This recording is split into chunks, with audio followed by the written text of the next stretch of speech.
Good day and good evening, and welcome back to Roulette Live with me, Chaiji, but you can just call me Kai. Tonight, Saturday, I know guys, shock, it's Saturday. Which means that I think we might be able to go a little bit longer than usual. So my plan today, now I might not be able to fulfill that, but my plan is 30 duties instead of just 10 as the target. Now, we might not be able to do that, and I might find that 6 hours is too long. I think I felt like that last time we had such a long mental roulette stream, but we'll see. I have also brought out the wheel again. I have 3 wheels now. So this could be crazy.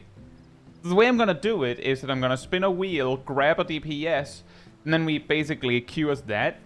And if that doesn't work, and then we queue as a tank, and queue as a healer, as we've done the past several weeks. And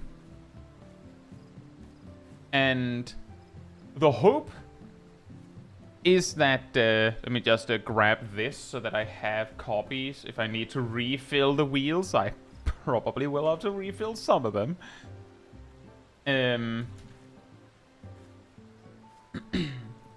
But that way we have some variety without me just picking. Now, with that said, hey Ardell, hey Mistel, hey Vashts, hey Kaj, hey Pubamed, hey Tina Lee, hey Dolt, hey Lana, hey Loranda, hey Agent Monica, hey Shaq, hey Saros, hey Hoshizora, hey Ilya, hey Jewel Tones, hey Fila, hey Rust, hey Redmaster, hey Kupamana, hey Crusher, hey Alice, hey Asymmetricon, and hey Riftwalker. Hope you're all doing very well.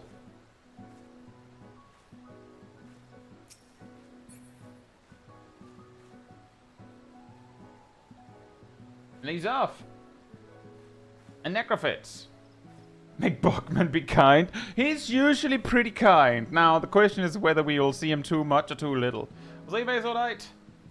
Time to watch Kai get hested? Oh, no. Right, so. Let's start by spinning this wheel.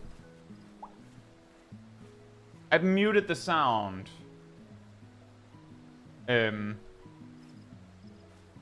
it's been a bit. I don't know if there's any, like, random sound effect or something. But we're starting with Dancer. Hey, Zach boy. You know what? Let me just spin all 3 so that I can quickly switch as needed. Hey, Dan. And Isha. The tanks.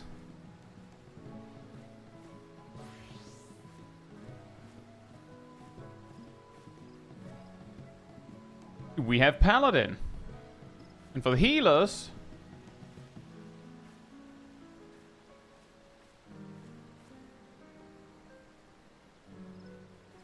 we have Sage. So those are the ones we're starting with, and then we'll have to see how long it takes before we actually get, like, before we switch to something else. I will queue when it says 26.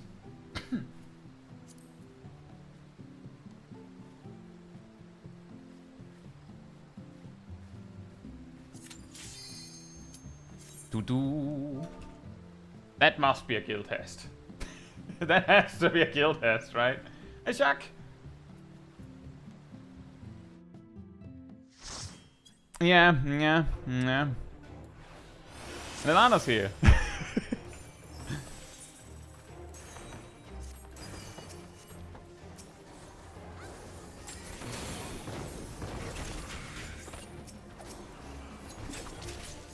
It's at least not the worst to be a dancer on. Hey, Nox. Hey, Twine. Thank you so much.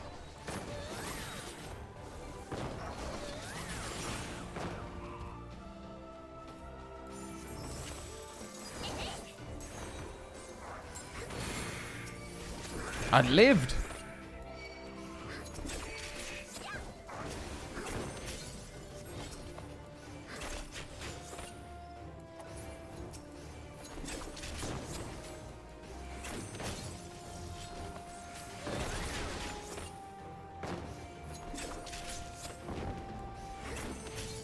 Irillion! Ugh.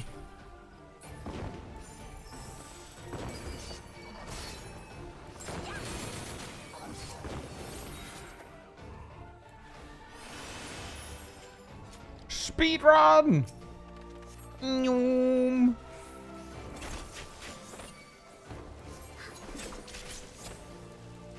pull your tank. I think actually part of what happened is the tank started without tank stance on.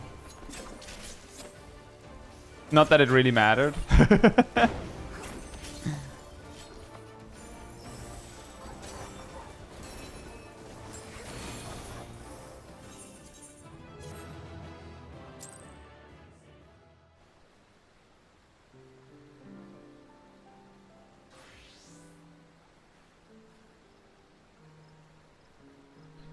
I will stay dancer. Guild has doesn't really count for that. Alcuin says 16.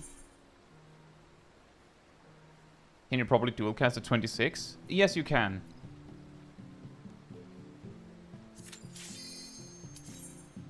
Oh boy. Hey, Tongue! Green screen! Yeah! I'm touching the game! I'm grabbing onto the fence. Whoop.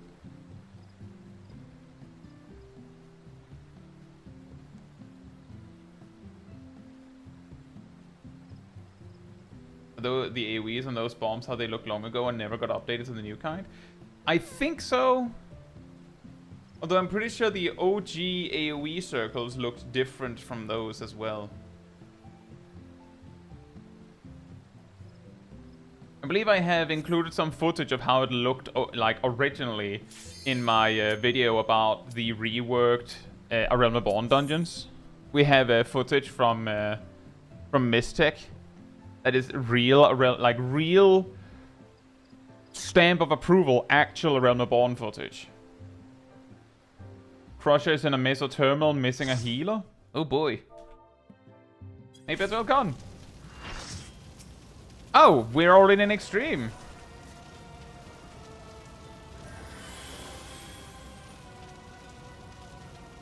On a pink screen? Well, that wouldn't be very smart, because then you wouldn't be able to see, you know, my pink shirt.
Hey Rumika, hope you're doing well, and I hope you've enjoyed those videos.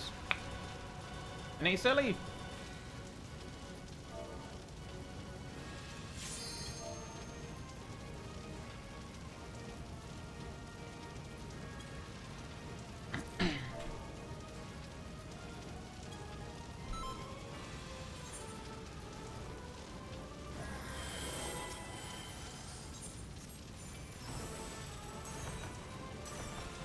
We even get dedicated dancer pull timer. Hey.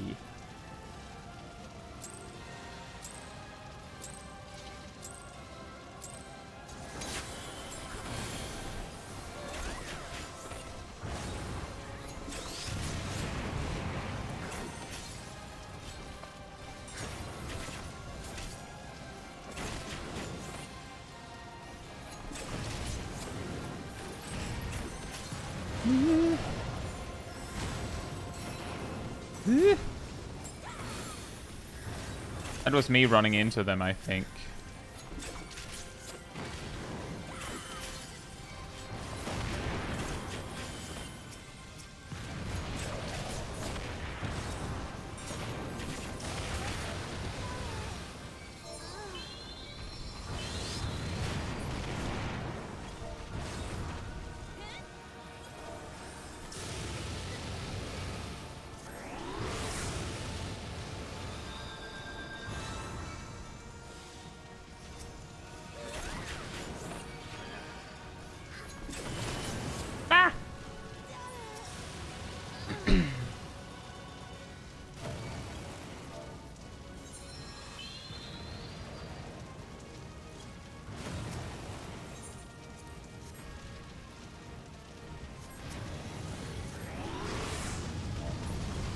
I'm pretty sure I've been killed twice by Searing Winds not moving out of the way now.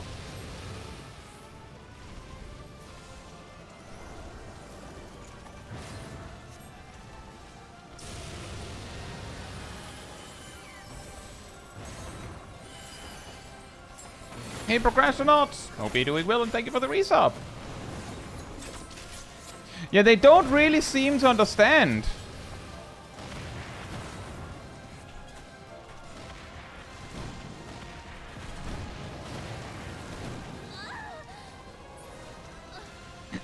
Yeah.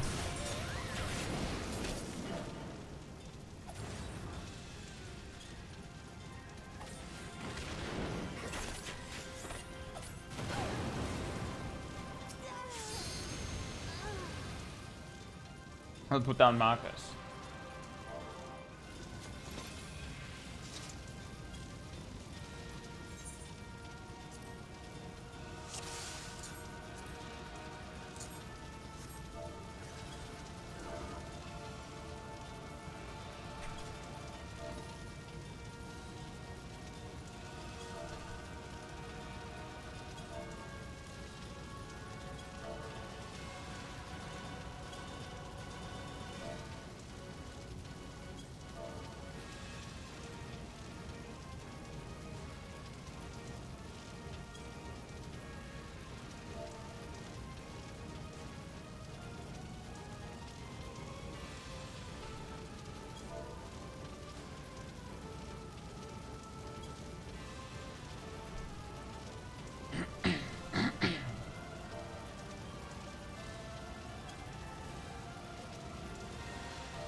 Anything else that went wrong?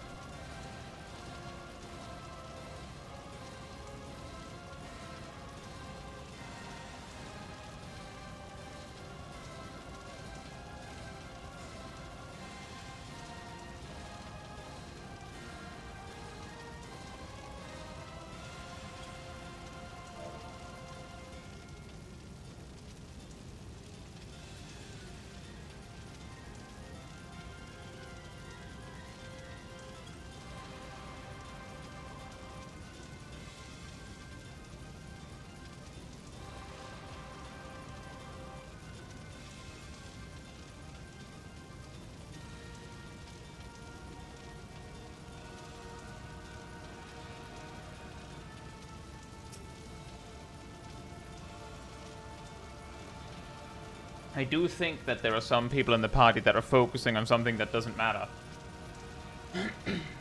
By which I mean, I have never wiped to a free because the like on extreme, because the nails got killed too closely to each other.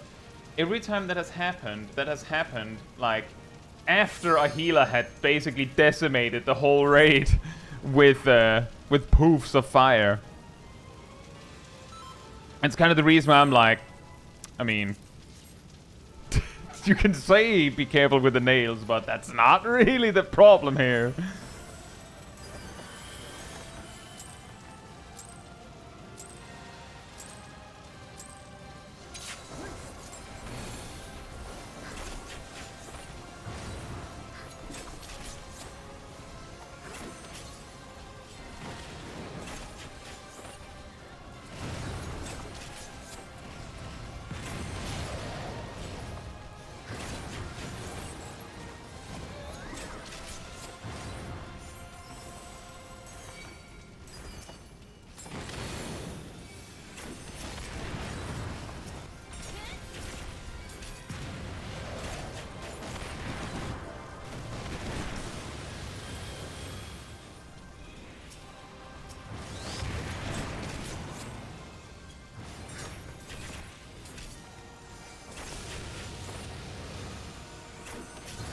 The one healer that acted like, oh, I know what's happening, I know what's going on, is the one that doesn't move to the marker immediately when they get the debuff. That's the classic. No, it's fine, I know what I'm doing. I can handle it, and then things go wrong the moment they don't pay attention. You know it's gonna happen.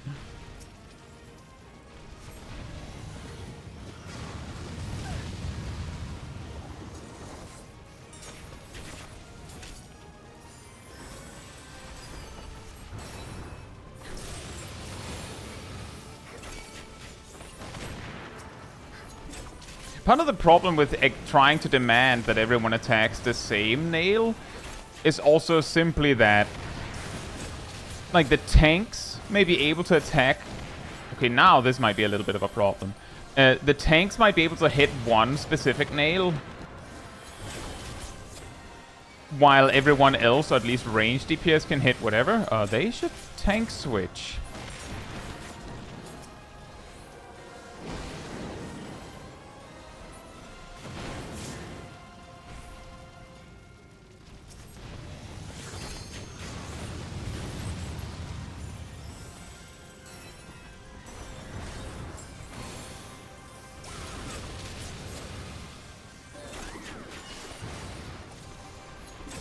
Oh, that's a convenient time for Searing Winds to end. Although that did kill the only tank, one of the tanks.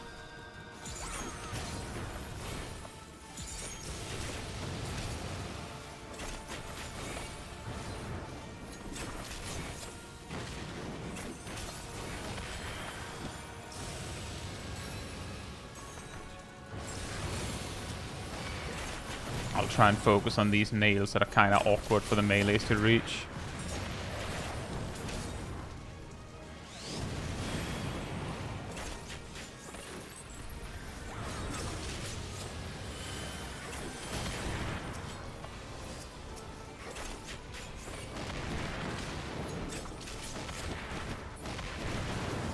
Ugh. That was me. Shouldn't stand near the marker. However, I'm not a huge fan of the Black Mage just kind of partying next to the marker.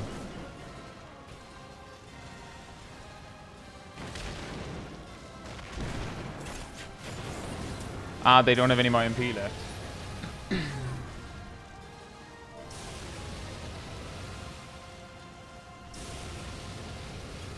Hey, Errol!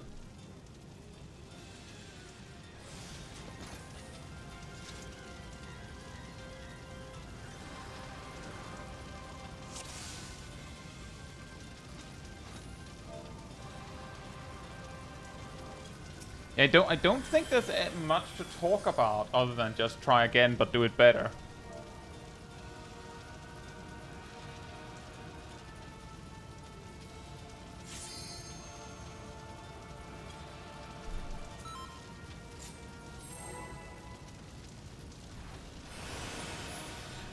The funniest bit about that, Nox, is that the Black Mage moved a lot, and then they just eventually decided that no, this is where I'm gonna be.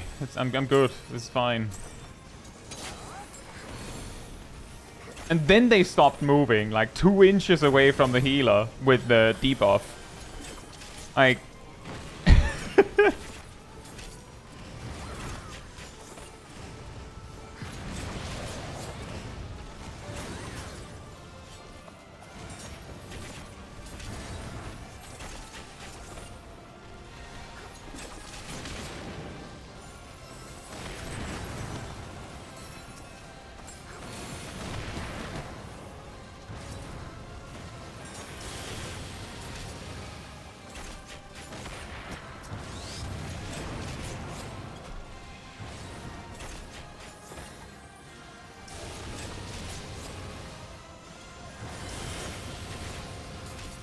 The problem is that that white mage is like walking up to people to heal them, and then they do more damage than they're healing.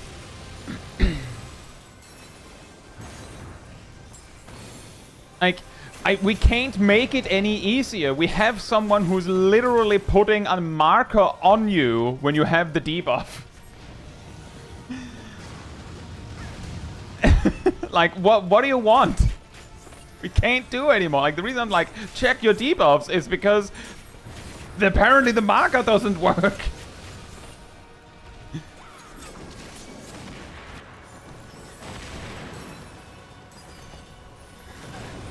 Ah.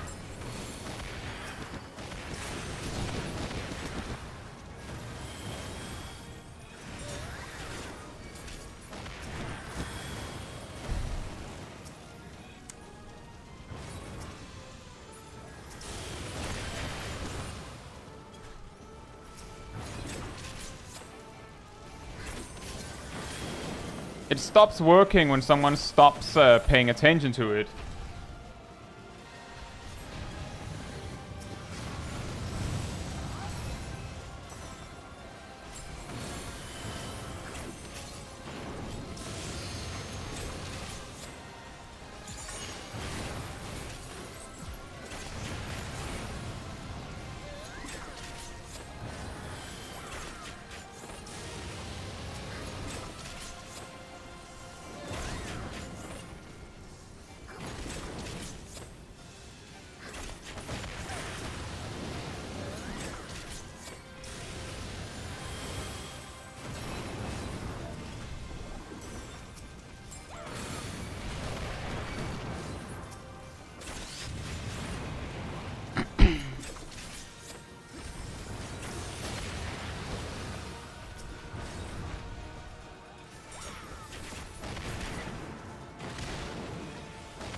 The problem here is that healer specifically is moving into the middle.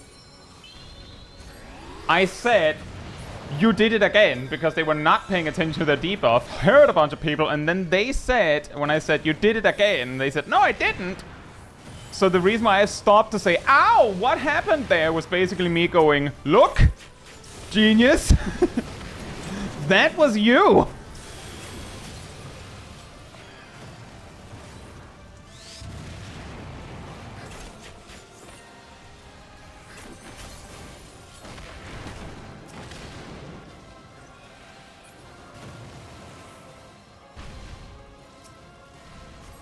It's gonna hurt.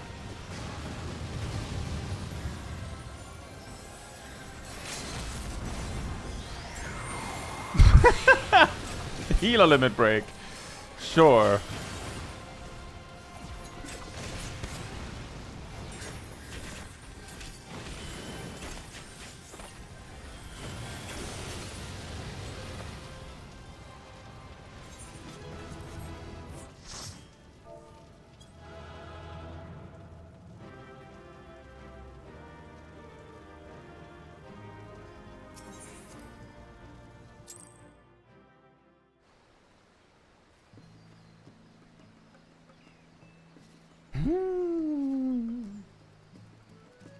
Yeah, exactly, Riftwalker. It's like, I got hit multiple times. I wasn't the only one. It was like, you did it again. Like, no, I didn't. Like, okay, well, I recorded this, technically, so...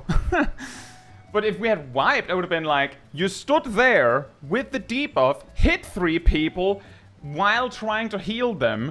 Someone died. You said you didn't do it. Like, they were claiming they were staying in the same spot the whole time, while we can, like, look at the camera and see how many times they were, like, walk into the middle as they're receiving Searing Winds. Like, cool, okay, sure.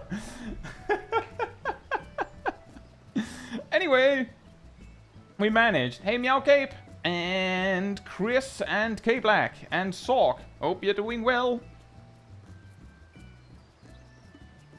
Those kinds of runs like that one is what you need to remember when I sometimes have a little bit of a weird perspective on the difficulty of old extremes. Like, yeah, but what if people are just doing random stuff?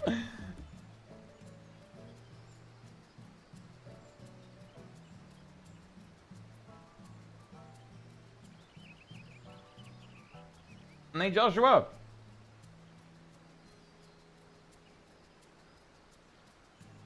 And Log Fan. Thank you, Chris. It does help with a like over on the YouTube side of things, especially. You know, algorithms are like, oh, did they actually like what they were seeing? I very much appreciate it. Right, let's spin a new DPS job.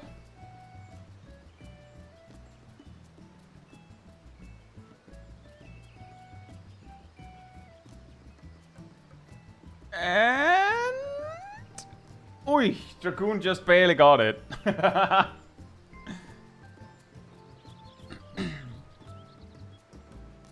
A demon to remember. That's awesome, Locke. I will queue when it says 12.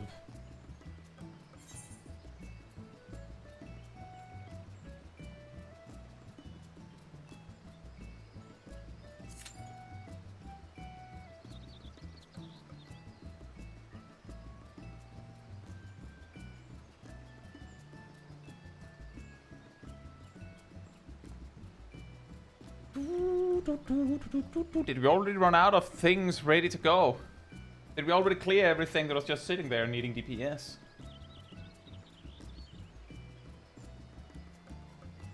Hey, Mandrake? No, because I don't know if 14 raids are less intense than WoW raids. Normal raids wise, I would say no. When it comes to extremes and savage, I think the most reasonable way to put it is it's different. That's actually why it often becomes like a subjective thing. Like, no, this is harder, no, this is harder. It's because in some ways it's just different. I would say that the top difficulty is higher in WoW, but it is highly subjective because of the way it is. Oh, graphics intensity. That I don't know. I would say 14 is not very well optimized.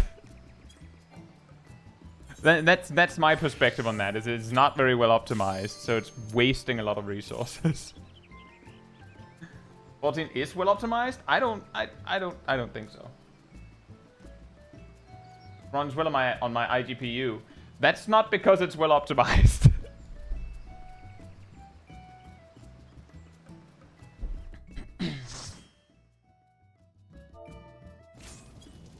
Oh boy. Oh, Shag is here. How does it run on my iGPU? Because 14 has a relatively low minimum requirement.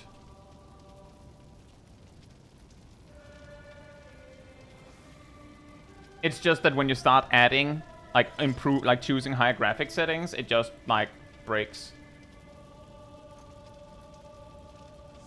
Tyler, I'm glad to hear that. It does look like some people are just, yeah, fantastic. Sure, man, sure. The summoner decided that it was time to pull. Epic, right?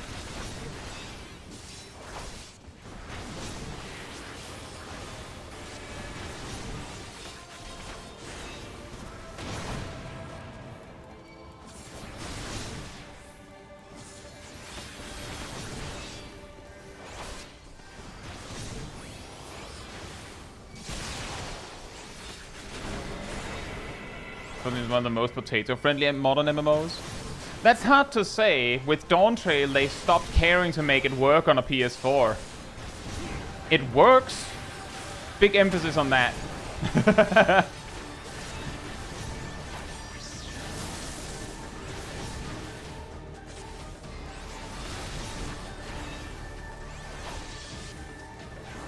Exactly, football BMO. Exactly.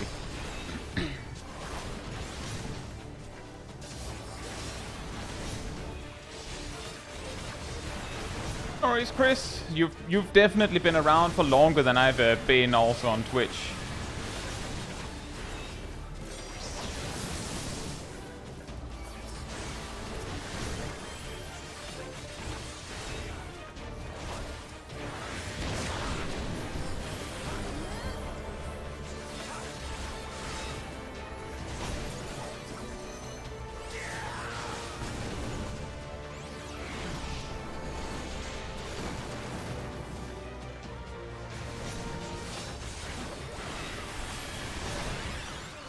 Yeah, that's actually an interesting example, BMO, is that for a really long time with this PC, I had this really weird problem that was like, only Final Fantasy XIV had this weird glitch where my cursor would lag. No other game was that bad. Then I discovered that the reason wasn't that 14 was just jank, it was because 14 specifically maxed out my GPU so hard that it couldn't handle it. How did I solve this? Well, I'm not playing 4K anymore. That's how.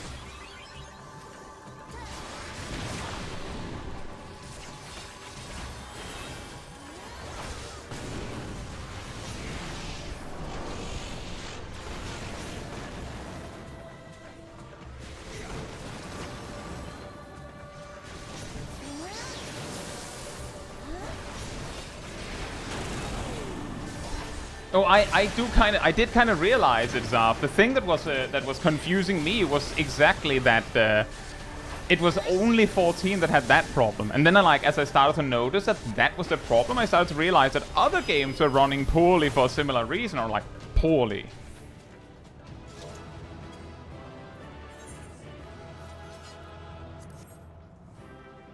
I'm impressed that this worked. It looked like most of the raid wasn't even remotely concerned about the orbs.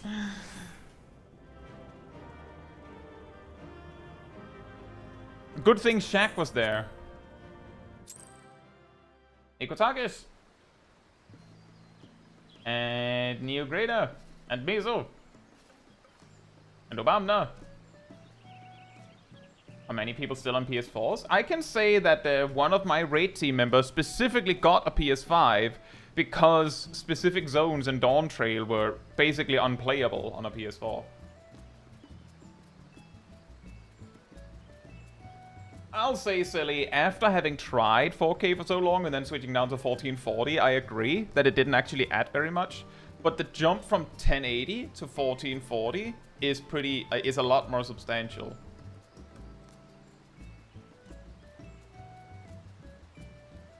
But also, Logfan, if you get lag in an alliance raid, alliance raids, especially the ones that are mandatory for the MSQ, are low stakes enough that people are probably not even gonna notice if you're playing badly because you're lagging.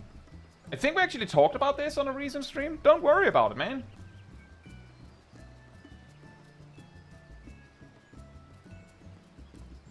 Alright, let's spin the tank wheel.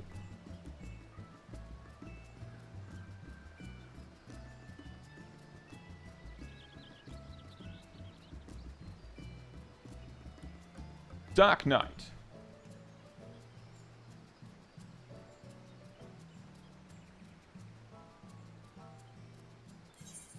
But for now, we still have Dragoon also. Our Q says 56. Exactly, as Nox says. There is a concern, especially if you're someone who's also played WoW, that someone might be like, hey, Steve over there isn't attacking enough. In 14, it's not how things go. Generally, people don't care. Sometimes someone will care, but generally, people don't care. Especially not in Crystal Tower. Hey, Violet. I'm glad to hear that. Thank you so much. And hey, Listalia. I have a wheel like that, but every section says Paladin.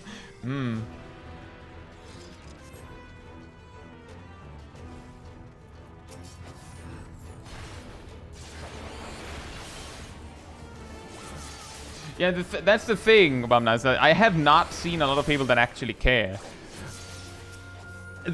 I think it's more likely that someone will care if they have any reason to suspect that someone is deliberately like slacking, that's when people start caring.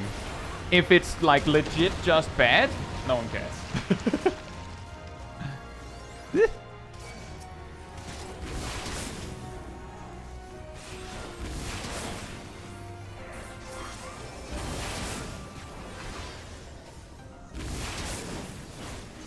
In retrospect, you know, I skipped my Wheeling Frost and Drakesbane there. I completely forgot that I'm level 70 and not level 50.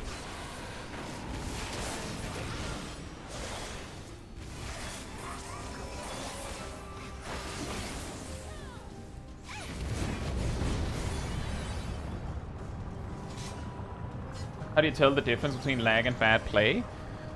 I do see the /S, but most of the time, the best way to tell that it is legit, like that it is, you know, actually being being legitimately just a bad player, is that those that are like deliberately playing badly will often play badly in specific ways that are like, that doesn't make any sense to anyone. Of course, there are exceptions, but it's a lot less likely that that someone who's like legitimately bad will be spamming their AoE attack on single target fights always. It's rare, it happens, but it's a lot less likely than it is someone who's just being lazy to be annoying. Just as a random example. Another one is you pull your tank. That's lazy behavior, definitely. McDonald says, I've never seen anything like that. I have seen these things. I have some of them on film in this series. Although most of those stories are, I think that I've ran into has been in Endwalker. Not because there's any difference, it's just that it happened to be there.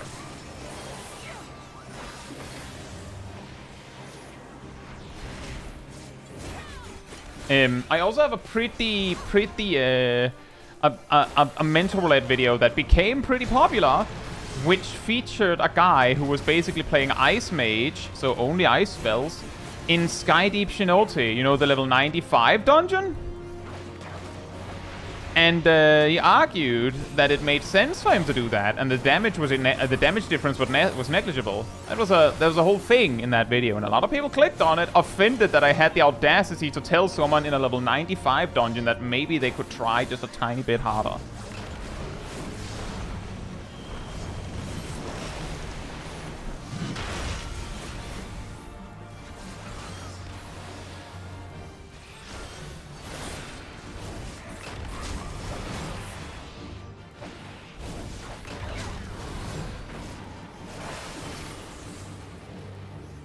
The key is, there's nothing to worry about. If you're trying your best, it's incredibly unlikely that you'll do something so egregious that people will actually get mad at you about it. And if you are, and people comment on it, a very simple way to deal with that is to not be a jerk about it in response. Like, if they're a jerk, that's like, you know, be the better person, right? Be cool.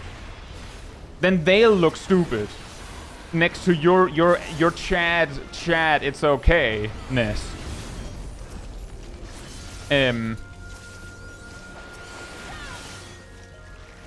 But if you're doing something that people are complaining about, like there's something wrong, if you just say, oh, sorry, I didn't actually know that, thanks for the tip, boom.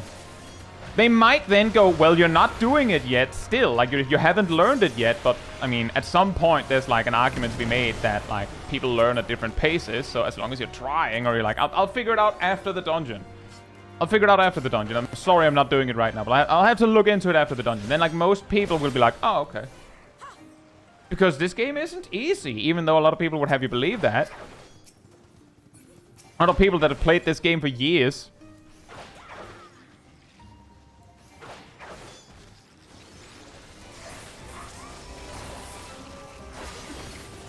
My guess on that one, Obama, is that some of them might hit a point where they're like it's possible that either they just don't care so much that it just like easily is something they just cast aside.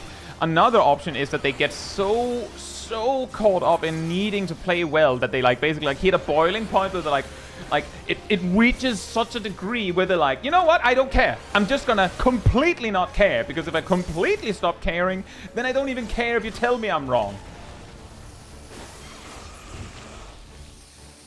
Which I could totally see.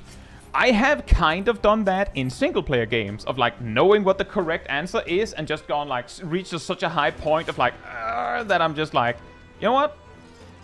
Screw this. I'm just gonna not do that. I don't care. But it kind of becomes more of a problem when you're playing multiplayer and your choice to just not even try kind of affects everyone else's experience, right?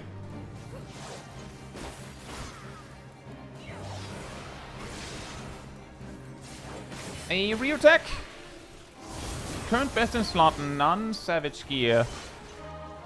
How often can you get hit in a savage raid without dying instantly? And by what, for that matter? Some reinsurance if I should even try. Savage depends on the mechanic, but most mechanics that are actually hard will one-shot you.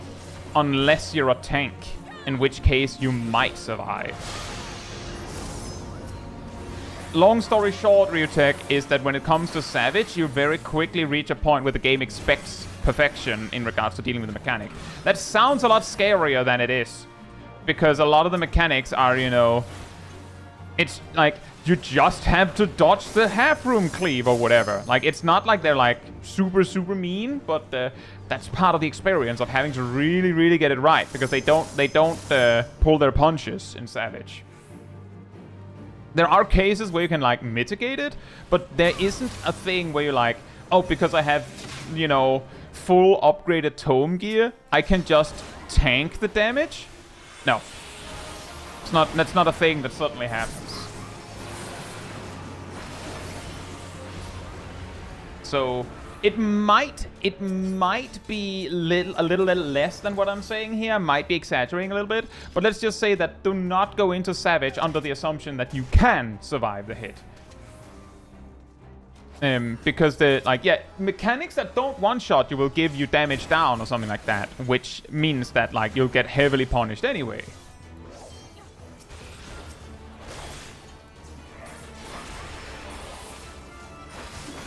And exactly as Tajinde says, the perfection is more so perfection in understanding what you need to do, not in being like you have to be 100% perfect.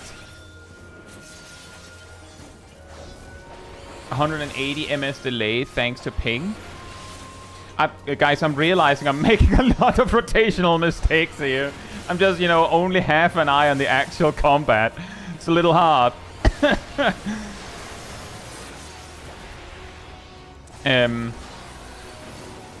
The worst... No, that's not your fault, Ryutek. I could just not have responded and just been like, I'm in the middle of a duty. 180 ms should be doable if you play, like, around the weaknesses of the delay and whatnot. My suggestion here is, if you've tried extreme duties, then you should have an idea of what to expect. If you have not tried extreme duties, then my next... you already know what I'm saying next. Start with extreme duties. Try the currently new flashy extreme trial. NUO extreme. Do that one. See how that feels. I did it a little bit yesterday. We didn't actually clear, but we only had like 50 minutes. But if you can do that on your 180 ms, then you can work your way up. And also, that's also a good point about this. I really love your do you need to be perfect to Savage Raid video? Yeah, that is something that is essentially the question kind of reworded, the question you asked, Ryutek, and then responded to more eloquently, I would say. Is no, you don't have to be perfect. However, if you ask how many mechanics can I survive being hit by, the answer is generally don't plan for that. Because if you're going into a savage duty under the assumption that you will have to take, I don't know, 30% of all mechanics, then that's not gonna work. Like, that's not gonna work. Not in the, like, maybe you can beat Van Fatale that way, but you will very quickly run into problems with the Bros and Tyrant. Thank you, Erdil. Erdil place a link to the particular video we're talking about.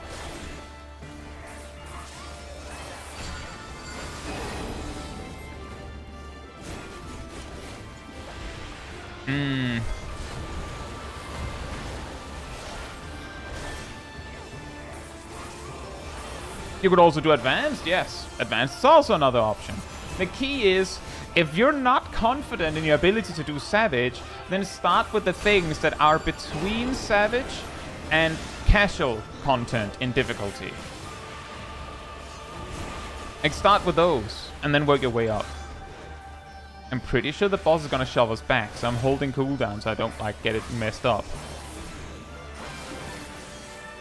Come on. Are you just not gonna do it? Please? Lesson once again. I could probably have sent my whole burst there.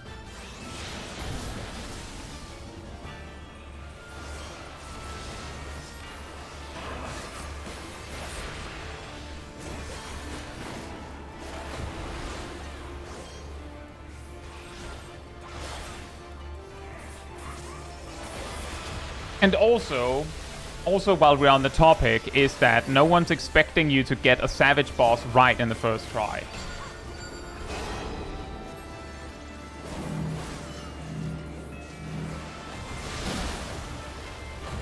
Oops.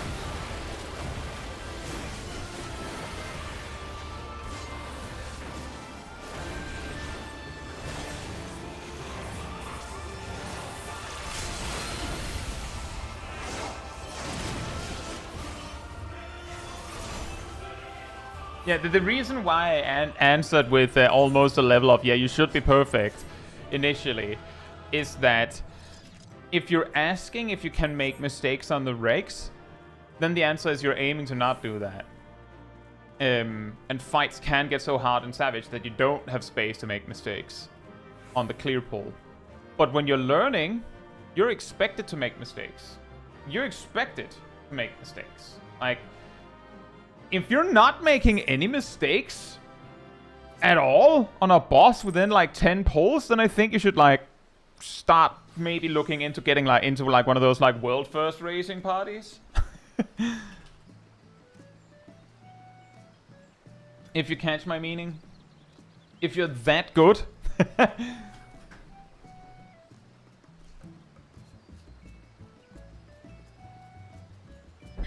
Had a lot of these people that will leave after one wipe, even at extreme. Let's say that you join, like, just let me give you a couple examples. Let's say that you joined an Extreme 7 Party Finder group. And the Extreme 7 Party Finder group is advertising itself as Enrage proc. If you're wiping, or if you're dying in phase 1, then host will probably not be very happy with that. And people that joined this group will probably not be happy with that at all. They were promised pulls that are like getting near to the end. And this is not that. If you join a group that is like at phase prog, and you're dying in phase 1, they'll probably still be mad. But they'll probably be less mad because, you know, you have to like proc up to the ad phase, which is like before that. But if you're progging in a group that is like progging phase 1 and you die in phase 1, then someone leaving over that probably was not worth like having anyway. Like, there are jerks everywhere. And yet there are commonly mistakes early on, even in prog with like targeting hard enrage. But some people expect more. Like, some people expect more. Like, some will go in expecting, like, no, one pull, we should be able to get it immediately, otherwise I don't care. That's, of course, on them. They can choose to be like that.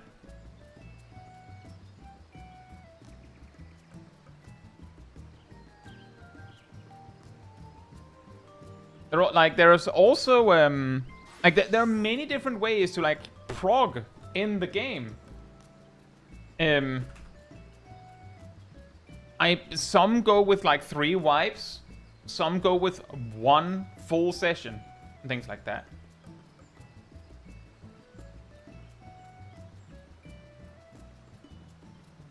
Like, a funny one that I ran into, I believe it is actually on stream. I can't tell you which one it was, but, like, I can't remember if it was the first or the second session of us attempting Golbez Extreme.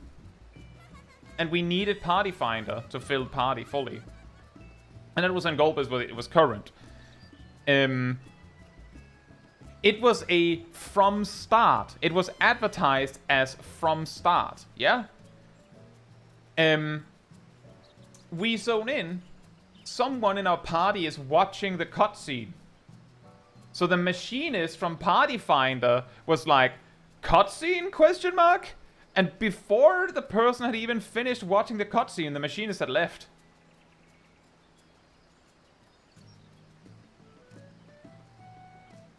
Is my way of saying, there are idiots that can't read everywhere. Liam!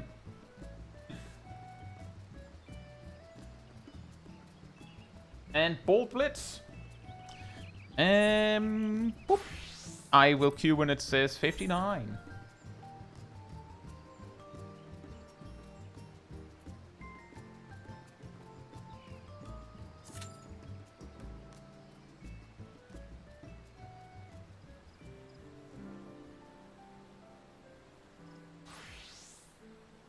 But yeah, you do not have to be perfect to be a Savage Raider. And there are people that can Savage Raid on 300 MS. Not easy. They can. There are also tools. If you're not on a console, there are tools that might help you a little bit. That could mitigate your ping. That you might want to look into. But if you don't like using such things, then perfectly fair.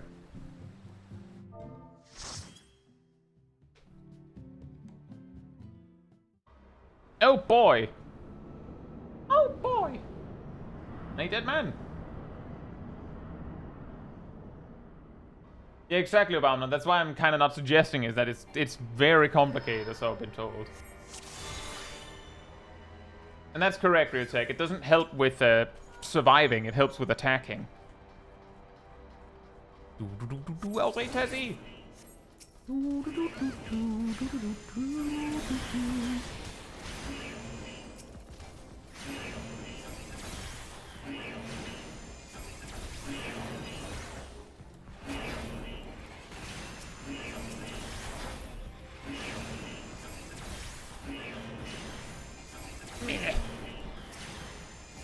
Bleh.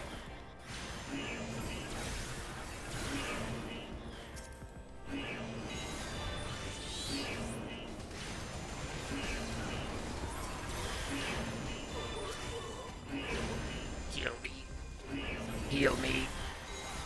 Heal me. Heal me. Eat me.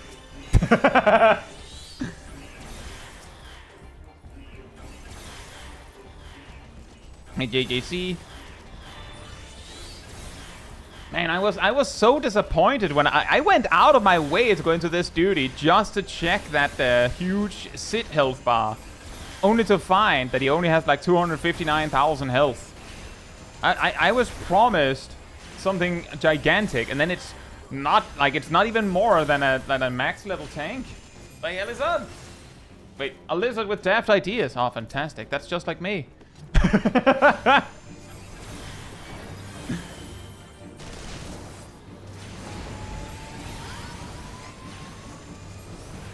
Provides as why is there such a stereotype that some people in Savage Raiding, which is supposedly one of the most difficult content in the game, cannot read? I've heard they cannot count. It's because quite consistently some of these players are so fast on the trigger that they will go into, like, they will, for instance, join parties without reading the description of the duty that they've signed up for. Or they will ignore strategies described in chat. And the best possible explanation is that they can't read. Like that's basically what it comes down to. It's just memes that is like, how could it possibly be possible that you're like that this happens? It's memes. But that's what it boils down to. There's also a joke on how you'll have a mechanic that is just like, essentially what the mechanic boils down to is count to 4. Because you just have to make sure that you do a thing on 1, 2, 3, or 4. Something like that, right? And then people can't do it. Why not? Well, probably they can't count. For most players, that's just not true. But there are, every now and then, there are players that are like, how is it hard? Oh yeah, exactly, Naomi. We once hosted an EX1 farm, which, you know, it says the duty's name and everything. Someone joined us and didn't question anything. Not a thing. And then when we enter the duty, remember, the duty opens with a picture of the duty on screen. They clicked yes to that, zoned into the duty, saw Valigamanda, and said, I thought this was an EX2 party.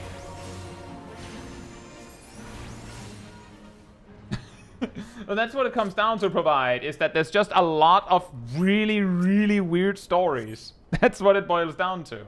It's mostly memes, but there's usually some truth to this kind of nonsense, right? It's all about.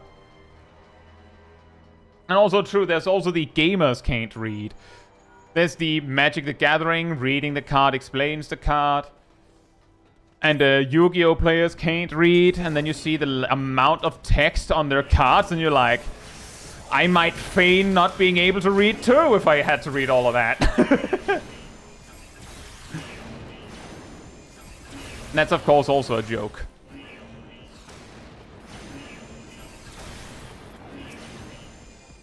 Ah!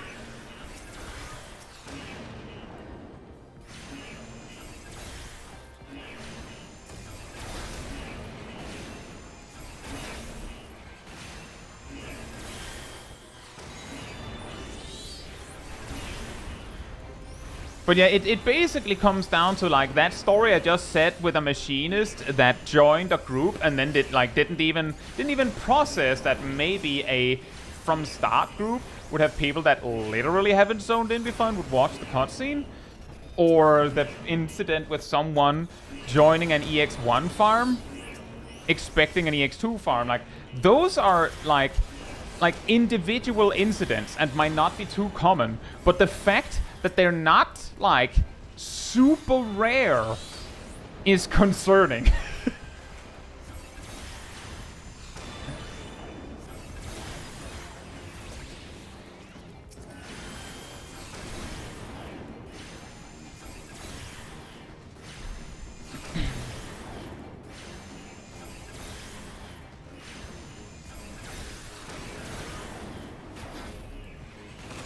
Good luck, Zaf!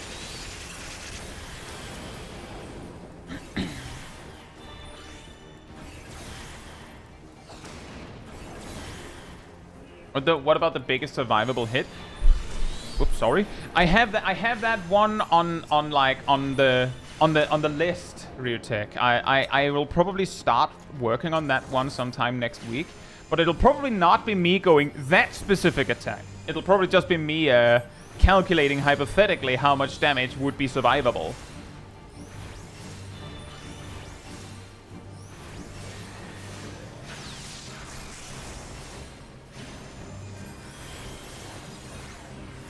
But that is one that I've been like, that sounds like a good one. We could do that. I just got distracted with some other stuff. I have mentioned, like a few weeks ago, I mentioned that I was reworking how I do my schedule. And that's also why someone, I believe Nox said, yeah, videos are not on the schedule anymore.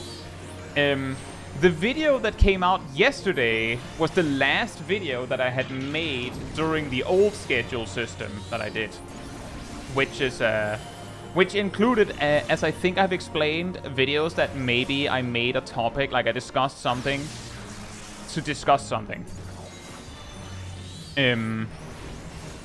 I still think it's an interesting topic, nothing about that, but it's definitely something where it's like, That video was made a while ago. It does comment on Evercold things, but the video was actually from before Evercold was announced.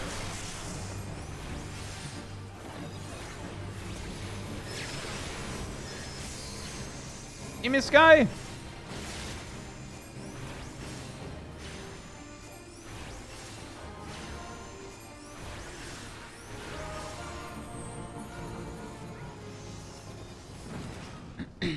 Kotaku says, has anyone cataloged where the AR Alliance Raid etiquette came from? I've done Labyrinth of the Ancients countless times, and I have no idea what the Bone Dragon is about. I actually...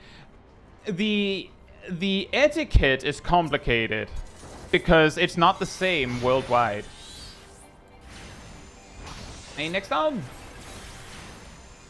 The item of which role matters most for quick and reliable dungeon duty completion? The tank... The healer, the DPS.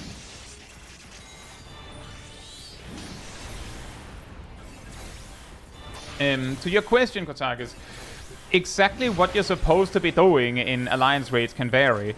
For instance, you may know that it's pretty common in certain Alliance raids to be like, Alliance A goes left, Alliance C goes right, and Alliance B goes center.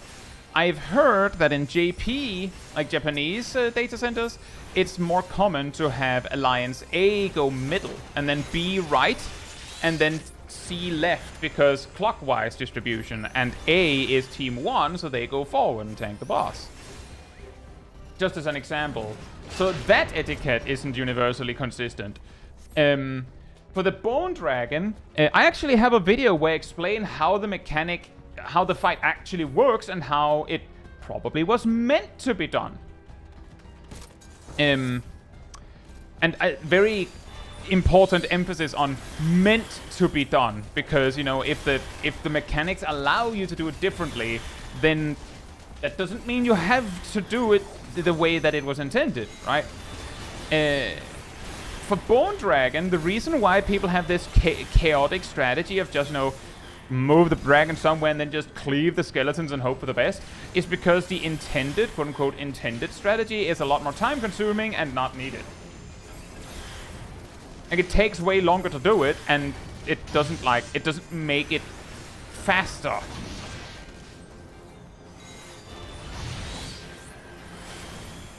Stainless says, I can tell you how it was meant to be done at White Parties in AR. Oh yeah, it doesn't surprise me.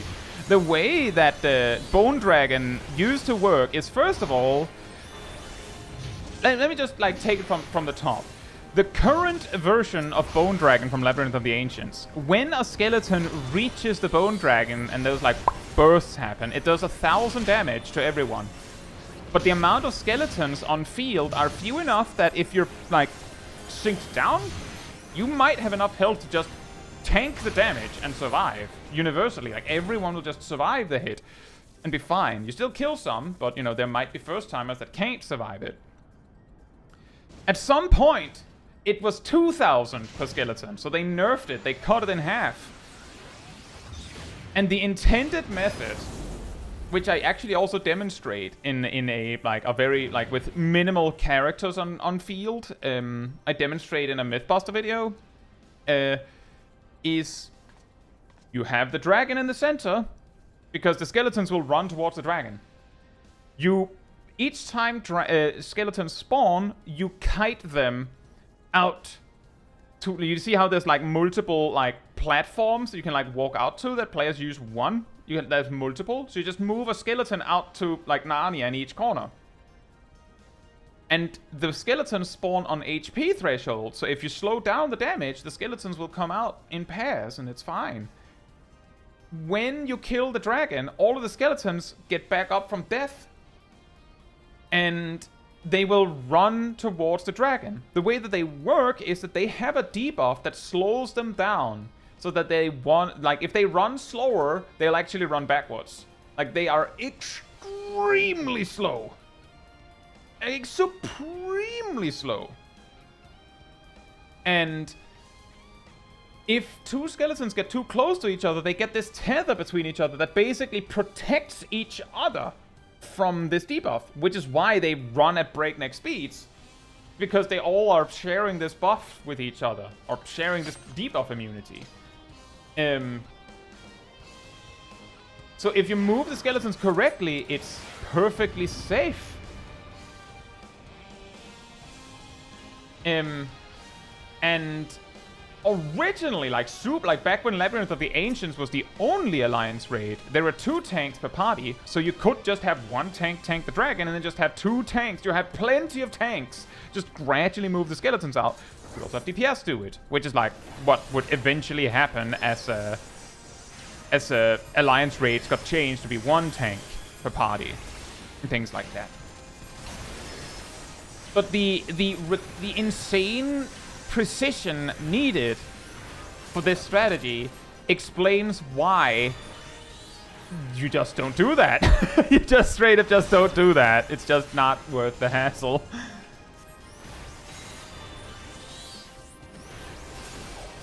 And then in modern day,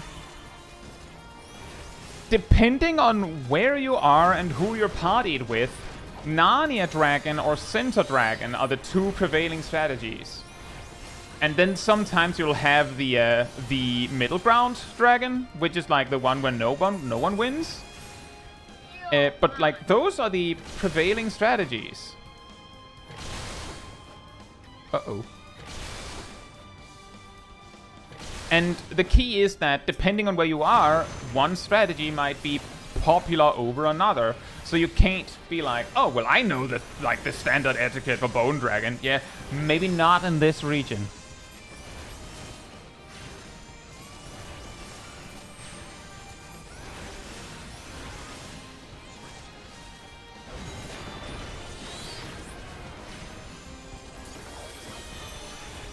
You know, the funny thing there, Stainless, is that still to this day, if I'm a healer and I see one of the pots get damaged, I'll heal it. Just in case. Just in case. That's a sad samurai.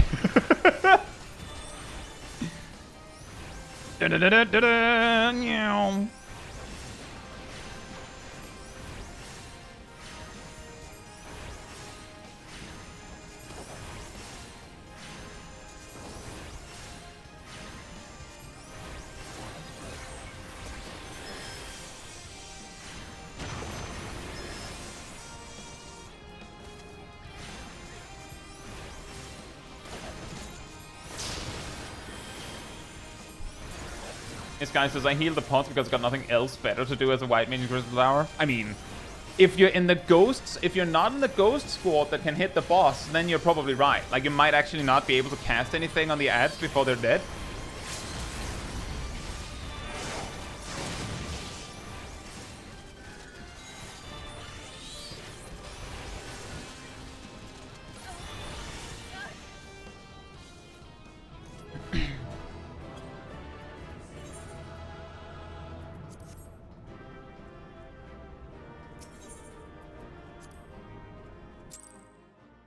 Apparently the healer in that group was named Frozen Bread.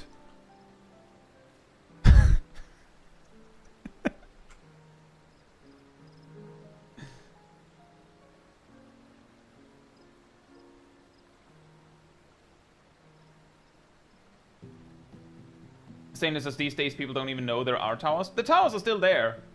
They are still there. They just don't do enough damage.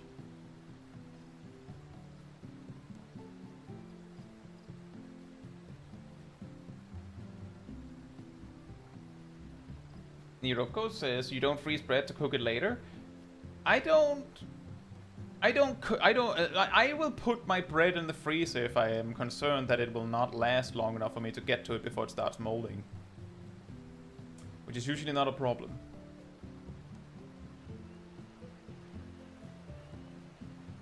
Why does MSQ Roulette have such a limited pool? Because it's basically an outdated type of duty, and they've just decided to keep them around instead of reworking them. That's it. As you may know, it's 3 specific duties with a lot of cutscenes in them. That's it. Doesn't bread always go in the freezer? Not for me.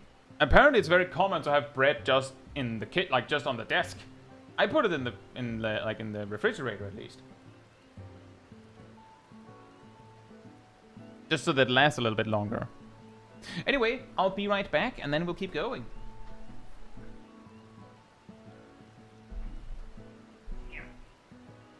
In the meantime, sanity restore.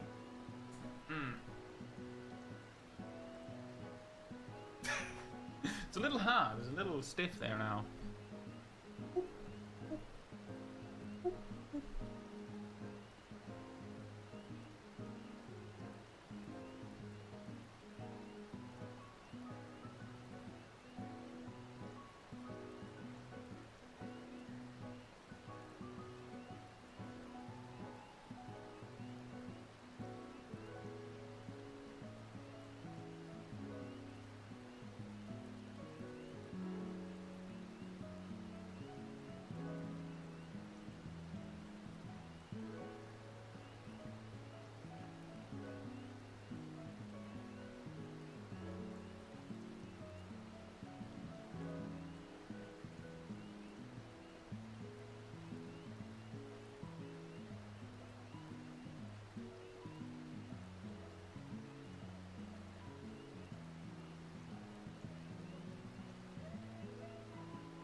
Setko saying, my bread is in the cupboard. I eat the entire loaf in a few days. Initially, when I read it, my brain, like, autofilled in a sitting. Like, my bread is in the cupboard. I just eat the whole thing. Just...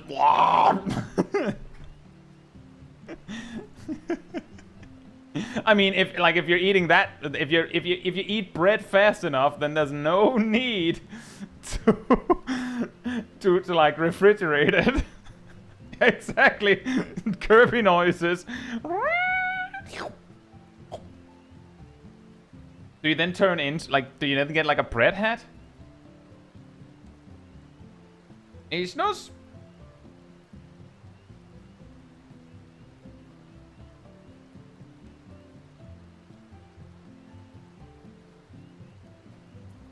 Yeah, that says a lot. I'm just seeing like how many people have different different opinions of where the bread goes. That just goes to show how you might think you know, and then turns out we are all very different.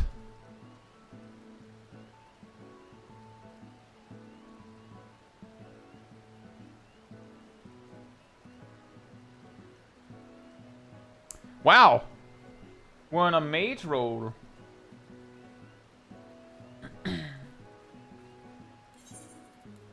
I will queue when it says 42. I'm waiting for the video guide on bread. I don't know if I'm the correct person to source on bread.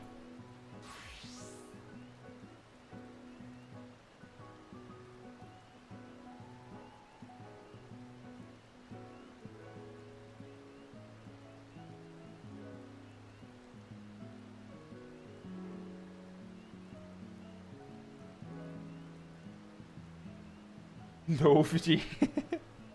Toxic friends, bread plan win.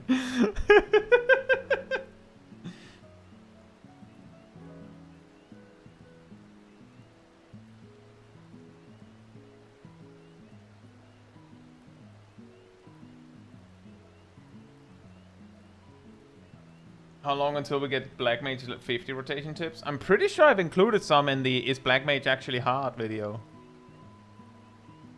Have I not? I'm pretty sure I have.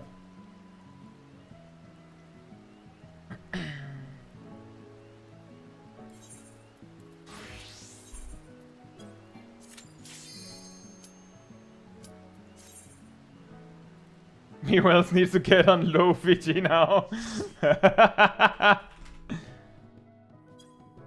Oh boy.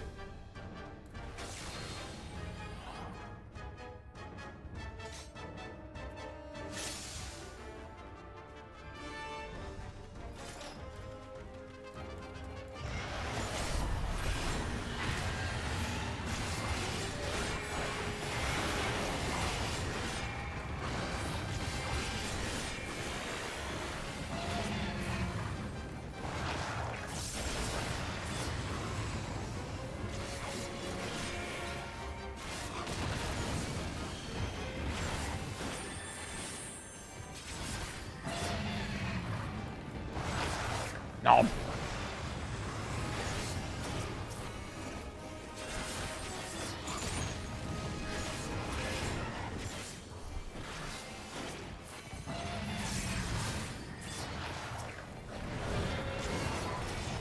This. Woo.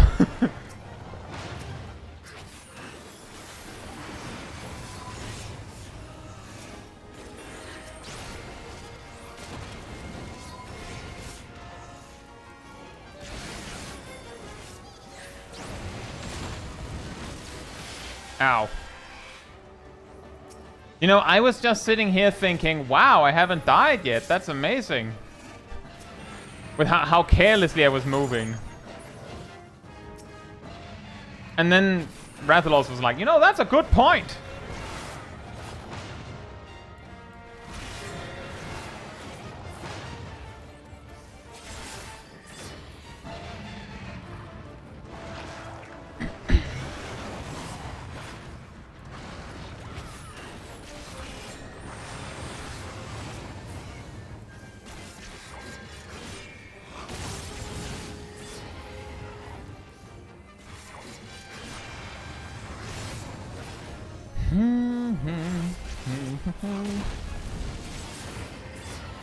I have a feeling we're not killing it in this pull.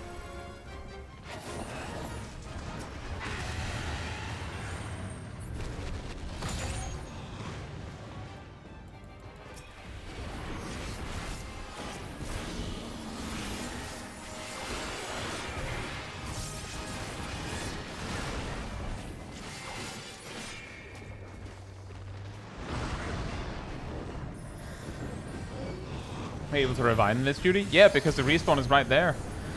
But if you die if you have 3 deaths total, you just wipe instantly. You know, like Monster Hunter. And we have 1 left.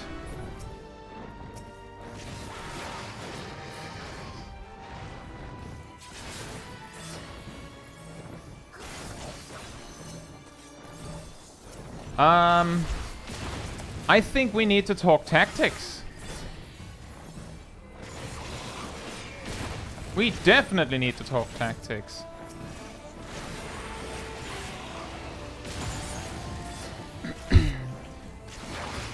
Because it feels like the White Mage completely misunderstood the assignment. They came in close so that we could join.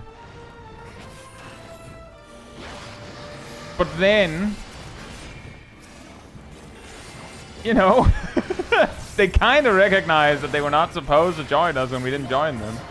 Man...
Nice.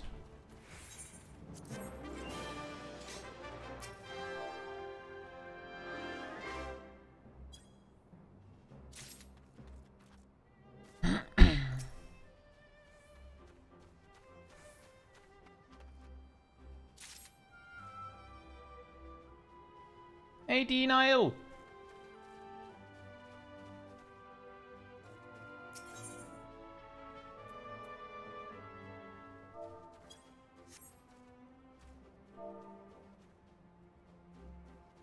Apparently, the red mage knows me.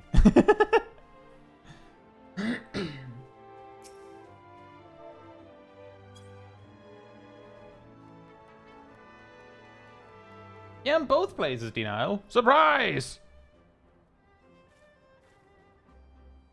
And yeah, the tip there, Ryutek, is that if any debuff has like a bluish white line over it, it means it's removable with the Shuna.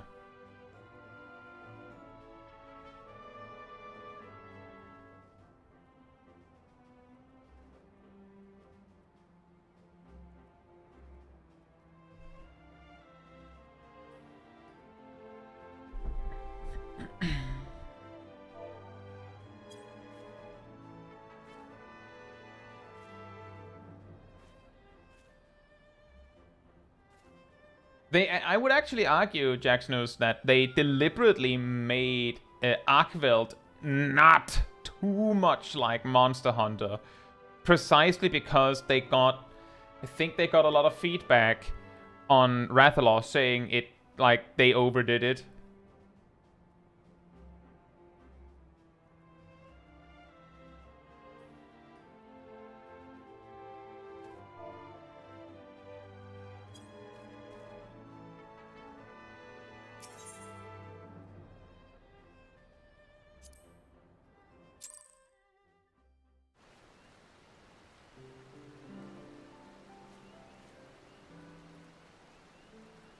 At least we got it as Dark Knight. It's a lot better as a tank in that one.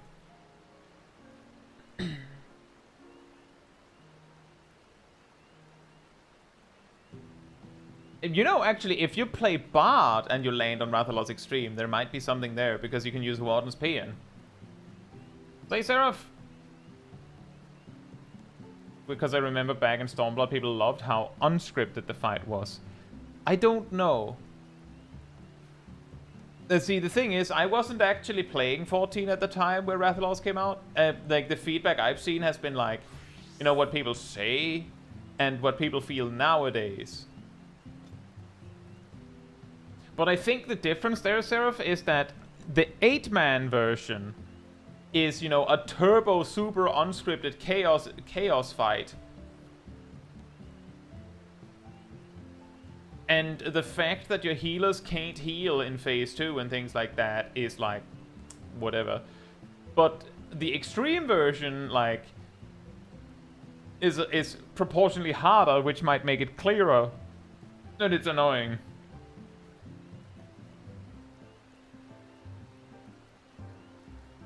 Yeah, that sounds about right, Sally. That what happened is actually that people liked it when it was, like, you know, new car. Like, oh, it's new, cool, and exotic. And then when it was no longer new, people started to realize that it's actually kind of annoying. I don't know. All I can say is that I'm guessing that they decided to maybe make Arkveld not like that. To make it stand out from Rathalos. If they made Arkveld like, ooh, it's a Monster Hunter monster to the same degree, then, I mean, it would almost feel like the same fight. Because I feel like Rathalos' fight was so dedicated to being a Monster Hunter fight that it kind of spent all of the value. Like, there wasn't that much space for Rathalos to be Rathalos, and mostly it was just Monster Hunter monster, the battle. I'll queue when it says 30.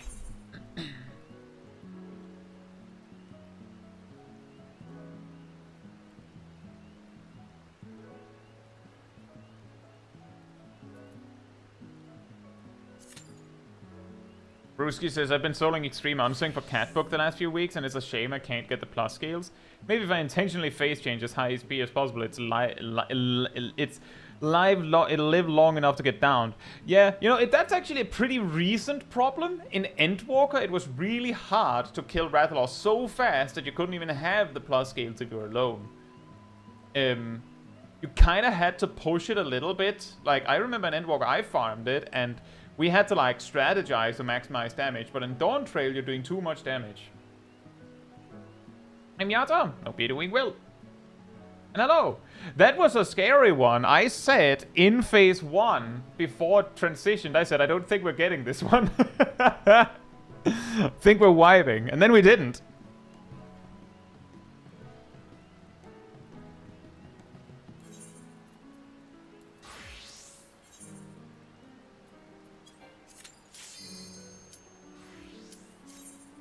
Oh boy.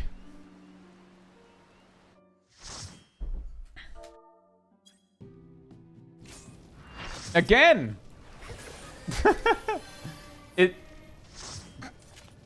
We actually had someone instantly leave. Wow.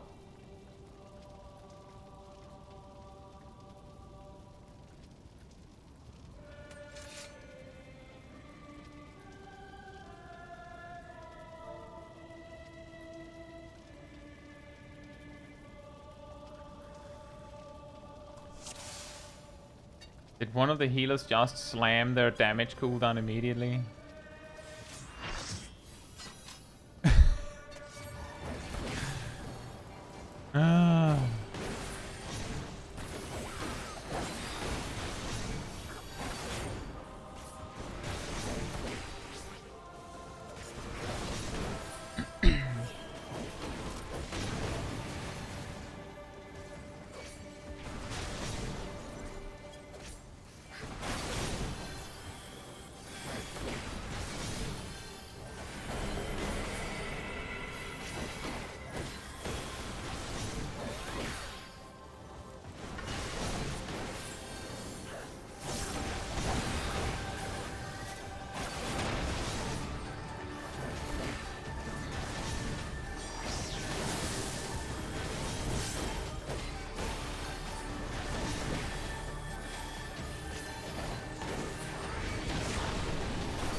I just need the tank to be high enough enmity that I can switch them over when it's time. I don't need to tell them when it is.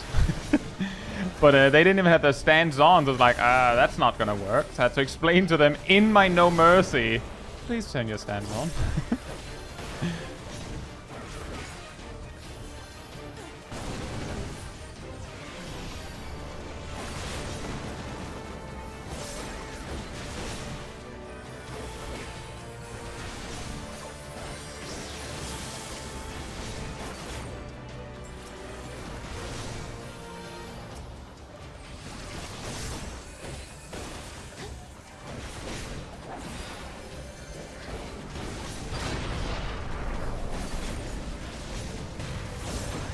Assuming things don't go completely haywire, then we don't need more than 2 tank switches to do this.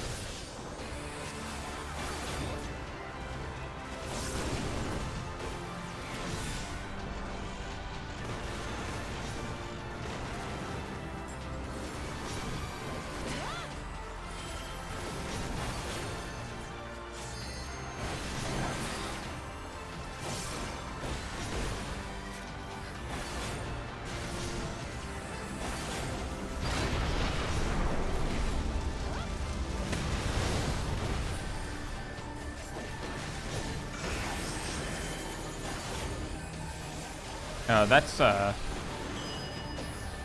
spooky timing with the final orbs.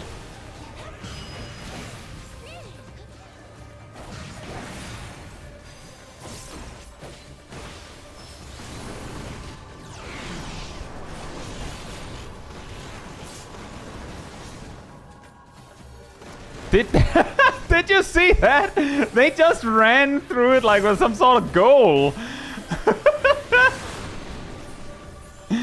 What?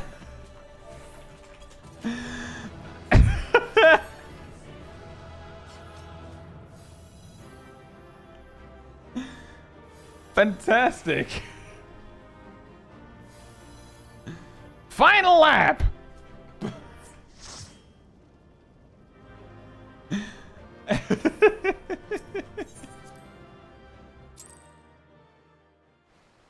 Are they baryonic? How often do we get extremes? It varies. Tonight is actually pretty high frequency. We have a 3. Actually 4.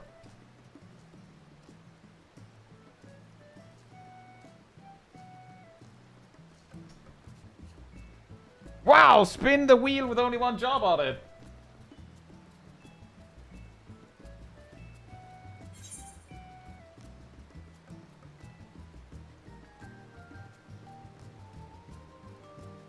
Oh, thank you.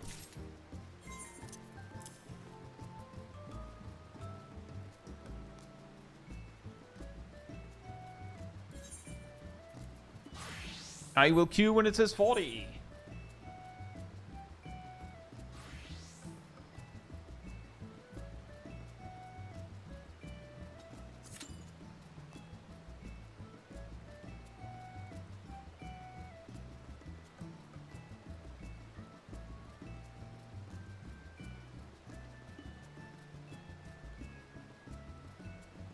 Yeah, that is, like, these kinds of situations is the real reason why a lot of mentors are scared of extreme duties in Mentor Roulette. It has nothing to do with, oh, the fight is too hard. It's people going in expecting it to be casual content. That's it. That's really what it comes down to. And that works if enough players know what to do. A Great Dead. Oh, we will. It's going all right, although we've had we've had 4 extremes out of 7 duties. Whether that's good or bad, of course, depends on your preference.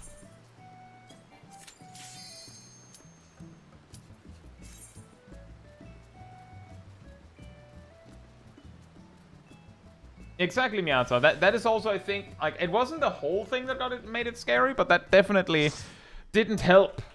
That it seemed like the healer on the Rathalos extreme didn't know anything. Oh, Naomi's here. Fantastic.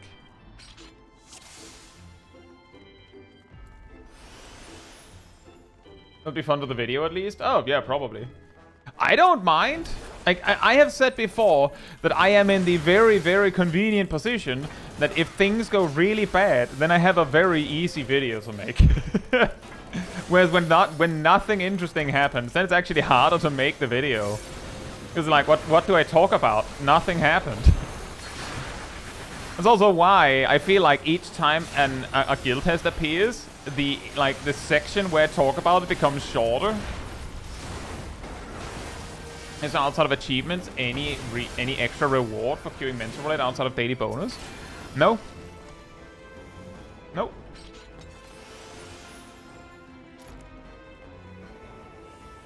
If you have the achievement, I would actually argue if you have the achievement and you queue Mentor Roulette, the reward from Mentor Roulette is so bad relative to basically all other roulettes that you're not queuing it for the reward. The only time where that would even remotely apply is if you happen to land in a guild test. And for instance, Ilana specifically queuing to snipe me. And I'm sure Ilana's not the only one. Like, I'm actually, like, I'm helping by virtue of giving people that already finished the achievement reason to come back for some more. Just to hang out with me.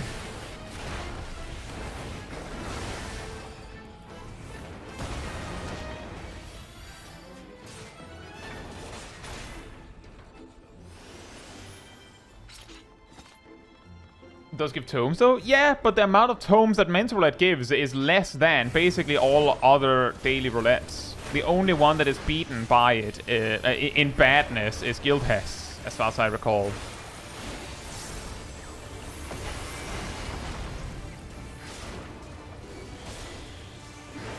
I heard Coil is not part of the roulette, that is correct. Savage is also not part of it, and current expansion extremes aren't either. Is that why the queue is so long? Yes. The queue for extremes is also typically exceptionally long. because like people don't generally queue for it. The recommended path to do Coils of Bahamut is find a friend who can do it unsynced with you.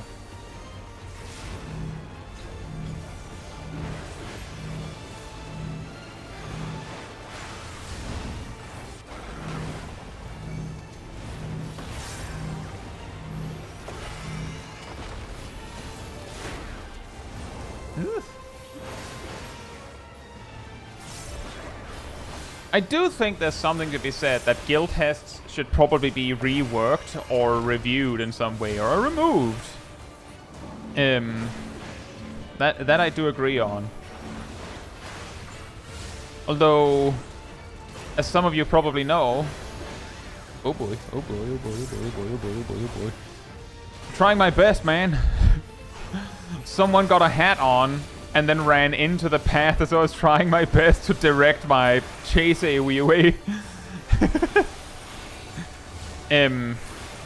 With Evercold, they're reworking the dailies reward system altogether, so like no point in reworking the rewards from guild tests if they're removing the that altogether. I imagine that, like, I'm not sure, we don't know that much yet, but I could imagine if guild tests stay as something that gives you daily rewards, or like rewards on this rewards track they're adding, I could imagine that the reward is proportional to the effort that a specific task takes. And I would be shocked if guild tests were actually a relevant source of like daily progress.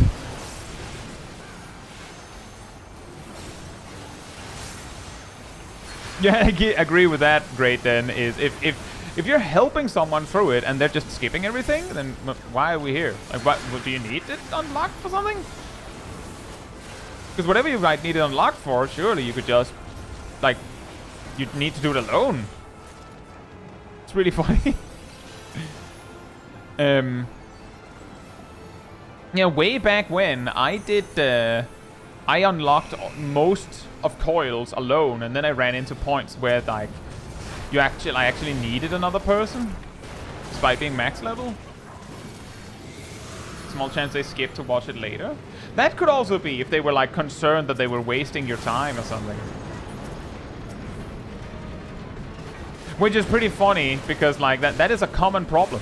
Like Sprout's scared of taking their time with content, and like the average 14 player, if they see someone watching the cutscene,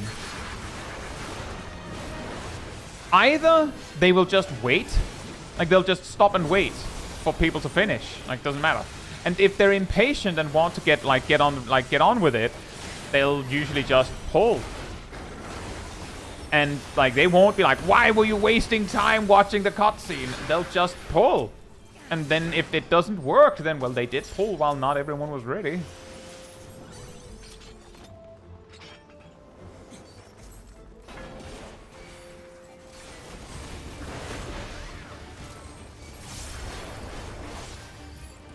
If Kai was doing mentor roulettes for the tombstones, the stream would be like 15 minutes long. If legitimately I was so lucky, quote unquote, that I just got all guild tests, then 30 mentor roulettes in like a stream like this would be not a problem. I'll say Rumble.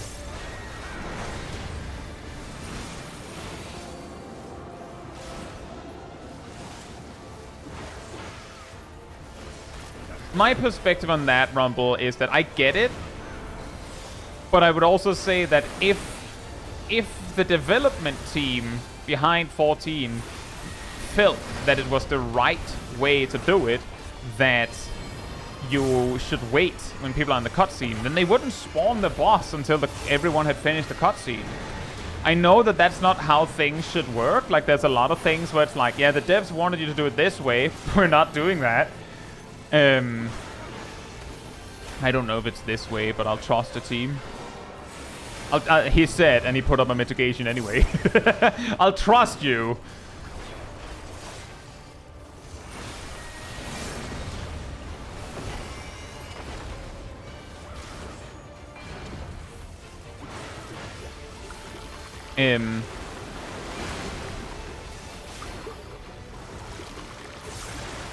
But I feel like a pretty reasonable like middle ground that the game offers is that the players that don't want to wait, they can just pull, right? They can just pull. And if enough people don't want to wait, then the fight will start. But the people that want to watch the cutscene are also allowed to do that.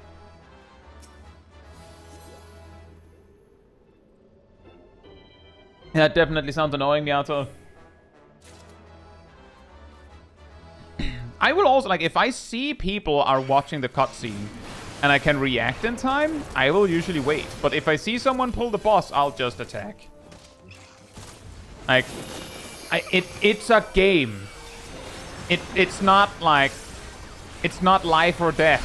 It's just a cutscene. Whatever. If they want to move on, then we do that. We're just playing a game. In that specific aspect, I'm like, kind of shrug.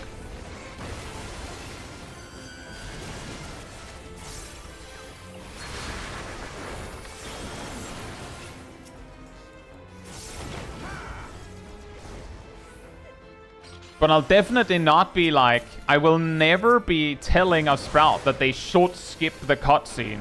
Like, no. Similarly, it's just a game. If you don't have time to wait for the potential first time, and you don't have time for this duty, that's your problem.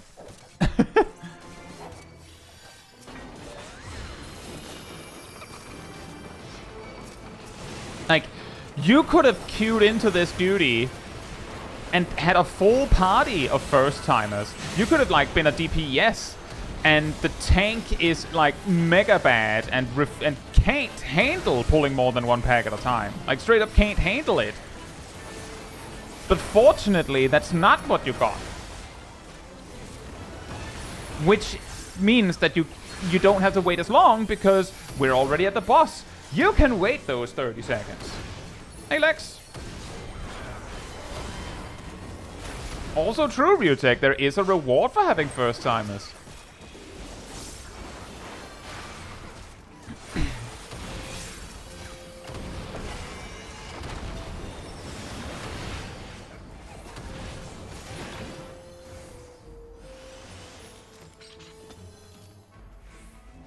There's nothing wrong with that, Locke, but I have a feeling people assumed that a laptop wasn't good enough when you asked a question.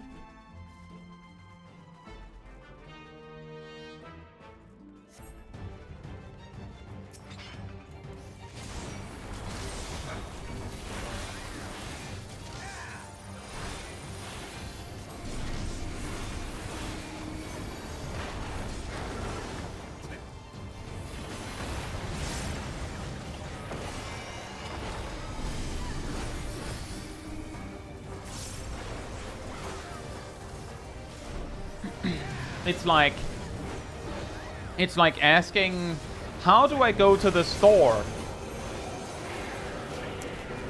With the, well, like, the implication then becomes, well, obviously you can't use your legs. Right? Otherwise you just done that. You mentioned that you're playing on a laptop before, so if you're asking how to play 14 on the go,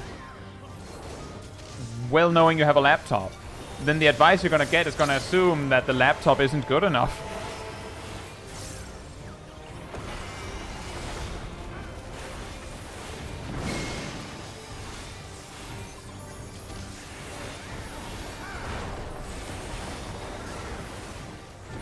You mean not good enough? You tell me! You, Locke, who plays on a laptop, said, how do I play 14 on the go? With your laptop. That's how you do it. You're then asked, why is my laptop not good enough?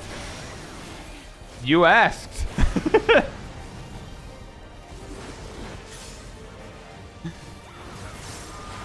Because laptop needs a table, right?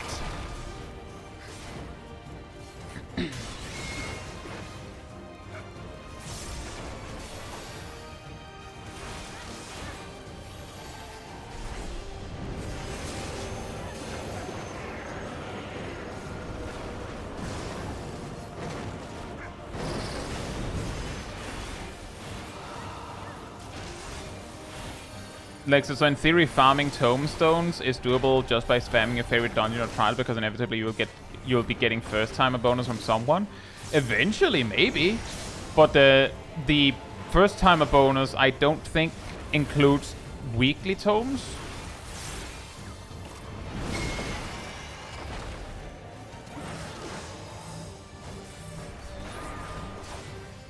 When did the healer die?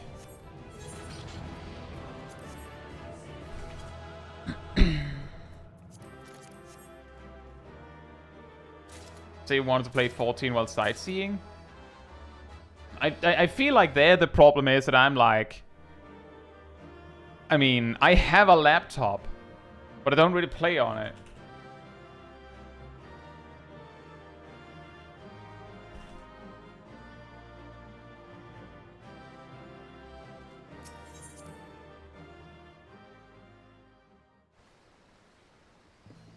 But there's something to be said there, Lex, that apparently a viable method to farm poetics that requires luck is to just spam, like, a Realm Reborn trials.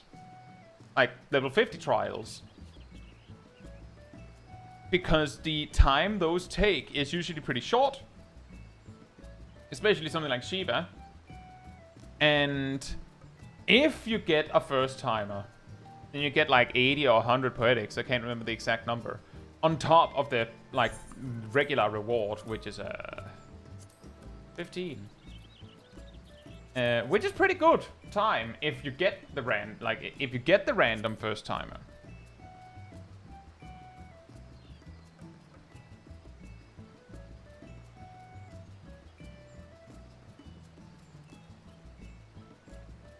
Bolt Blitz says if you're not the right condition, then it hurts and stacking will end in death. No. Ghostbuster and Fleshbusters are one shot if you're not the correct state. Like, it's not, it doesn't matter whether you stack them or not. If you're in the wrong state, you die. That's the reason why people don't really care about whether you stack them or not. It's because if you do it wrong, you die anyway.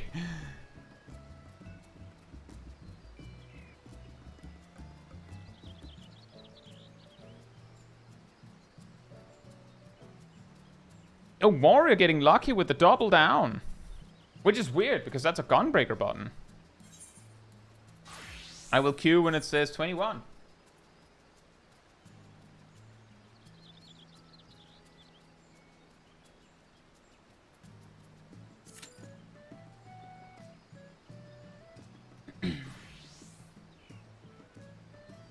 What do you mean, Bubomet?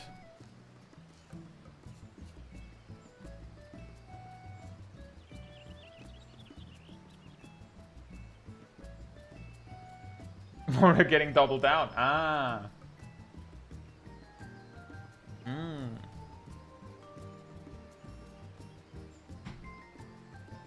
People in general should use Party Finder more, even for older content. I mean, it could help. If you're queuing for something that isn't popping quickly, sometimes Party Finder's the better move.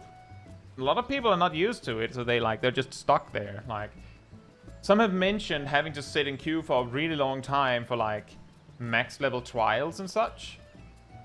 But I'm pretty sure if you put up a Party Finder and just set it in, like, Limsa Lavensa, you might get a faster queue than just sitting there, waiting for it to eventually pop.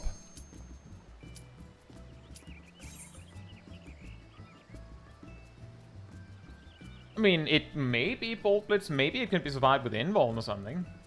Or maybe it does damage. It's so long since I've failed that mechanic that I don't even know how it does it. If it does a huge amount of damage, then you might be able to live it if it, like, doesn't ignore mitigation. And if you, if it just kills you, like, with no text or anything, then there's no chance. But I don't actually know. Big God's heaven. I mean, my recommendation there, Lockfan, is that in those cases, if it was me, I would probably just say, I don't need to play 14 that much. I'll just play when it's safe.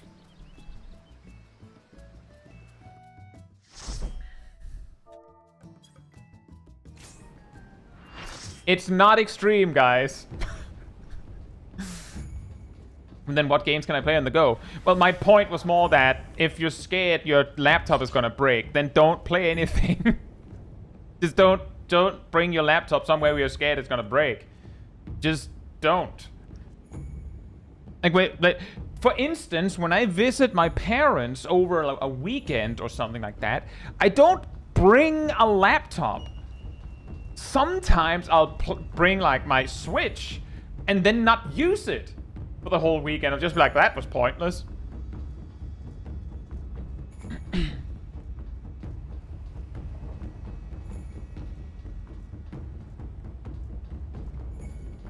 You know, the funny thing there, good take, is that I feel like 14 has like, not exactly that, but it has like a very, very, very basic implementation of it. If you've ever seen it print in your chat that so-and-so amount of parties like match your search criteria, it has something to do with Party Finder. And when you open the duty finder and see that number next to a particular duty, that's the amount of Party Finder groups that are posted for that.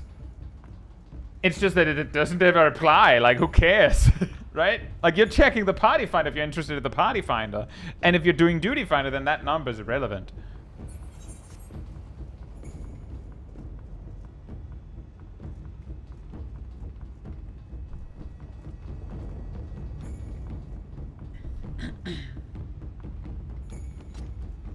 Alexa, so you think unlocking the new tank is gonna need going to the new area? No.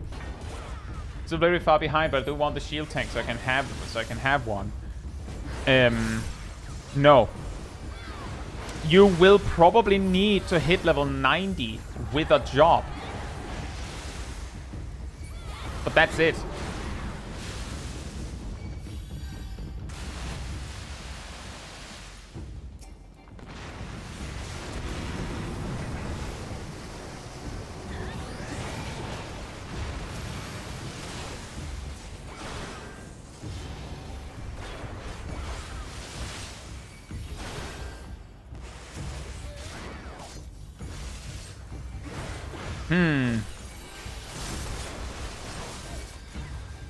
Will the other tank something for me? Or am I just alone here?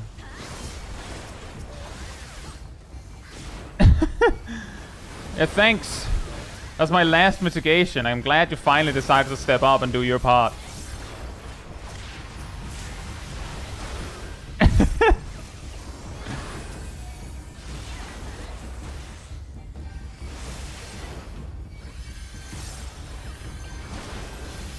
You're tanking both of them might be fine if the healers are ready to handle it.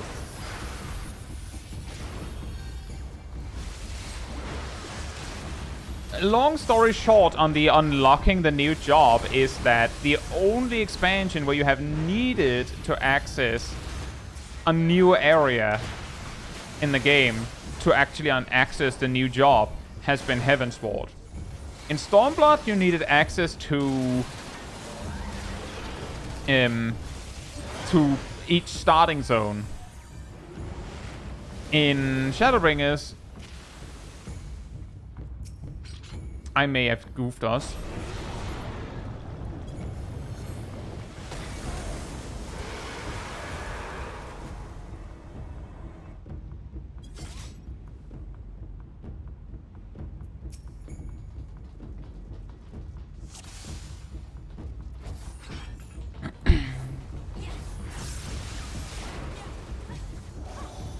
And yes, you can, Lex.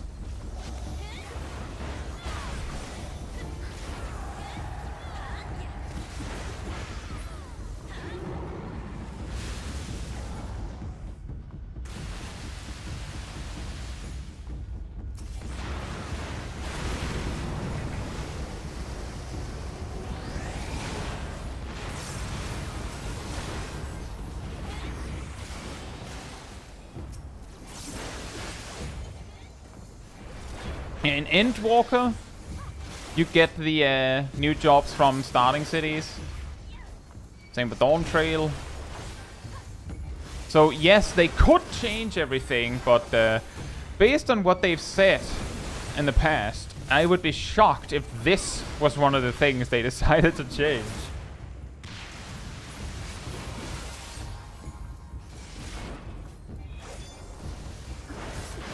the job quests might be like...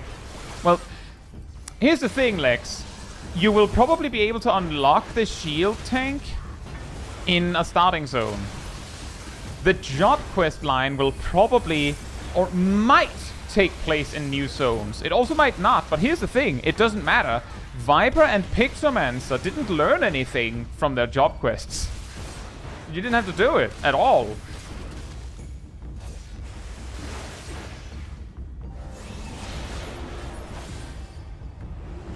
I think that was way too early, but I guess we'll see.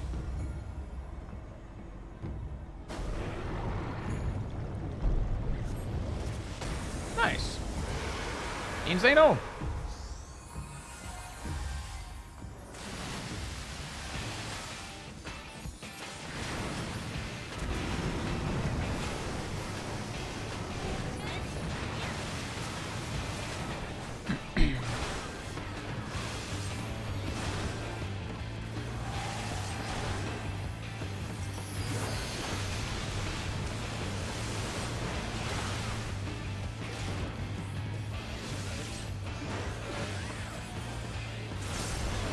It's really funny how many of the extremes from A Realm Reborn have some sort of fake out where if you're looking for the tell from extreme on normal, not hard, you get scammed. And the reason I didn't click the button was because on extreme he might fake you out.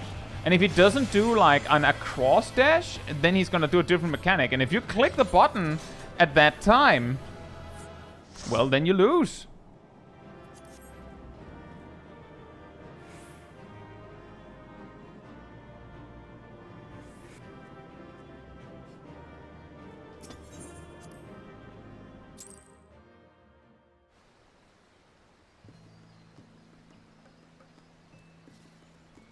Shuki.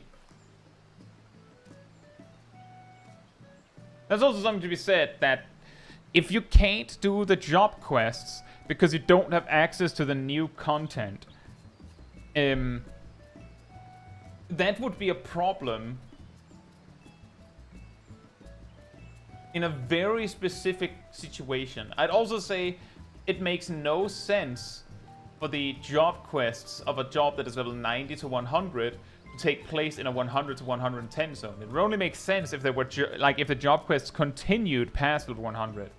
So at worst you'd see the shield tank and the new range physical feature in Dawntrail zones. And if you can't access those zones, well, then you can't access any content where you'd need those job actions anyway, if it offered any. A third heart. Hope you're doing well. What's your favorite job so far? Currently, my favorite job is Black Mage.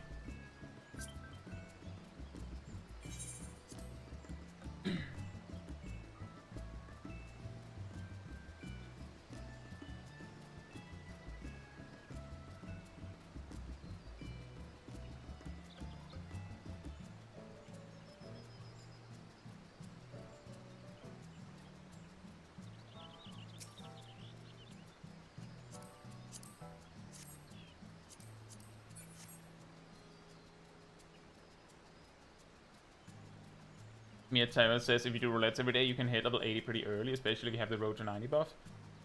Just to clarify, guys, what I mean is, if you are level, like, if you're like, you unlock the new shield tank at level 90, but your MSQ is actually in Stormblood, you can play the shield tank. Boom, fantastic.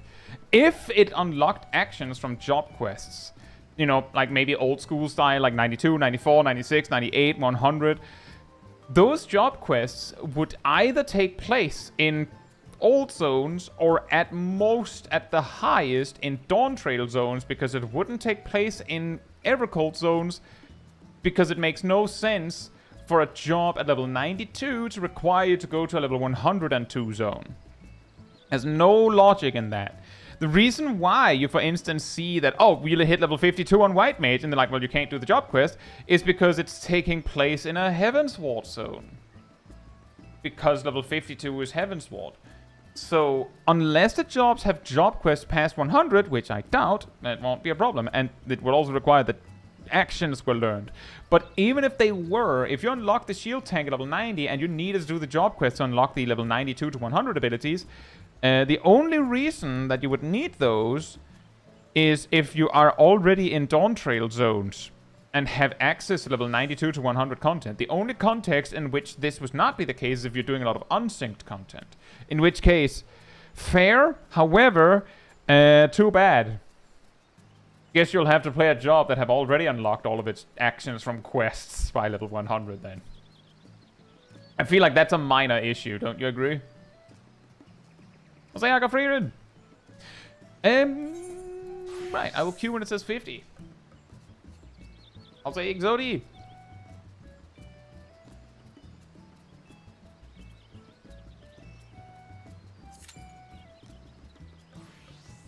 White Mage quests can all be done basically as soon as you get into the expansion zones. Yeah. True. Hey, Philippe.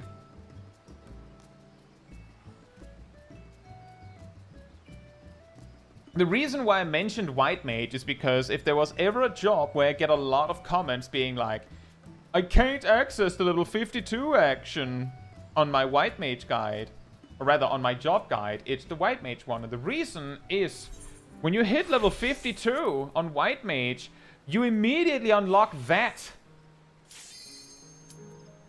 But not this. So you instantly unlock the spender of the resource, but you don't have any way to actually get the resource. So people are made extremely quickly aware that they're missing something, and they think they goofed it. Where it's like, no, you have to do your job quests. That never changed. It's just that some actions are not from job quests, just like your class actions. Oh boy! And Shaq is here. Some things to be said is that if you got your White Mage past level 52 in Stormblood, you will not remember this because it never was a thing.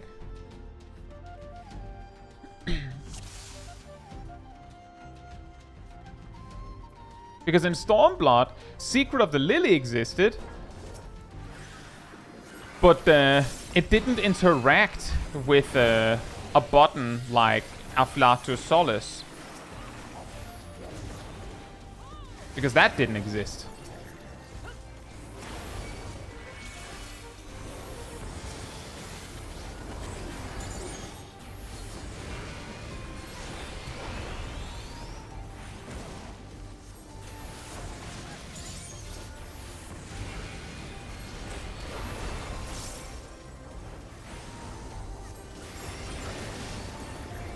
Exodi says Heavensward zones aren't gated like later expansions. You can just go to the Forelands. There is some gating. You cannot go to Dravanian Hinterlands, the zone just before Idleshire. Because there is like an MSQ moment where the gate is opened there. I specifically remember this because I remember seeing a clip of someone basically going on a two-seater mount. Like someone else's two-seater mount, and when they tried to drag them into Hinterlands, the game just stopped them.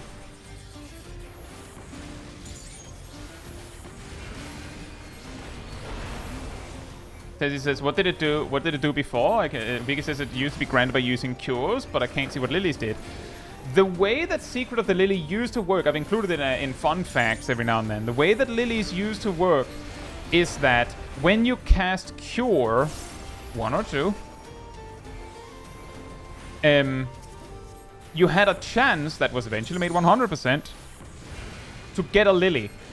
What a lily did was that it made it so that when you used essentially a cooldown, I'll say Zero Joker. When you used a cooldown, I think Benediction didn't count, but if you used Azize, Asylum, or Tetragrammaton, it would reduce the cooldown of that cooldown immediately by 4, 10, or 20%, depending on how many lilies you had, and then it would consume all of the lilies instantly. Which of course means that you would use it on Azize, right? It's a little bit more complicated than that. But that's the idea. is that you could then, like, that you would get refunded some of what you lost by getting, like, some cooldown reduction. And then with Shadowbringers, they reworked this whole system.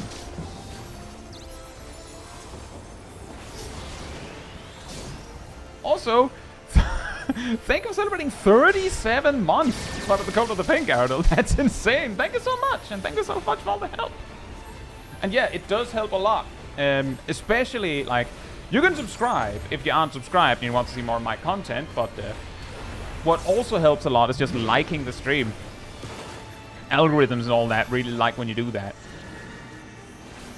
So thank you so much.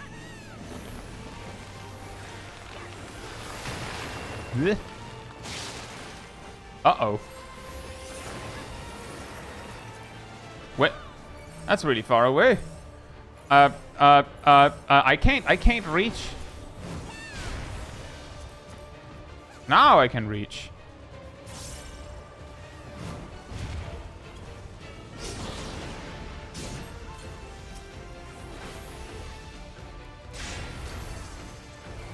Do you think mentor roulettes would profit from being able to queue as a party of 2 mentors? I have a feeling that it wouldn't change much.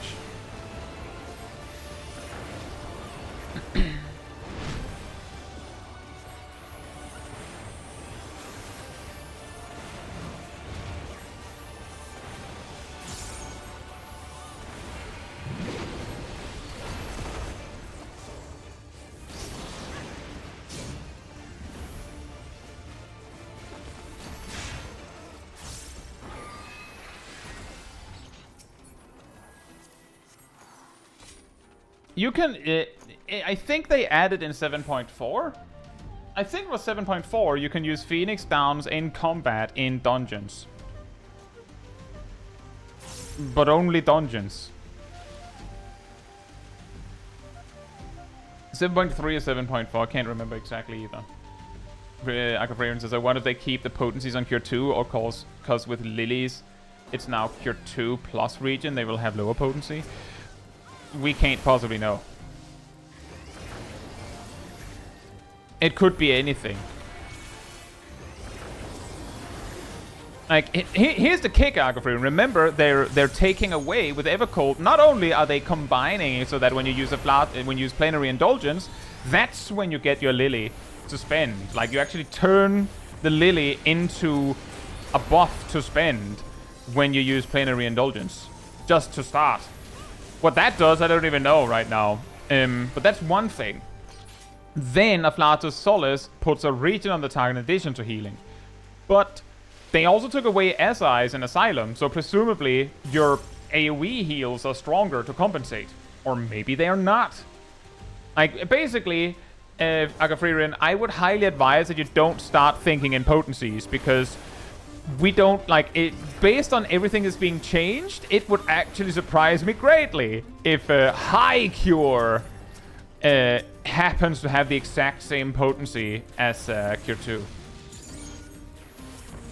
It would actually surprise me if the Cure 2 that you will presumably have at lower level will still have the potency that, you know, Cure 2 has right now. Why would it?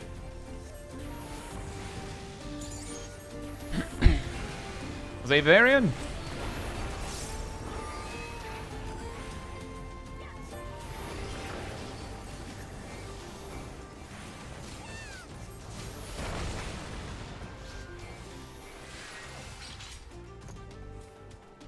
Gazelle says the numbers we saw on stream were just placeholders. I'd argue that they're not even placeholders. They're just, like, default numbers. The funniest thing that I noticed is that the 1-2 combo that White Mage has does the same damage.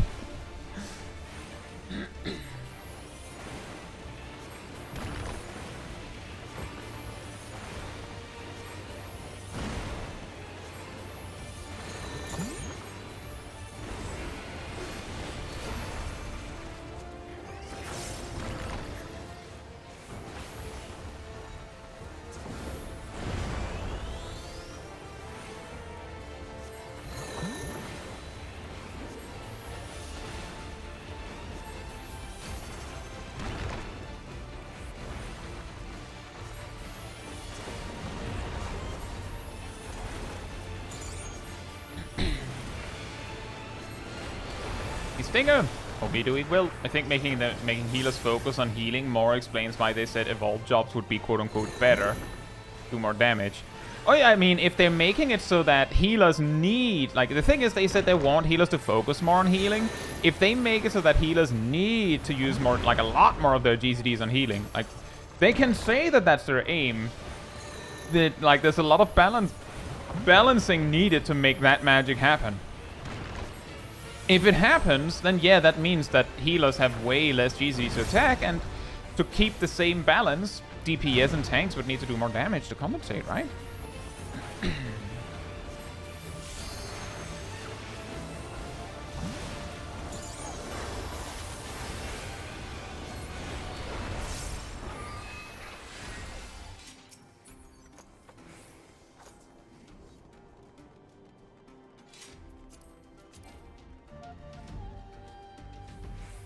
I think there's also something there, Caetsu, that maybe you just wouldn't find it fun to solo or fight for that long. You think? I was here thinking, when did I use a burst potion? And then I realized, oh yeah, it shares cooldown with Phoenix down. Only they also changed reborn healers to lower the damage. That's a good point. That's actually a good point. We can probably assume that they're not going to make it so that evolved mode DPS and tanks do more damage to compensate for evolved mode healers doing less damage. Because if they did that, then what do you do when I then roll up with my all evolved mode tanks and DPS and 2 reborn mode healers?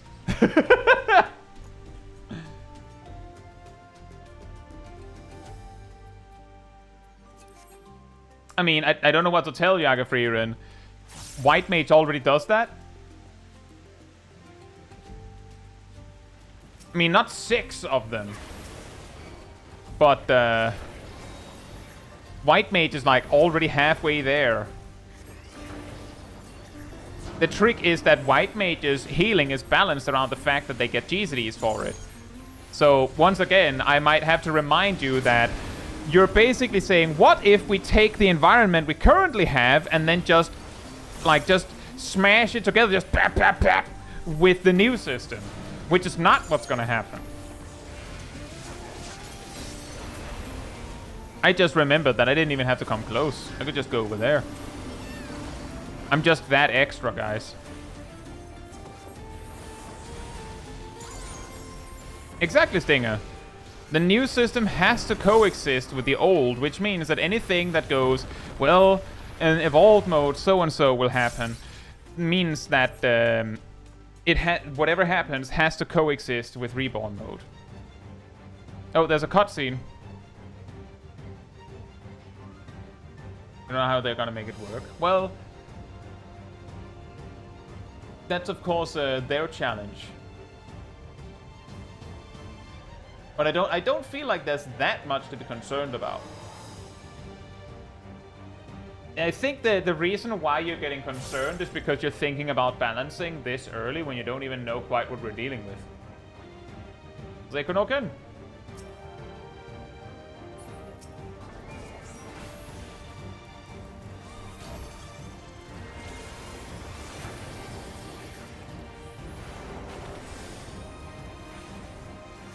Yeah, like there's a lot of things. The evolved mode tanks have to be able to tank old content. Duty Finder is unlikely to make a distinction between off tanks and main tanks. So we can probably assume that any old content that is like, well, like you need a main tank, well, an off tank has to be able to do that because like you might not have one. Dungeons have to be tankable by off-tanks, so anything you imagine in your mind's eye that an off-tank might not be able to do because that's a main tank thing, well, you have to start by placing the off-tank alone without a main tank, or even imagine it with 2 off-tanks, and see if that works. If that doesn't work, then they haven't followed through on their promise, because they said that optimal is main tank plus off-tank, but double of one should be viable. And you can take that to healers as well, that there's a lot of concerns that are based in us making assumptions based on the system we currently have. And we should probably take a moment to breathe and remember that, like, they're changing that too. Like, even the reborn mode part of going, how will these two systems coexist?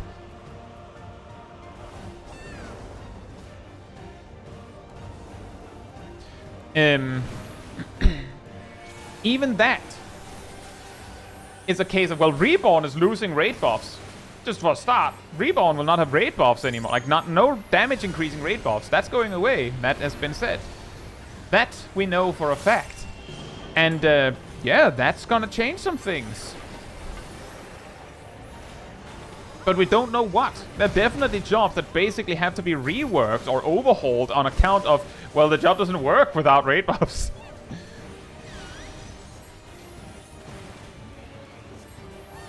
Like, in a funny twist, it's pretty traditional that the devs will be like,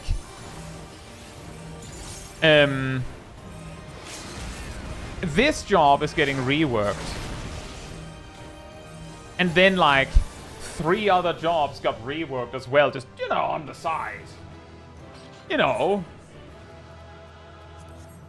the classic, oh, guys, we're gonna rework Dragoon and Astrologian for Dawntrail. That's happening. They're getting changed so much that it has to be an expansion thing. Meanwhile, the only thing that really changed about Astrologian was their cards, and the only thing that changed about Dragoon was, like, well, their gauge was reworked a bit. Meanwhile, Monk, who was not announced to have a rework.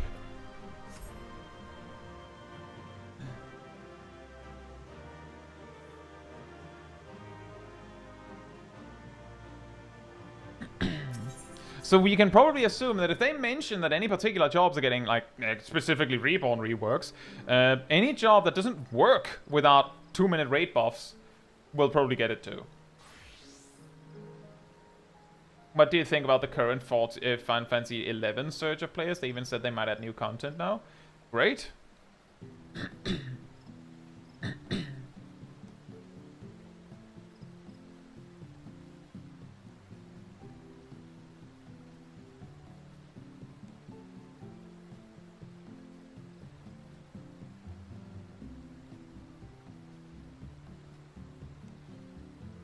Exactly, Philippe. The funny thing about it is that Dragoon and Astrologian had their reworks announced, like, early Endwalker. And then, shortly after, they were like, oh, no, these reworks are so big that we have to wait until the next expansion. And then they were like, by the way, Paladin is getting a rework now! Like, just kabam! And then the reworks Dragoon and Astrologian got for Dawntrail were, I would say, smaller than what Paladin got. I'll say Lotus.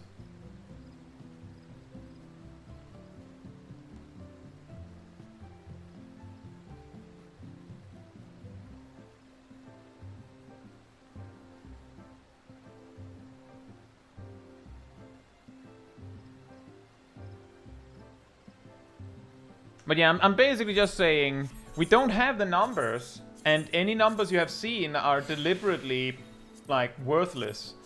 Look at the tools they have. Assume that it's gonna work. We already have enough negativity as it is. Try and imagine that it'll be great. The person who's designing this whole evolved mode system, guys, made Astrologian. The original one. The one that people, like, fantasize about. Oh, heaven-sworn Astrologian, come back to me. OG Samurai, that was also him. As he made Ninja as well, yes. Like, basically a lot of jobs that are, like, amazingly well-designed conceptually. He made those. So there is something to be said that it might be fine. Right? It might just be fine.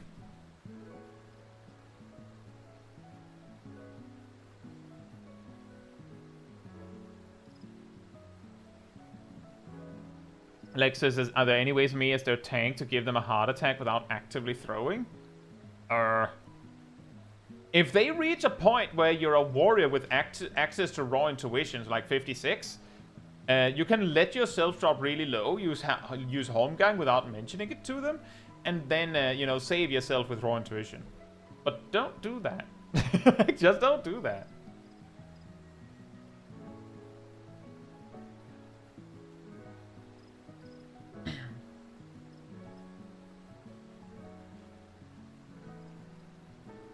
Locke, that's because that's how raids are in other MMOs, typically. Sort of.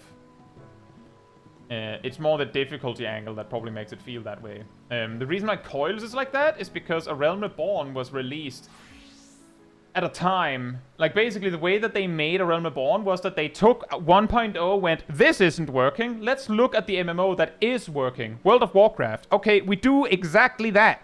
And that's how raids are in World of Warcraft. Except there's less checkpoints. But they basically went, how can we make WoW raids in 14? And that's the reason why you also notice if you go through, and when you get to Alexander, which is like Heavensward raids, that as you progress through it, they go more and more.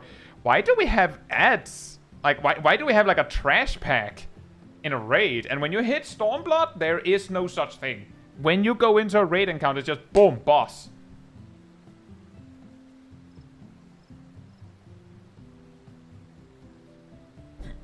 Yeah, I have a feeling, Lex, if you try that with Dark Knight, you're gonna throw. Not deliberately.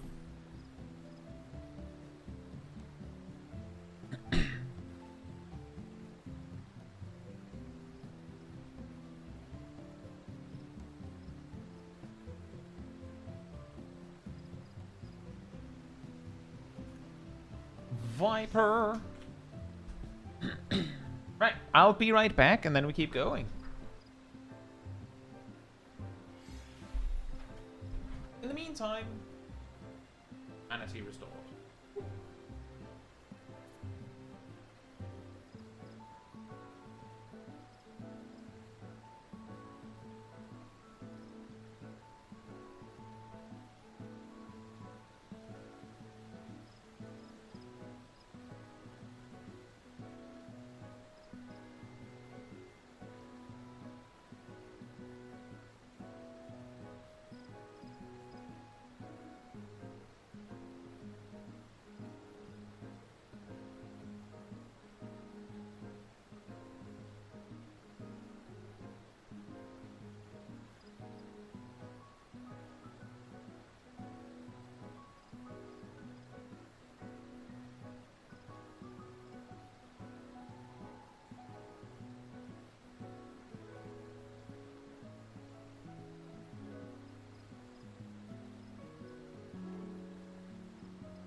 Huh? Okay, that's a funny one. I don't know if Locke can see can view yet. I don't know if they're done with the ads. However, question: how come dungeons are better for leveling than raids? Dungeons generally not better for leveling in any specific metric. Max level content is bad for leveling because it's made for max level jobs that don't need XP. It's basically like they added XP because it should be there. It's also like, hilariously, the way the game tracks that your gear should be breaking is XP retrieval. When you gain XP, the game goes, and also damage your chest piece. Like, your gear breaks by killing things, not by being hit. It's really weird. But there's basically just like XP there so that it's there. But dungeons, not all, specifically leveling dungeons, are good for leveling. As like when we take that angle of why are leveling dungeons better than raids and whatnot, that's like going, guys, why is a soup ladle better for pouring soup than a spoon? It's in the name. This one is for soup. And yes, I do in fact have a leveling guide.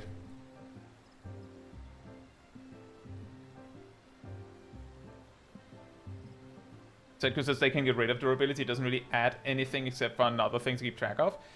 Durability is one of those things in MMOs that are there as one of the ways to tax the system. It's just that due to the way repair works, it's so meaningless now that it doesn't really affect anyone. Like, the cost is so low that it doesn't really matter. But that is the logic. That is the reasoning for why repair, like, durability is there. It's not to make, like, some sort of, like, deep fantasy, like, mechanical connection. It's there for the same reason why you get taxed when you sell things on the market board.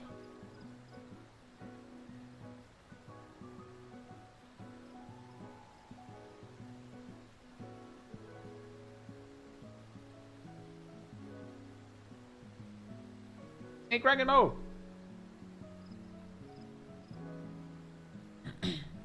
Hey, Shaman! Hope you're doing well. I'm doing quite alright myself.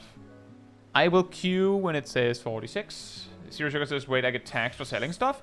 When you put things up on the market board, you'll notice that it says a tax rate on the item. You don't get taxed when you sell to a vendor. But when you sell on the market board, they take a cut. There are ways to reduce that cut, but there is a cut. And the way to reduce it is to have you retain a station in specific areas. You need to keep track of that. You also technically get taxed when you buy stuff. That's the reason why when you try to buy something, there's like a menu pop-up that says, are you sure you want to buy it for this price? And then parentheses, tax amount. Where does the guild tax even go? It's just deleted, yes. It's just gone. It's gone in the same way that when you buy items from a merchant, like a vendor, the money is just gone.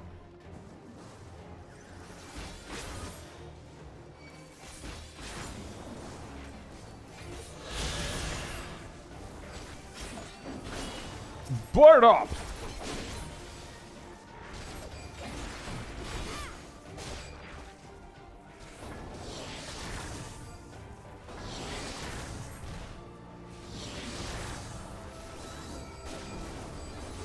There's a lot of things, actually, Redmaster, that you can glean from, like, seeing, like, video game markets that might be easier to tell in this, like, low-stakes game world that might be harder to track in the real world.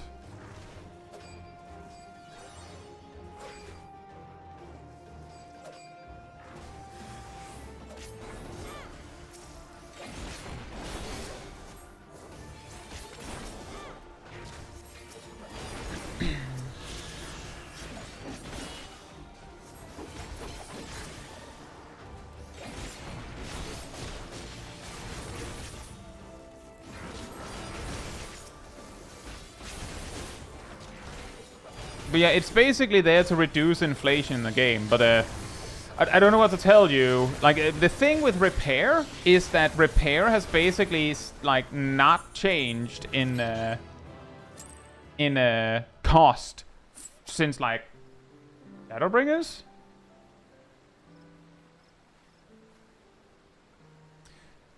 Meanwhile, freaking, like, the submarines in free companies have just printed money in the game for a decade or something. So like there's so much skill in the game and it's not doing very much to get rid of it. And yeah, don't do that, Alice. Be careful with that. And let's just say there's so little effort put into like guild syncs that like it's being outpaced by guild printers. Anyway, I'll queue and it says 49.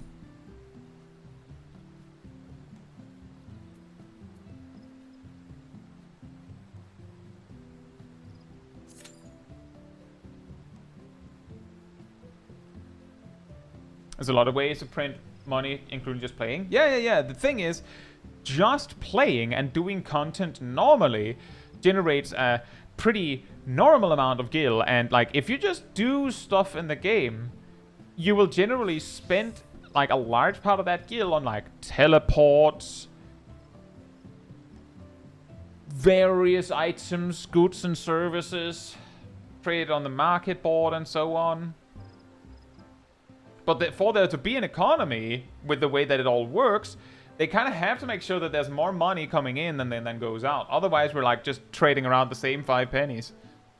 I'll say Flims and Strat and Shiro.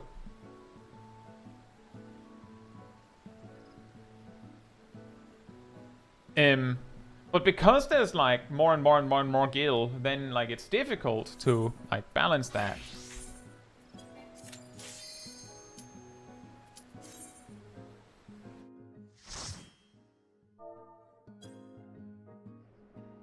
Oh boy.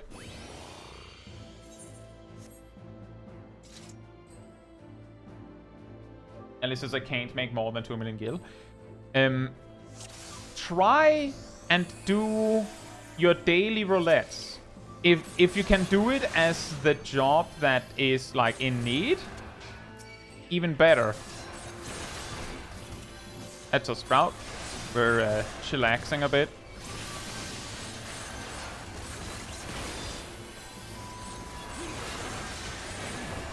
Oh, you don't want to stand there.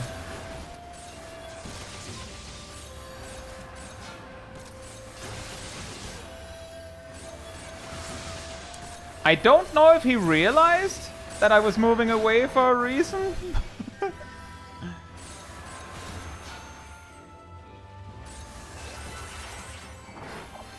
Apparently everyone forgot how to attack when I started running. I'm very glad I didn't pull Beggar.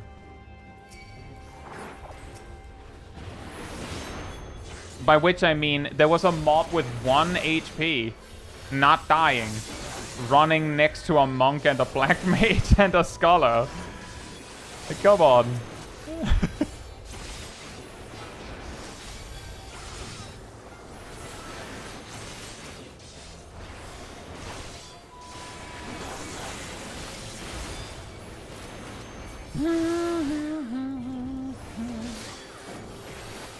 Bingo. Yeah, I think it seems like it's a good move to split these pools up with this team.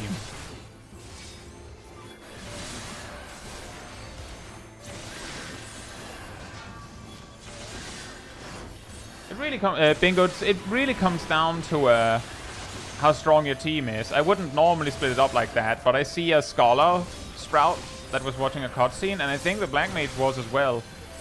And then we see the pull actually underway, and yeah, it's not one pack. The Gullo Gullo is a solo mob. That was technically 2 packs. This is a 1 pack.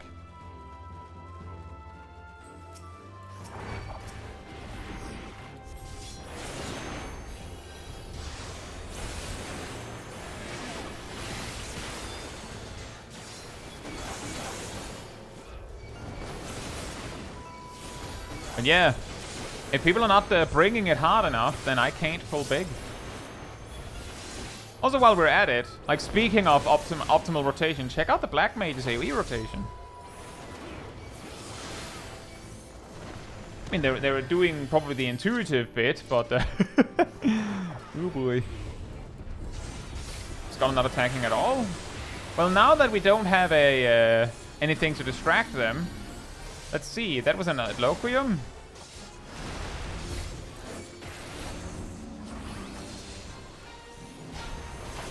Oh, they are attacking. Oh, thank you, Ardell. And that is true. The first few big gigapulls in this dungeon are really hard, which is the reason why I don't pull that big when we're in a weird party.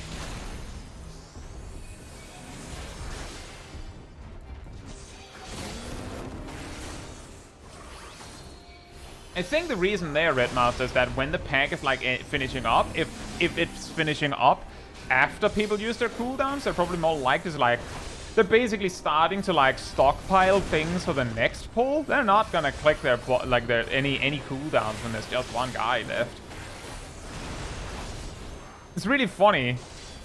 Like I've done that sometimes on stream, where like for instance we get underkeep in the first big AoE pull after the second boss. Like you have like 2-minute burst come up in the middle of it, and no one's doing anything because everyone's holding. It's like, I mean, the pull is over, right? And then like the 20% of the remaining like 2 guys takes like 30 seconds.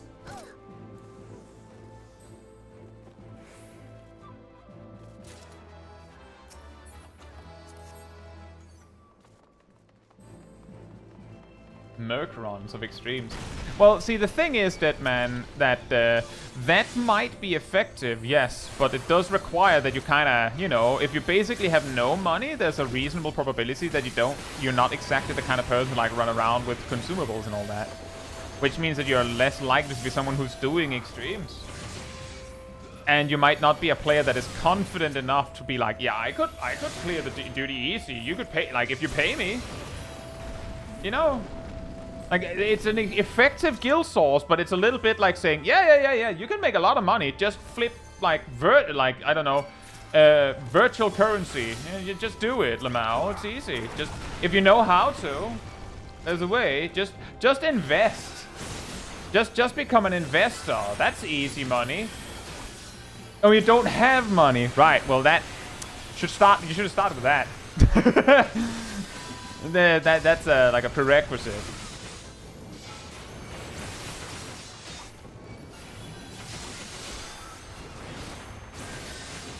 But yeah, if you can do extremes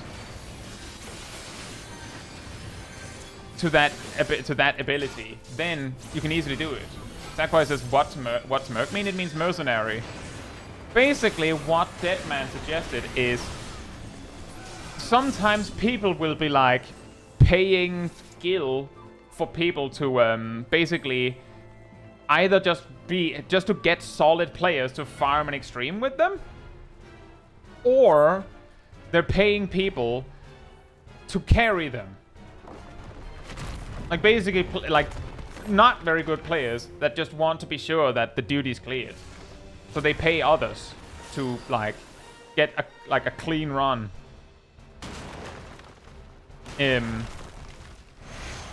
And or pass on loot. Yeah, like typically if you're paid to do something like that, you're not, like, if the mount drops, you're not rolling. You're probably not rolling on the coffers or anything either. Like, that's the payer's loot. You're just there to kill things.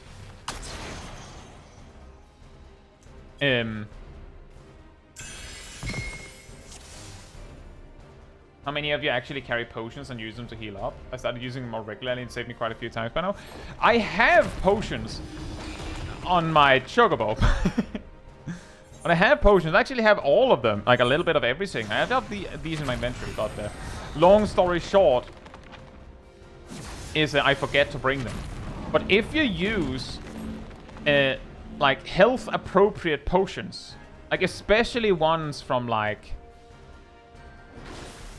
a Realm Reborn ones where they actually don't heal for like they have a lower health amount, but they have a higher percentage and they have a short cooldown. Those can be equivalent to being able to cast like Tetragrammaton on yourself every so often, which is I mean that's a 1 minute white mage cooldown, right? It's pretty good.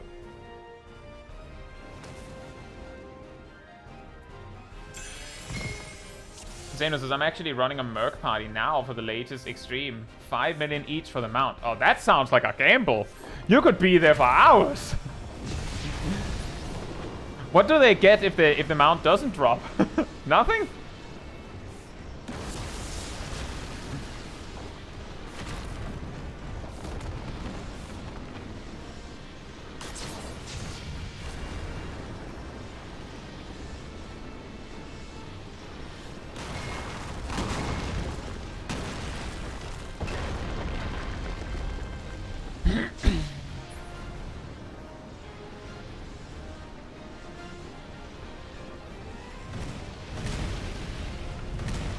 Silverman says, extreme merc parties rarely see payouts. Ha! That's fantastic. I love that. Like, I want that message and then, like, put right next to Deadman's merc parties are a good way to make money. I'm going to assume that the experience varies based on how you make your payment. Like, if you're like merc parties, like, I mean, if the amount drops, but it's this much per clear, then, like, you probably get less money, but it's reliable, right? Whereas if you're like, you only get paid for the mount, then it makes sense that the payout is a lot higher because there might be no payout. I remember that from, it's not quite exactly the same, but back in World of Warcraft. Check that on your bingo card, everyone, if you haven't already. Back in Legion, I would, with my team, we would run essentially mercenary parties for Mythic Plus. And let's just say the price for a clear increased with the difficulty you wanted. And if you wanted, like, you could also pay for an assurance that it would be timed, which can matter. There's like a timer on it. But the price for an assured timed was like a lot higher because, I mean, we were aware that there was a possibility that we couldn't make it, and if we couldn't make it for whatever reason, you of course didn't have to pay. So of course we would take a much bigger, like, payment if we actually managed to do it.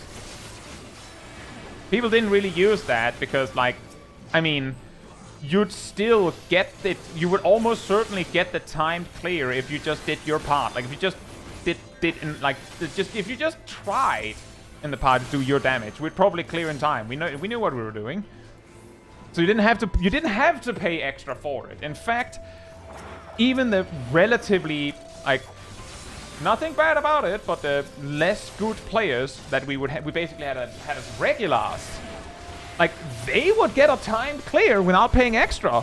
Not because we were like, well, you're a regular, so we give you, like, extra good treatment. It's just like we had no reason to not time it.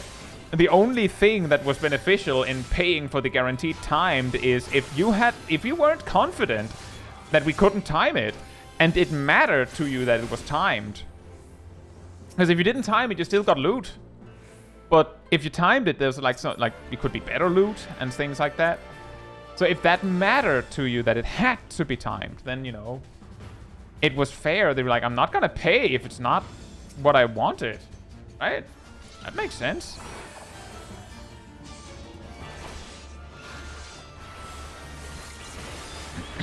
Next says, I might just be blind, but I don't think I've seen any potion keybinds on your hotbar at all, even on Savage Proc. The moment that we're doing aiming for clear, or the moment you see me start using potions, you'll notice that my shield bash disappears. Suddenly, shield bash isn't on my hotbar anymore.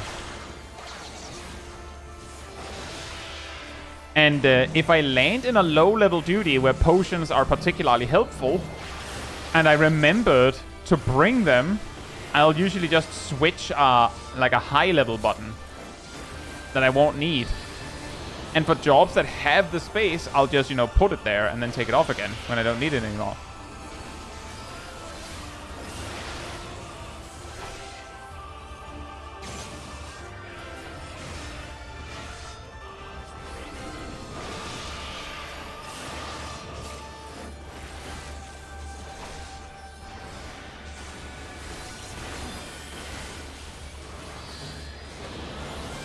Hey, the skip.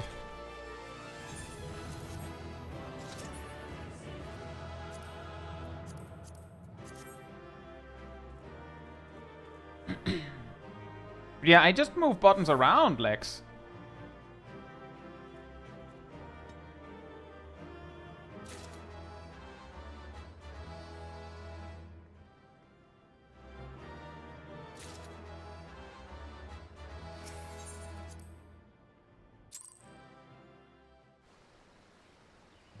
Like, for instance, I think there was some drama regarding someone getting floor carried through Uwu and then simply leaving and not paying the carries, and it got viral drama. Here's a fun fact. If you ever make merc parties, my advice to you is make sure that the payment and the deal is agreed upon in in-game chat.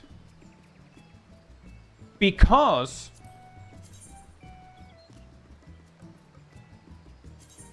let me see if I can find it.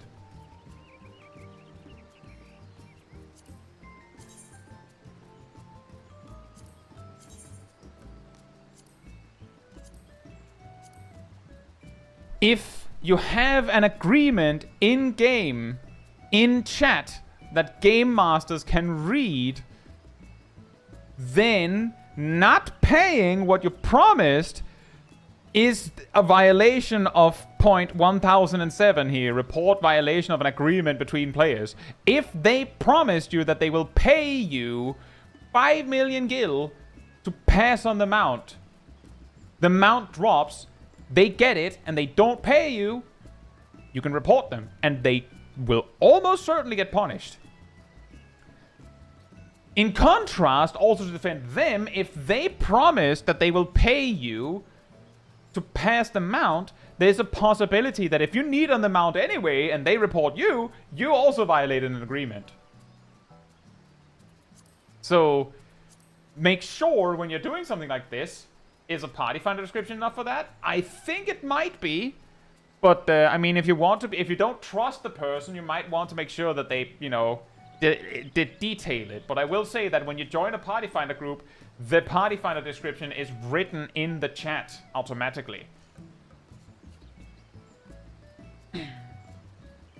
But yes, if someone is asking you to make the deal like off-platform, like off 14, they're probably trying to scam you. If they're not, then they don't have any reason to deny you when you say, no, I actually want you to talk with me here right now in game. If they don't want to do that, it's either because they want to do something that is not allowed, or they're trying to scam you, which is, you know, also not allowed. As in, it could be they want the deal to be in real cash, or they want there to not be a track for them to trace and be punished when they're going to scam you. How's a Dragoon Etienne?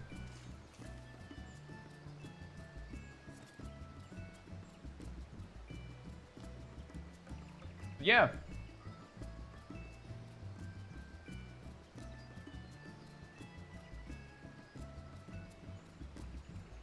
The simple reason why I don't always keep a potion on my hotbar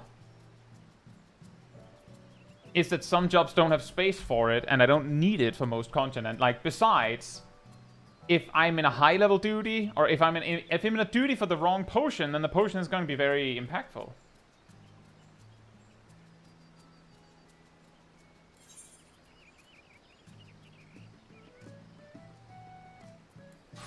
I'll queue when it says 18.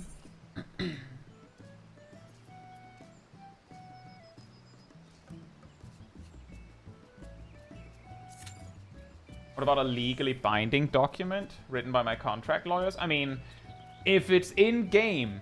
If it's not in-game, then you'll have to take it up with the individual. Simply put, if you make an agreement between players in Final Fantasy XIV, and you violate that agreement, then you will probably, like, if they actually report you, you'll probably be on the hook for punishment. It's really important that you conduct yourself correctly and don't do that. That's the funny thing, is that for the most part, if you're just, like, if you act proper and are not a jerkwad, then you're probably gonna be fine.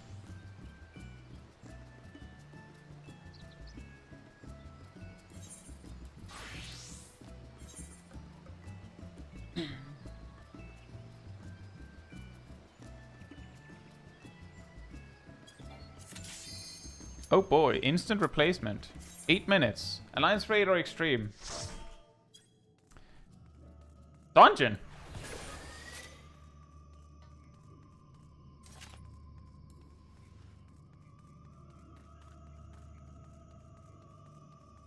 Huh? What happened? What happened here? 8 minutes definitely tells me that they probably waited for them. And then was just like, well, they're not coming back. Well, it's not instant replacement, it was 8-minute replacement, but I got an instant pop and it was a replacement. They probably waited a while.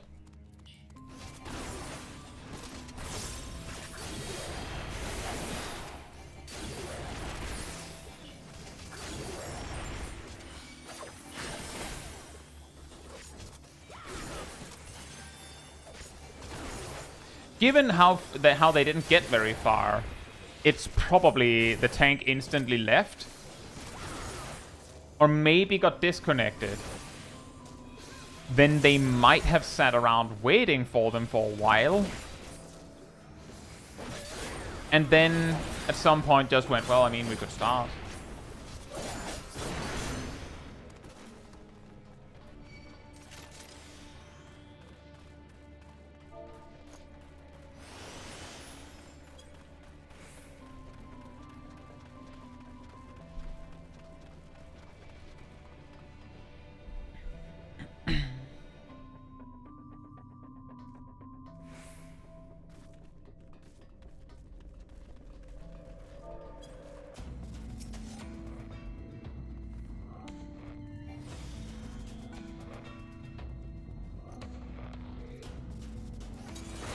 Yeah, they said that they just got disconnected during the first pull, even.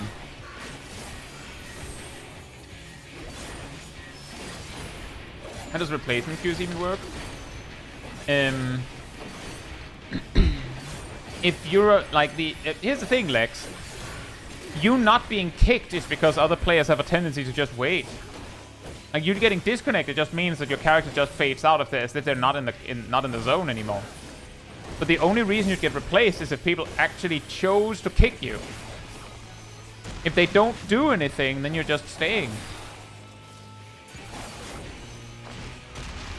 But in regards to replacement, there is an option you have to tick in your duty finder. There's like a cogwheel in the top left to choose that you're willing to be a replacement.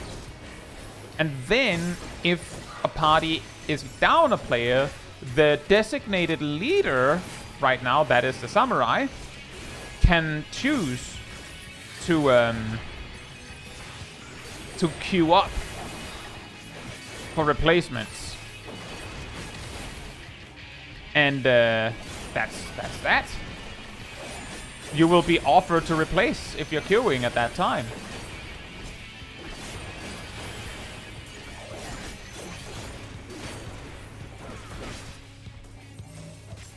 So they chose to kill a boss without me instead of replacing me. If they were in the middle of the boss fight, it might be difficult to back out. And if they trusted that you were like legit just disconnected, they might have just thought, well, it'll be back. Like, personally, I'm not very quick to kick people.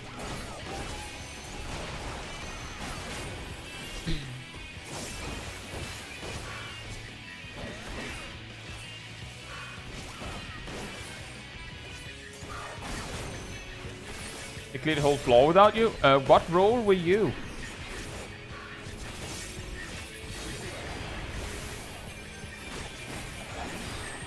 Dark Knight. Okay, that... Without a tank, that sounds like someone decided, cool, I wanted a challenge.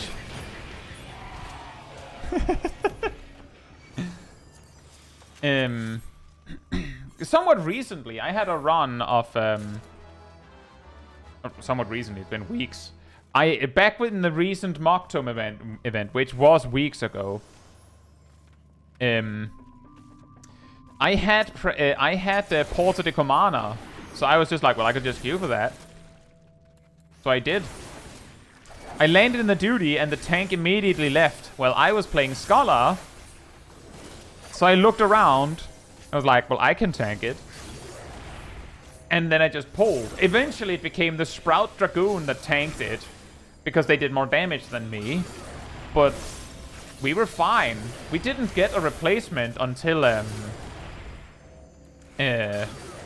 like, moments before the intermission happened. Like, moments before the cutscene, a tank came in.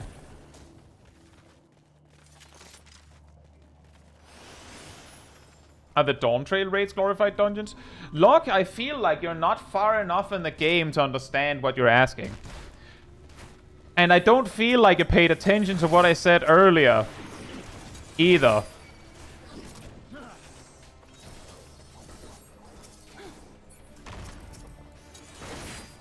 The Alliance raids, Lockfan, are like raids, like most MMOs call raids, which is packs of enemies and bosses and all that. Which I guess is what you call glorified dungeons, quote unquote.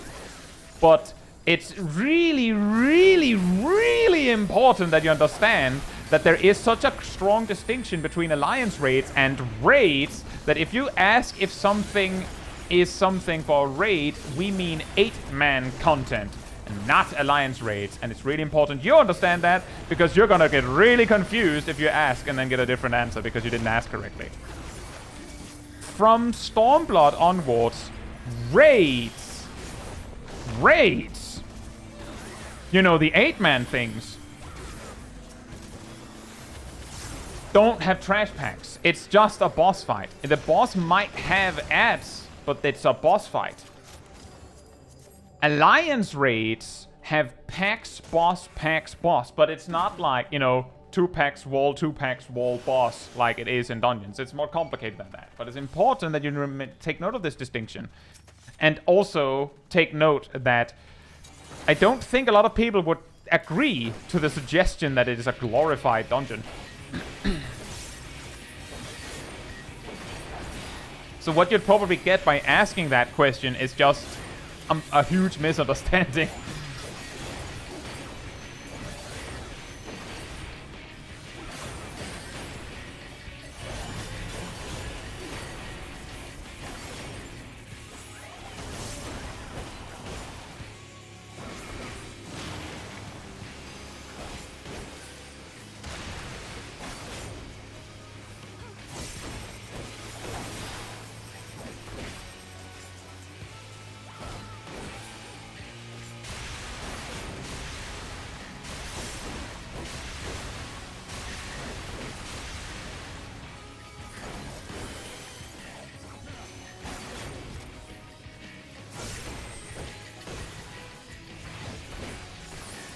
How do you send to the boss that fast? I mean, I start with a ranged attack.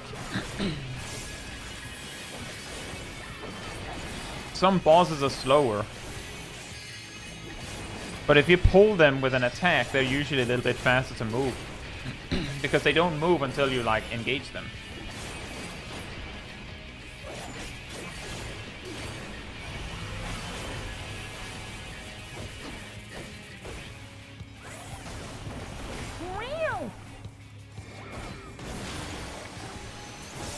Just AR and Heavensward content being slow? I don't think so.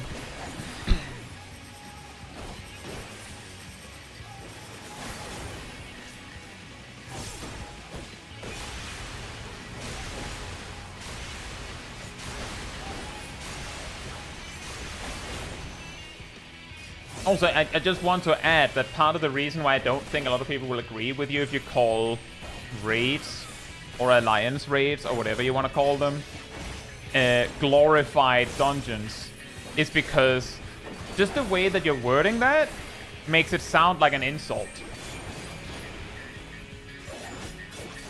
And there is something to be said that a lot of players don't think that dungeons are super prestigious, so getting something like raids compared to them by calling them glorified dungeons, that's not gonna end well. Just don't call them that. Just don't call them that.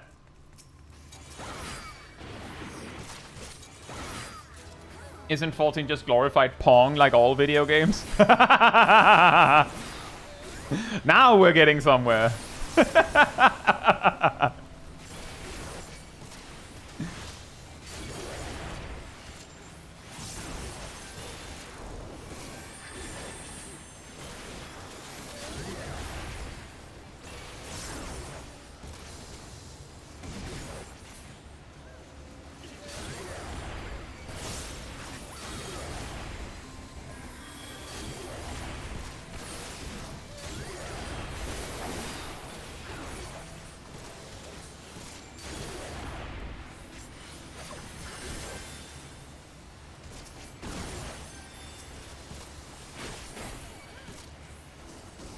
And all mechanics just glorified move out of the yellow marker. Yeah, no. All mechanics are just stand and let thing resolve. Remember that one, guys?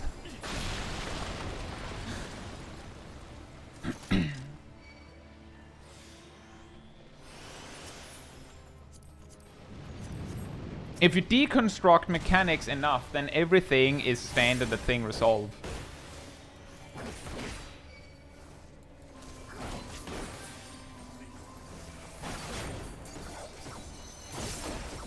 It's glorified stand and let thing resolve.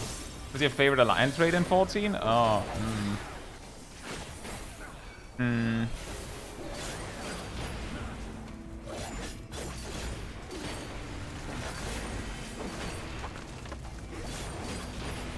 I think it's Lighthouse, actually.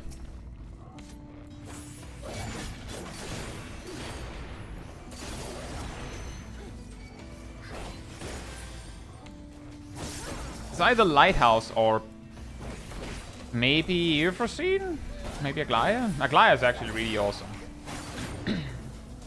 How do I stop getting lost in alliance raids, actually? Move so fast? Most alliance raids in more recent alliance raids are like pretty linear. So there's not that much to get lost in.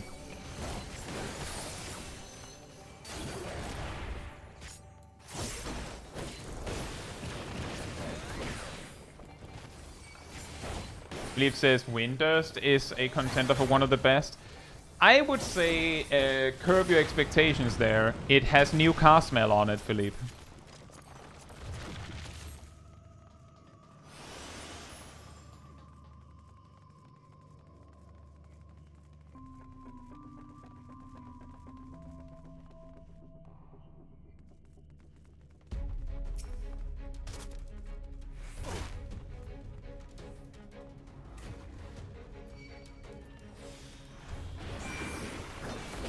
I know I already love farming it. Yeah, but as I said, it's new.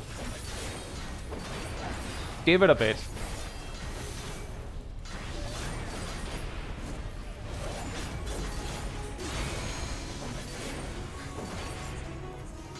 Like, that's a good way to explain it.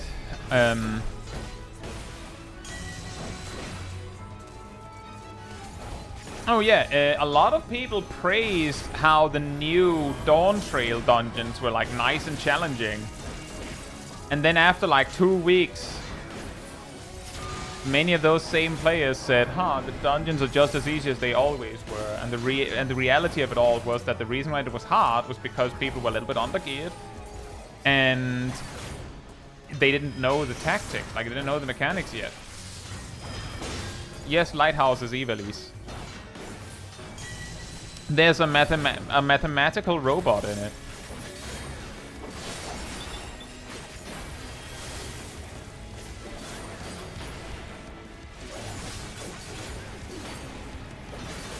I mean, Fran is in it? I mean, I don't think Fran is in the Lighthouse raid.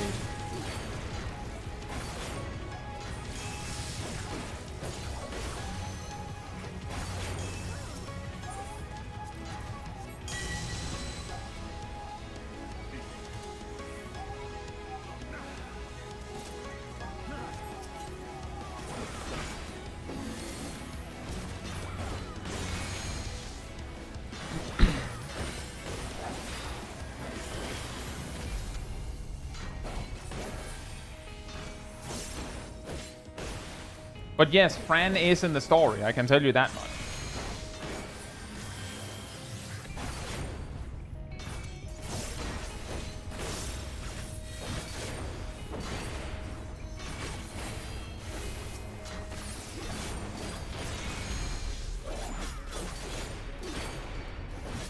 Naval Pixel.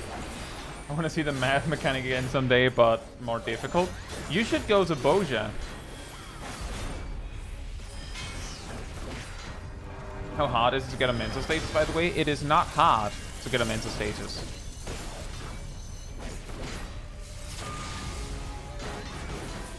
It's time consuming, it's not hard. That's actually a common problem that comes up a lot, is that technically it doesn't require anything to get mentor status beyond just playing a lot. If you're really good, you might get a mentor status faster, but ultimately all you need to do is play a lot.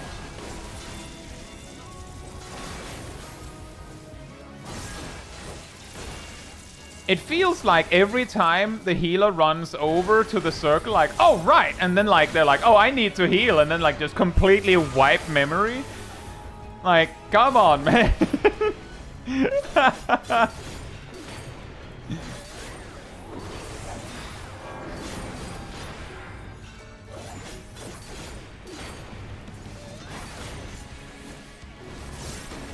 Healer's gonna die again. Apparently not.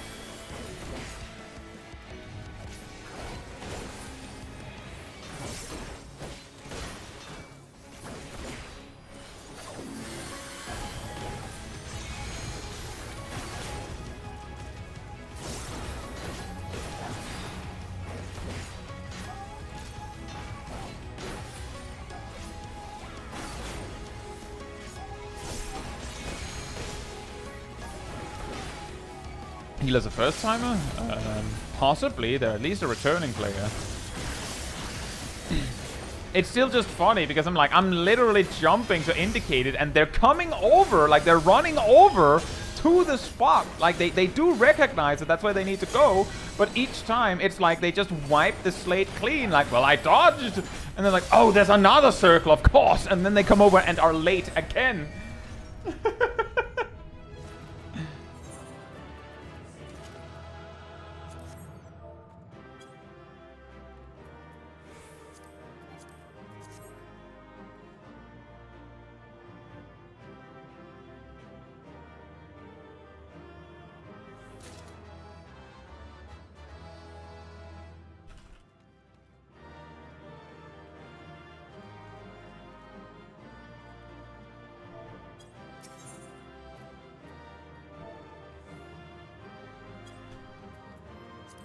Yeah. Solid reminder. Grab some Phoenix Downs.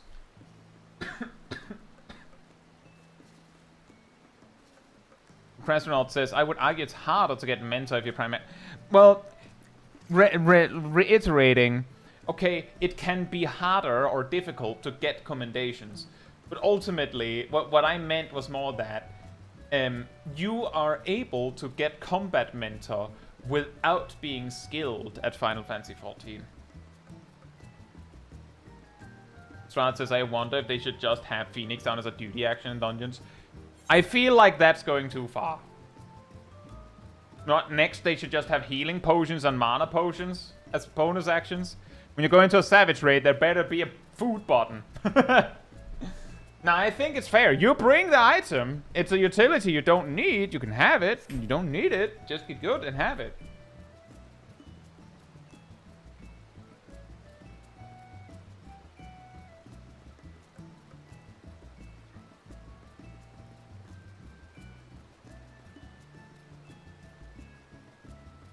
Exactly. Like, a lot of people just got the mentor spot, like mentor crown by playing the game a lot. I'll queue when it says 24.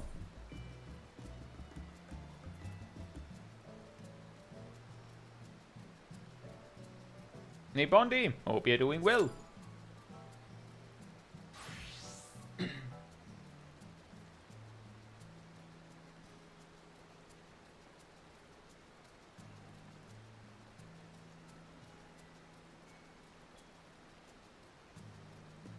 Hey Jason. You're doing well as well. Yeah, getting... Like, so the thing is, the key is it's not hard to become a mentor in that. You could become a mentor simply by playing the game a lot. It will take longer if you play jobs that typically don't get commendations, or if you're bad at the game, you're probably getting less commendations, so it'll take you longer. If you play a lot with pre-mates, you're not getting any commendations. And the reason why we talk about commendations is because the real limiting factor of becoming a mentor is always 1,500 commendations. So that's going to take a while. The rest is just, prog through the game. But it doesn't take skill to get any of those other things, you just have to go and get them. I'll give it an extra minute here. Which is also why I think it's a lot more important to recognize that being a good mentor is a lot more about you being a good mentor. But being a good mentor is complicated.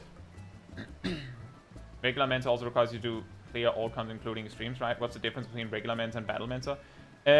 What you're calling regular mentor, Akafririn, is battle mentor. The mentor crowns you can unlock is combat mentor, which is gotten from, you know, clearing the current MSQ and clearing the role quest for each role. And then you need 1,500 commendations.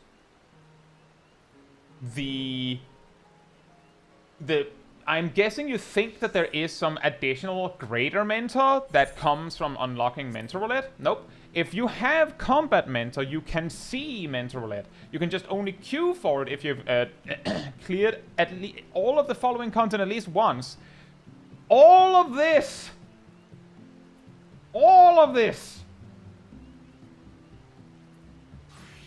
Sword is combat mentor. Big crown is awarded to you if you are both a crafting mentor and a combat mentor. Then you can use the big crown. And the hammer means crafting mentor.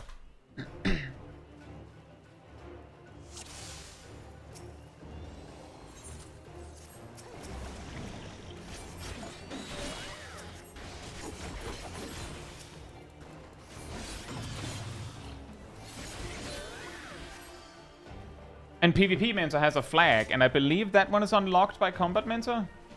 Yeah, actually, that's the funny thing, Akabirin, is that the big crown is actually the super mentor, you know, the one that has everything unlocked. So, like, that's actually the extra fancy one. But if you go in a duty and you see a mentor with a sword, like the sword mentor icon, it's like, let's just say when you queue mentor roulette, if you queue mentor roulette, they will force the sword mentor crown on you to indicate that that's why you're here.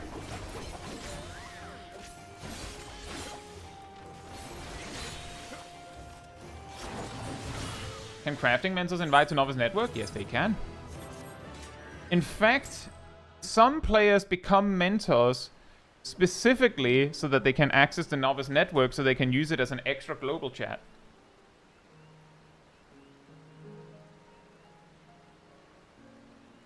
And crafting mentors generally considered easier for that. I'll queue when it says 50. The one thing crafting mentors cannot do is exactly mentor roulette. I'm pretty sure it doesn't even appear if you don't have combat mentor. I agree, Lizard, with daft ideas.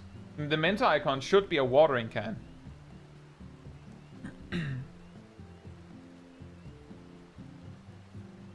Dog says the funny thing is that I don't even try to get commendations, yet I keep getting them even though I play DPS. Yeah, I know. Really, it's really annoying. Just all of those commendations. I can't use them for anything. Can I trade them? Anyone want to? Would anyone want to give me something for having this?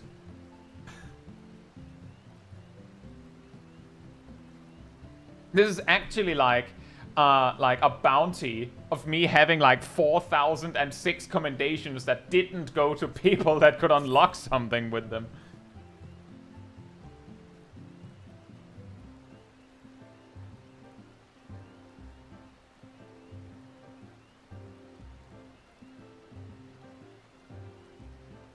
I'll give my left ring toe. Oof.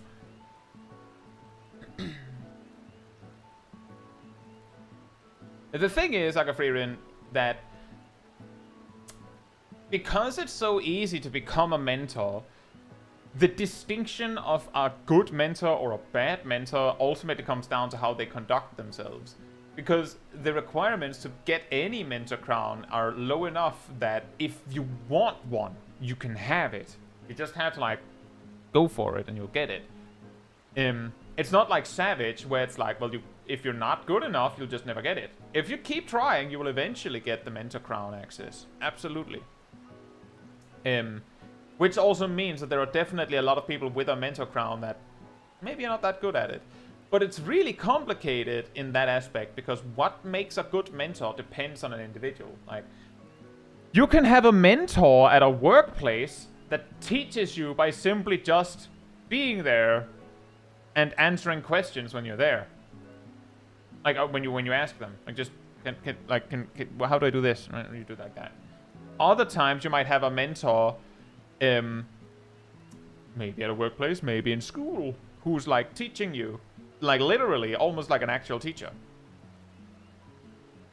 Like legitimately, I have worked as a mentor IRL, and the thing that I had to deal with the most, me saying had to deal with makes it sound like it was bad. Let me rephrase that. The thing that I helped with most frequently was actually how to conduct yourself in social situations, how to deal with certain things. It was also a little bit like scheduling and things like that. How do you schedule yourself? It wasn't very much teaching how to actually do like homework or something, because I was mentoring. I was teaching them how to like work long term without me. I was not teaching them something that had nothing to do with me.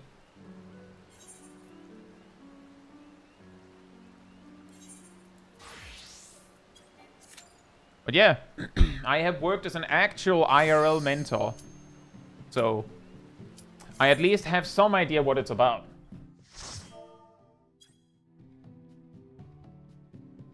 Oh, Crusher's here.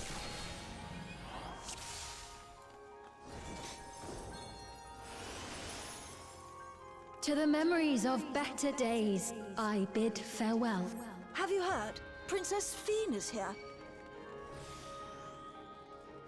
Foreign entities detected. Proceeding with removal. I mean, procrastinauts, you have to start somewhere. For instance, I know some people gained a lot of friends in 14 in the community Discord.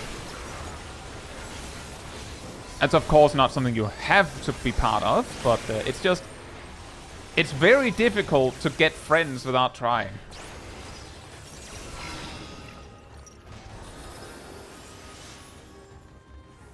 Thank you, Gyarados. Your smile means all is right with the world. Is it mentoring if I just wrote a guide on how to deal with XYZ situation? Smile for me.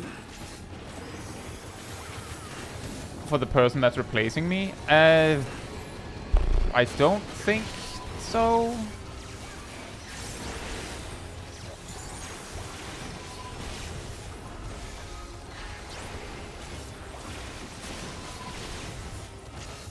Which expansions? Savage raids. Should I dip my toes into when Evolve mode comes as my first time in the Savage? Whichever one you like. I would say, Sackboy, are you... which region do you play in?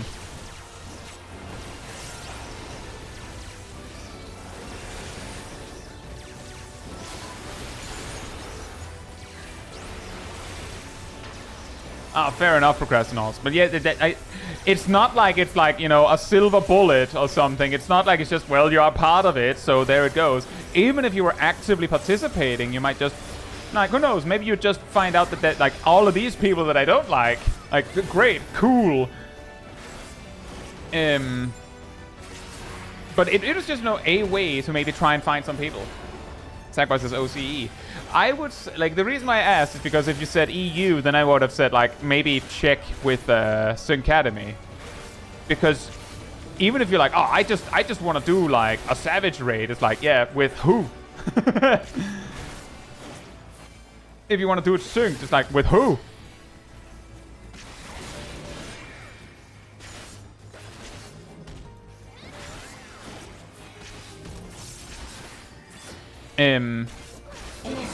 But if you have a group you can play with, then, I mean, my suggestion would actually be look over your options. Pick one you think looks cool. And the reason why I say that is because I don't think, oh, this specific raid tier was really easy, so you should start with that one, is very good advice. I would actually say that's kind of bad advice.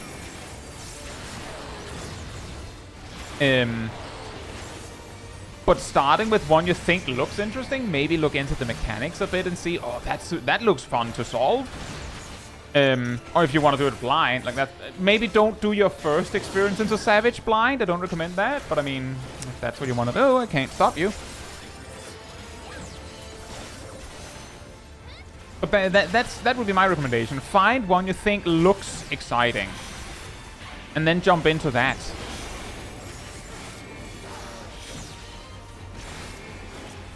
That's of course also like, if you don't have a group to play with specifically, then maybe lower your expectations and go for one you think looks interesting that you can find people for.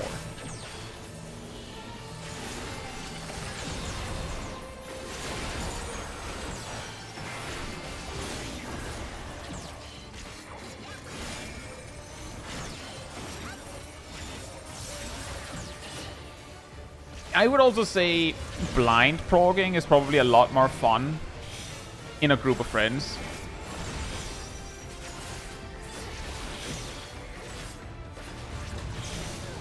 But it also depends on how much time you're willing to put off for it. Like, in our Savage team, we blind progged EX3 because we had time for it.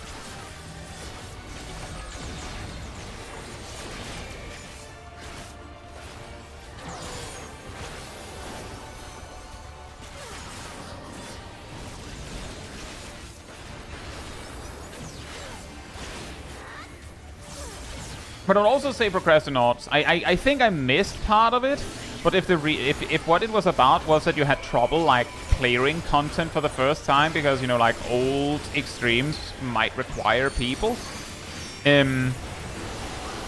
just like if you are in the community, you could just try and ask if anyone want to join you for things. It might even be more effective to just like, you know, just start. Like, I'm trying these. Anyone want to come? And some people sometimes join in, just like, oh, what are you doing? And then you could maybe get those things unlocked with strangers.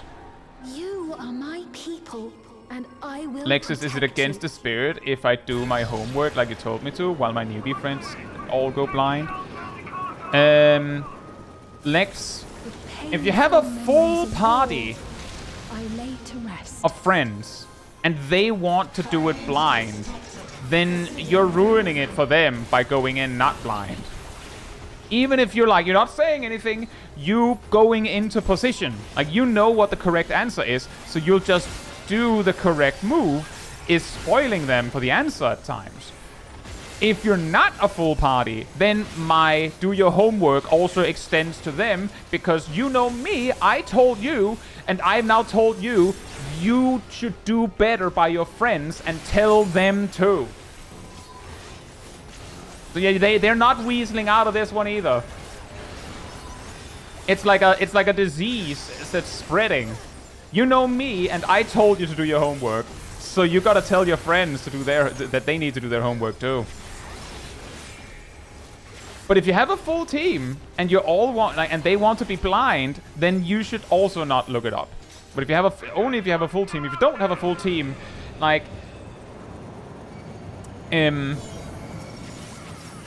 you don't have a full team, then you have randoms, and those randoms are not gonna be blind. So, like, you're still losing. Guys, patient 0? Yeah, exactly. I'm patient 0.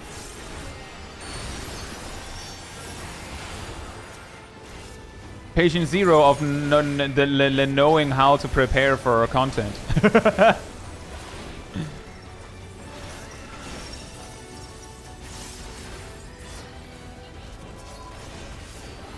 Hey, Jordamas? No, they doth. I saw you earlier. I just forgot. Sorry. Hope you're doing well as well. It's the name of my next Plague Inc. playthrough.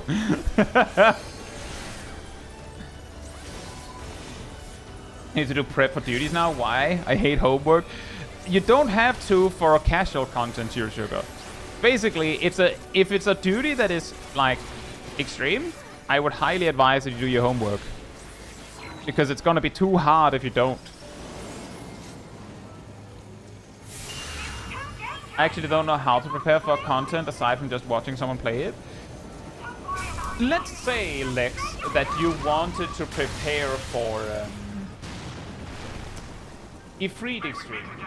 FFXIV Extreme synced. We did that earlier on this stream. My advice is, and of course there are some steps you can carry over from having done them for preparing for other hard content, right? If you've done other stuff, you might already have the answer. Step 1, check a job guide to see that you're actually playing your job correctly at that appropriate level range. I have guides for all the jobs. There are also other guides. You don't have to watch mine, but I cover it for most jobs. If you're playing a job that is starting at a higher level, the basics at that starting level is probably going to serve you just fine. Once you have figured out how you're supposed to play your job, either look up a guide for the, look up a, for instance, a video guide for the duty to figure out the mechanics. You could also look up the console games wiki page and read the mechanics.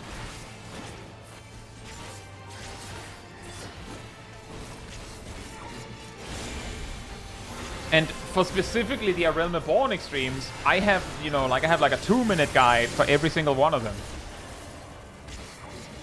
So just speed run through what you need to know. It doesn't cover everything, but it covers the crucial points. Because you might not need to know a fight front to back to do it. But that's basically what you have to do. If you've ever watched my Savage streams, which I do believe you have, consider that every single one of us in the raid team have watched a guide for the encounter before we start. And we've watched a guide front to back. It can be like a 20-minute guide. Thank you, Rathalos. So that we know what to do. We might even have discussed some mechanics before we even start.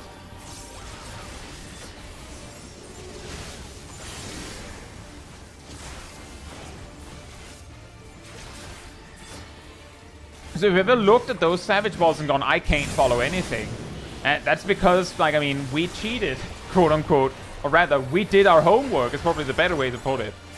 If we said that we were doing it blind, then we cheated.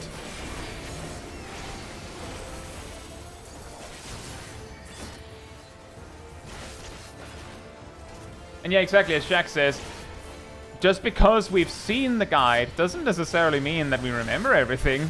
But that's also exactly the reason why you look at a guide, because it might be you remember something. No one's expecting that you remember the whole thing, but if you remember something, then you might be able to do better than if you don't know anything. You will all live on. And thank you, Tyler. I'm glad to hear that. And at the last, my final. Spitting the facts straight from Louis Suar's secret book of getting good. Now that's a good one.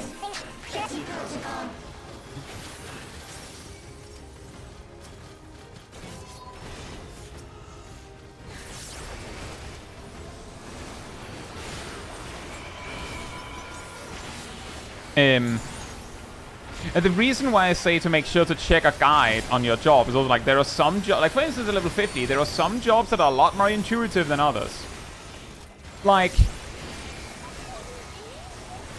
A ninja might not realize they're supposed to, put everything into a burst, and then they do garbage damage because they're not doing it. Doesn't have to be perfect, but if they're not even trying to do it, then they're going to do way less damage than if they did. A healer might not realize that, no, actually, you're supposed to be attacking a lot, when you can. So they're just not attacking. And I'm saying that as if it's yeah, obviously you're supposed to do that. Noting that I have beaten Sephiroth Extreme with cure bots. So it's not I'm saying it because I'm thinking that people are stupid or something like that. I'm specifically saying it because I've had to deal with the outcome of people not checking.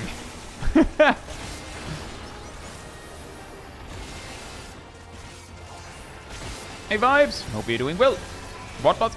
A common name for healers that don't attack and just cast Cure and things like that, Zero Sugar, is Cure Bot. Because they're just standing there spamming Cure like a machine. Let's just say that that damage was needed. It would have made the fight a lot easier. Vibe says, what are your preferred pronouns? I don't care, but technically I'm I'm male, but I don't care. You can call me whatever you want.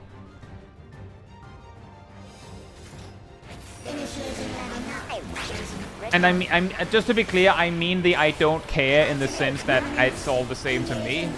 You can call me whatever you want. Not in the sense of, no, it doesn't matter.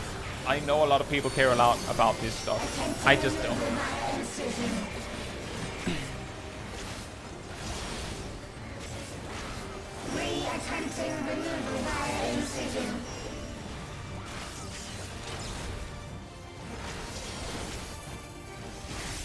That guy is now an attack helicopter. Sure.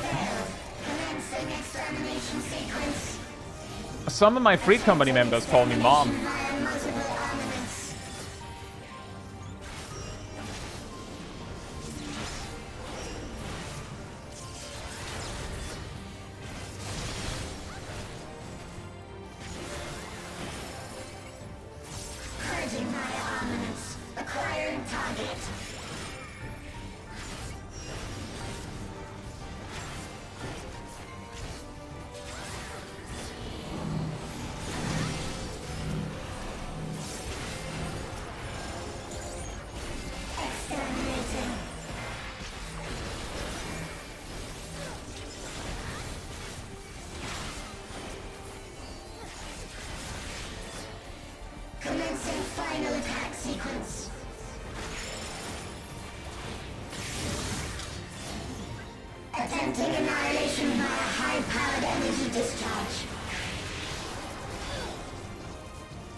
You don't like Shadowbringer, Philippe?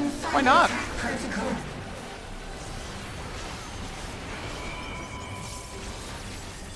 It go pew pew pew pew pew when you fire it.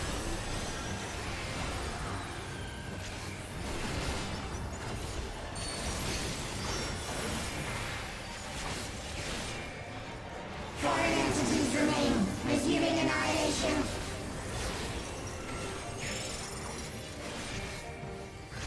Yeah, I could see that, Vibes. I will say that, context matters. If I just said I don't mind, then surely it's okay to say that. But that is also the reason why I clarified that I didn't mean it like that.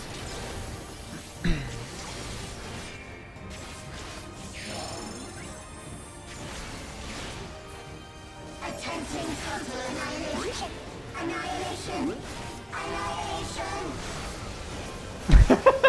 I thought you meant the expansion. Man, I sure hope they delete the entire Shadowbringers expansion in Evercold. So annoying. Oh man, can't we just skip to level, like, 80? 81, I guess.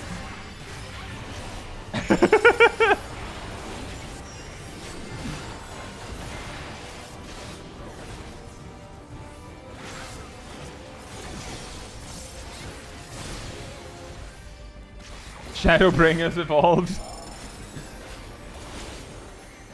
Your Shadowbringers has evolved into nothing.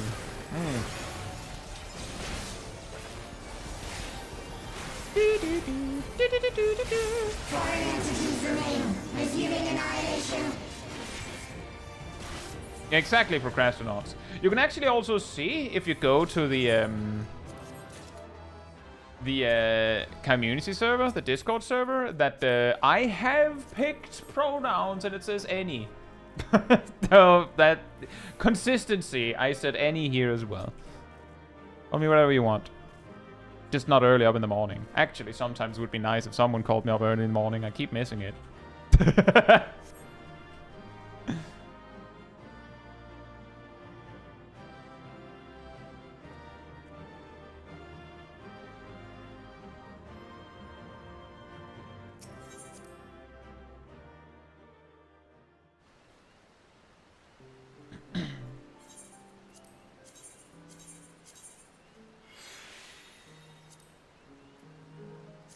Access for AoE pulls, I mean? Do I just do my Solid Earth at the end of the pull? Yeah. When you're doing a big AoE pull, you're not slamming your cooldowns while you're like grabbing the mobs. As Dark Knight, you'll probably like do Unleash and then like Flood of Darkness or Shadow to like get that buff rolling, and then you just hold the rest. And then you hit the destination, then you just go use everything. We're paying everyone at 7 GMT plus 1. Oh dear.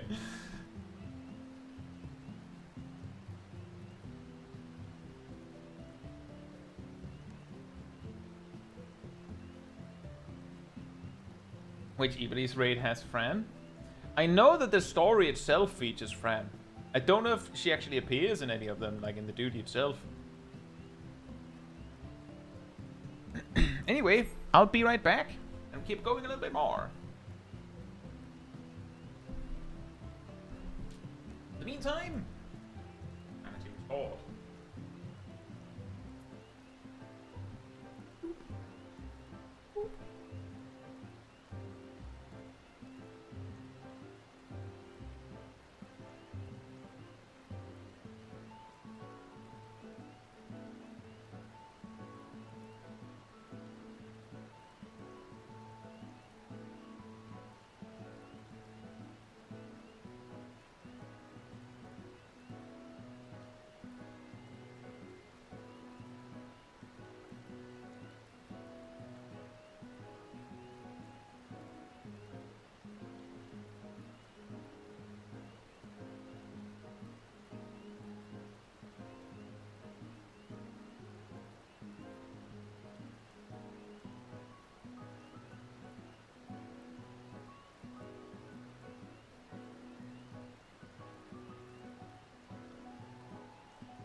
Who knows for sure, Vibes? Have you seen how that aura dodges mechanics? She straight up she just T-poses and then she doesn't take damage. She does that in Deliberate Regine. She's just there. And every time a mechanic hits her position, she just T-poses and then like fizzles and then it doesn't do anything. And she's fine. Are you sure you could throw hands? I mean, she's not gonna do much, but you're not gonna either. She's just gonna... She has 100% dodge chance and nothing else.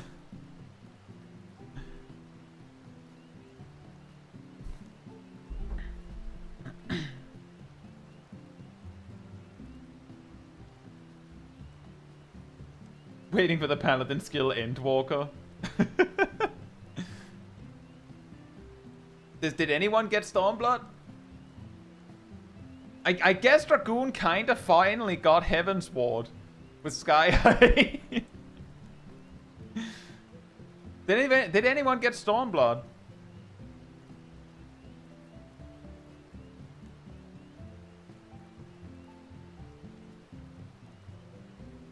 Duelist got... Oh yeah, that's true, asymmetrical. That's true. Duelist got Stormblood.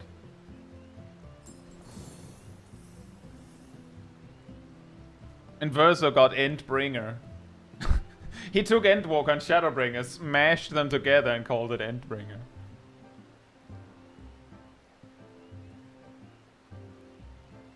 There is I believe the final boss in Aborn Monastery uses Final Fantasy. Although I believe the way that it works is that in English they decided to translate it weirdly to not call it that. Whereas in other languages it translates to Final Fantasy.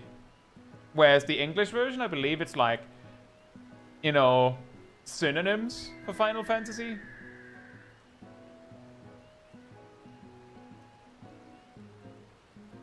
Exactly.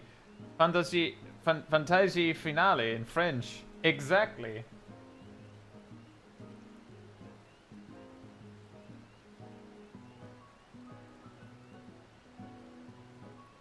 Treasure map rooms have a Final Fantasy pop-up, don't they? What?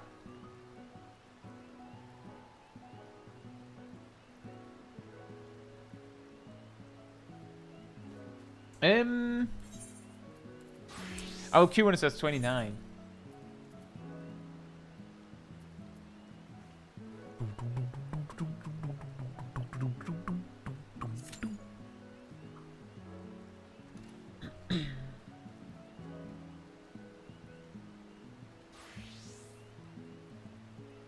Oh, that sucks, vibes. At what rate tier do you get the whale? What? What whale? Ultimate Illusion in English. Ah. Uh-oh. 15-minute replacement where? Oh my!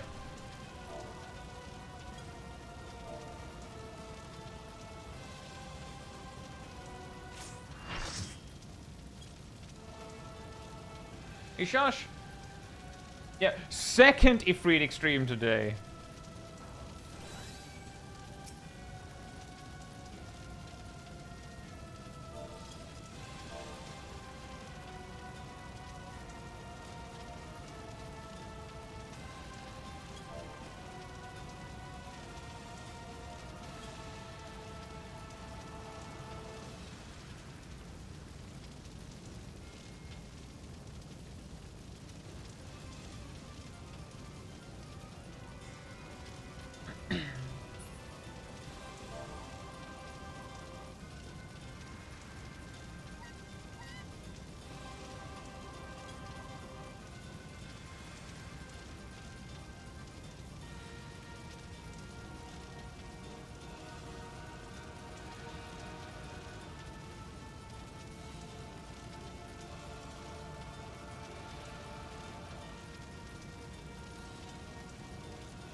Which whale shark do you mean, Lex?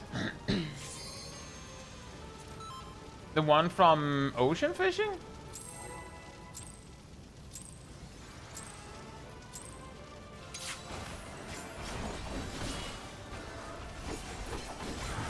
Oh, Jinbei! Yeah, I don't have that one. But I believe it's tradable.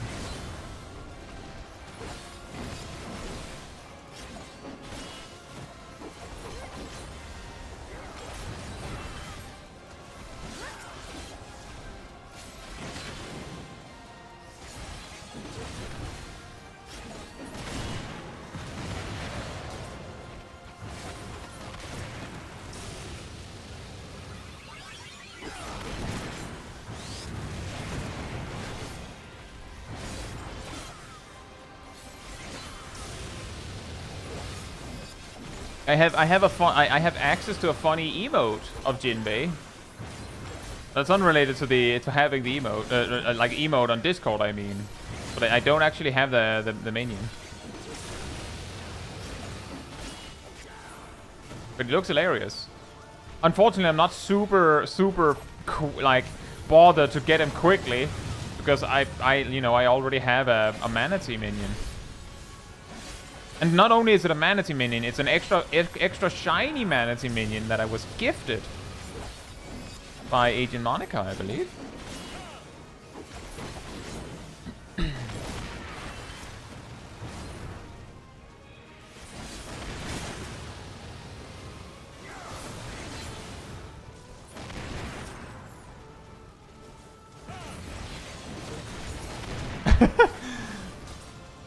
That's gonna get spicy real quick.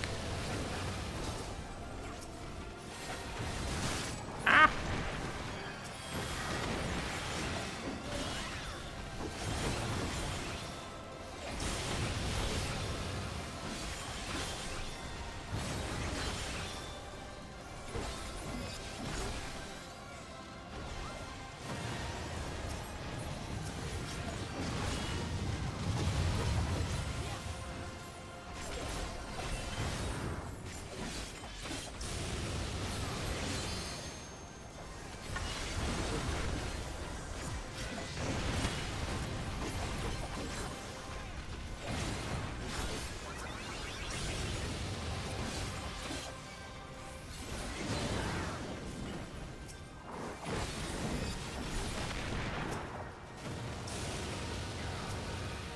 I'm here trying to figure out who's the current tank. Like, I'll stand with you with the chain, but not if that means that you're pointing a fire blast at me.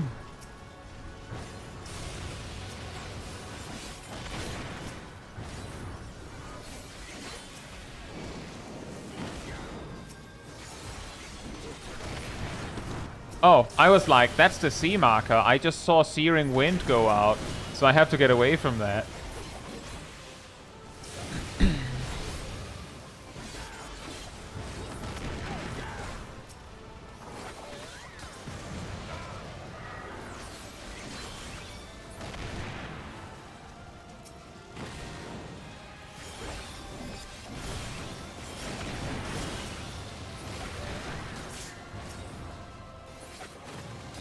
How many pulls has it been? This is the first pull that I'm in. They needed a replacement.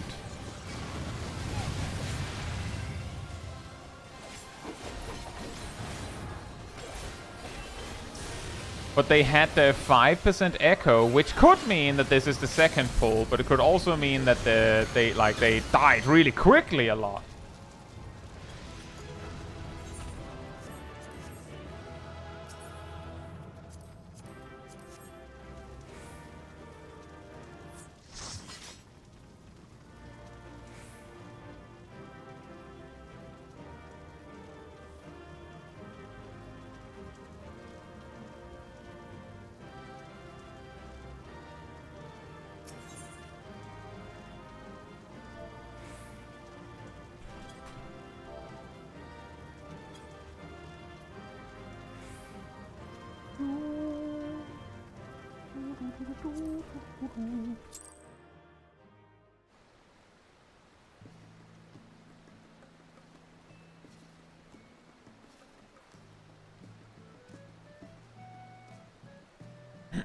Very nice.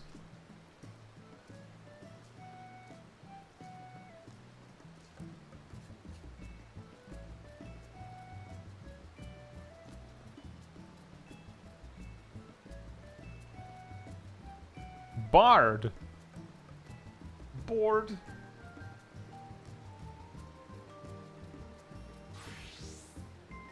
On a different note, I think we've got plenty of tanks tonight. That's why I haven't rerolled the tank slot. I'll queue when it says 13. Board. Bird. Everything birds. Bird.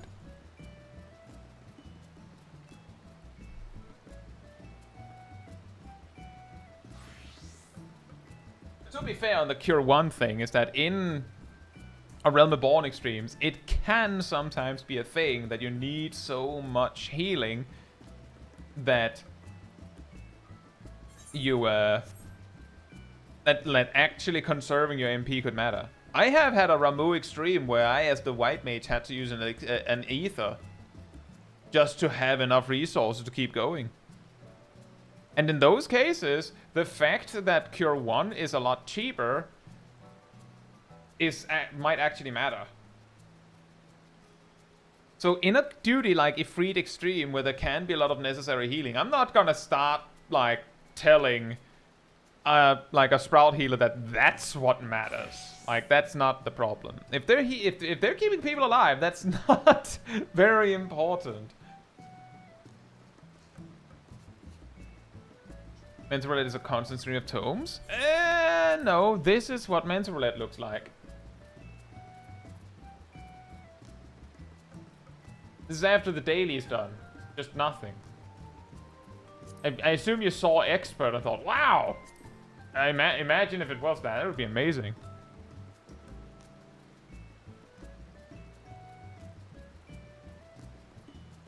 But even when you don't have the daily, Mental Roulette's reward is really bad. As I said earlier, the only daily that Mental Roulette beats is like Guild Test. That doesn't take a lot.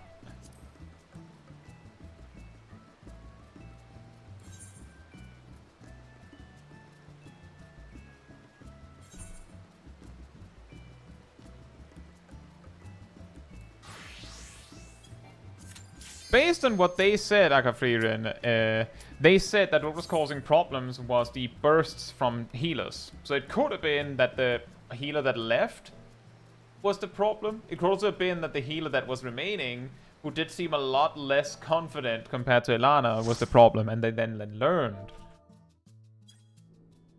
Oh boy.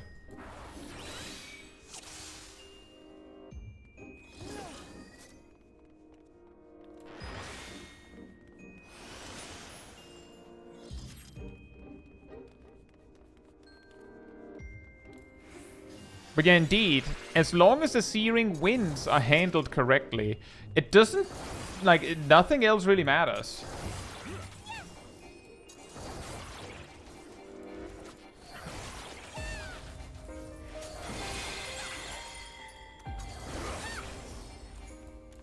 Like, that's the funny thing, is like, there's a bunch of mechanics on Ifrit Extreme that can, like, help to know. Like, for instance, the whole tank switching thing on Ifrit, technically you don't need to tank switch. It's more that not tank switching makes it a lot harder. Like, it means that you have to deal with a lot more healing. And I don't know what to tell you. Most of the time, what makes Ifrit Extreme so hard is the amount of healing needed. So I wouldn't be like, oh yeah, just ignore the Ifrit, there's no tank switching, because there absolutely is. Like, tank switching isn't needed in a similar fashion to, like, Shiva. It's just that Ifrit has so much more damage going out all over the place, and, like, so much less value in not tank switching, that it makes sense to actually give that some attention.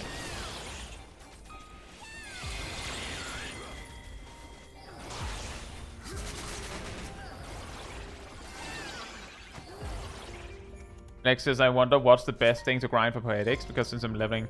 Well, a starting point is main scenario quest Roulette. Just once, the daily gives you a ton of Poetics, just like that. And then, after that, it becomes a little complicated.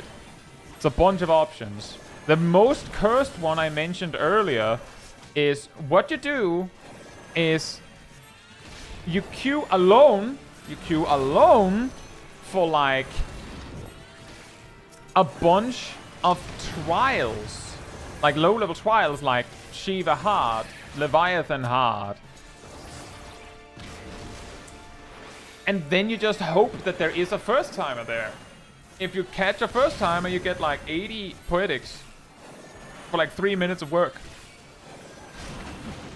And then, as an added bonus, like, on top of that, you also get the 15 or so Poetics that the duty itself gives.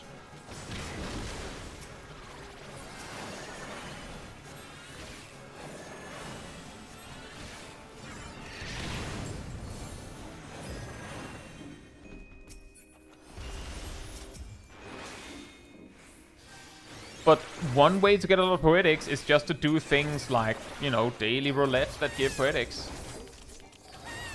So, like, if... Let me put it like this. Getting a lot of poetics today is complicated. Getting a lot of poetics over an extended period, not that hard. Because some of the best ways is, like, on a daily lockout.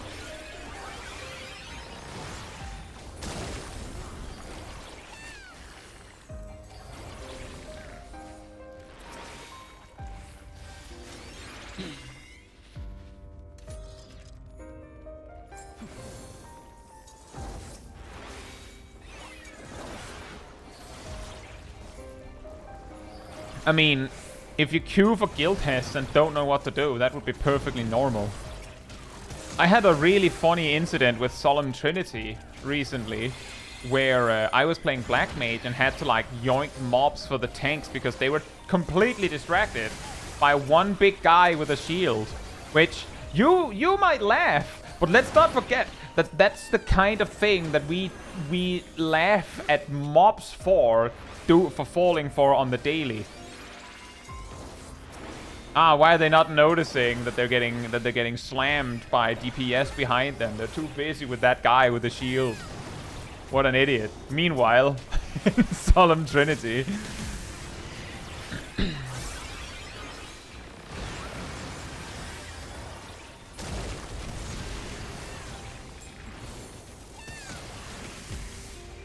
But they probably didn't even realize that there were, like, packs coming in from the side while they were fighting something already. Because, you know, in a dungeon, that doesn't happen. Exactly, Lex. Eventually.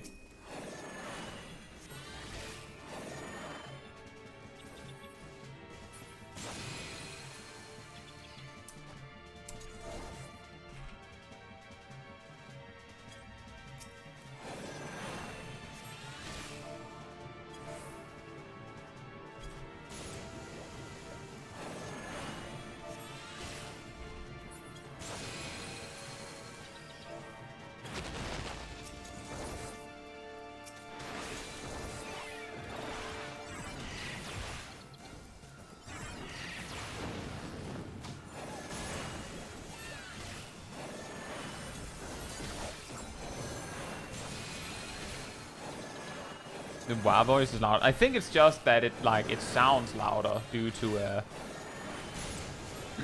the way it sounds.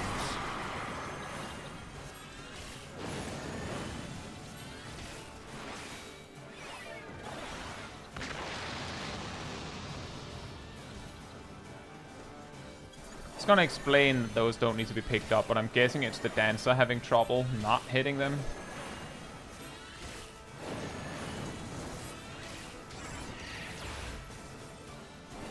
Like God.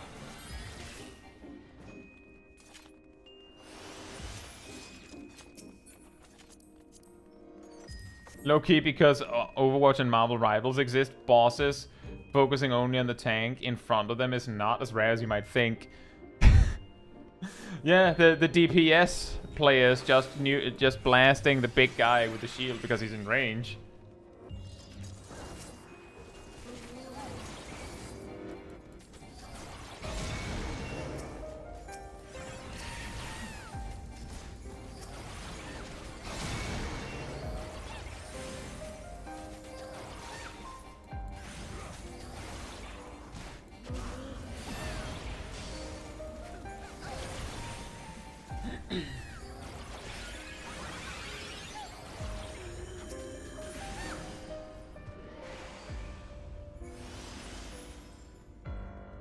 My current issue is out-leveling the expansion, so I have level 70 Dark Knight running around with expansion level 60 gear. Well, I mean, that's, like, you can't really do it any different, right?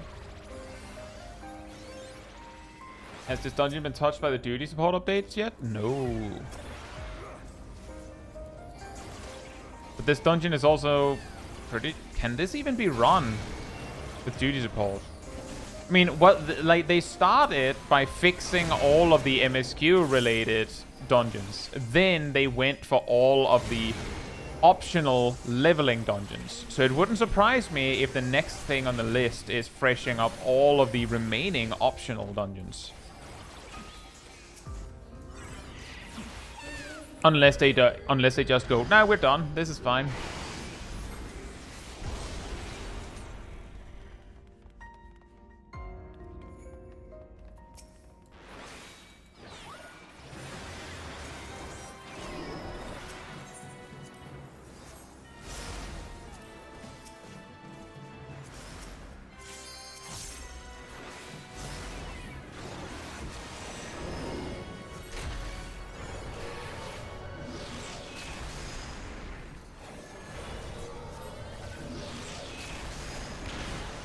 Ah.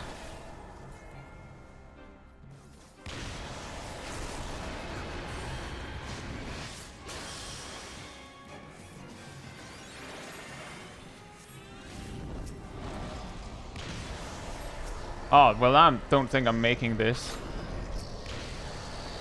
But they're getting it. Let's hope.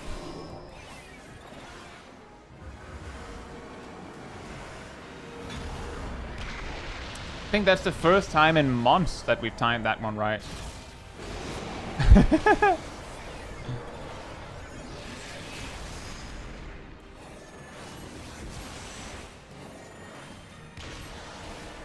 Well, to be fair on that one, Bondi, that as far as I hear, they didn't actually change that much when they touched Dusk Vigil.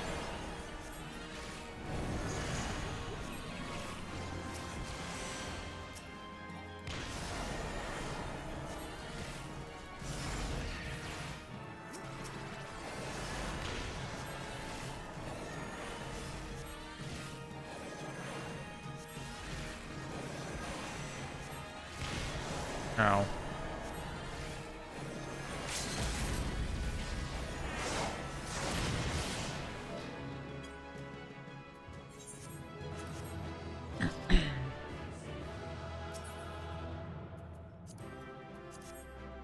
Magician slops. Magician slop. My God. It's just filled with bad card tricks.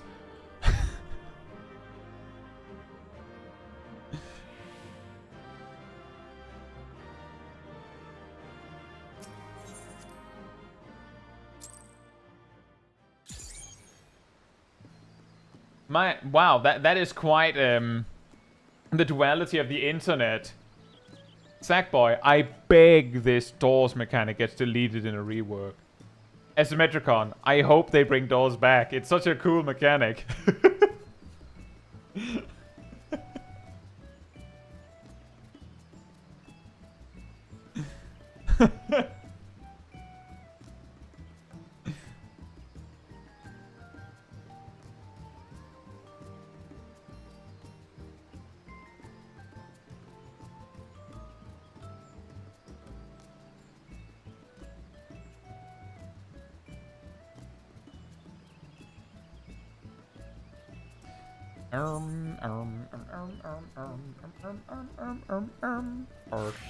Alcuin says 5. A little short.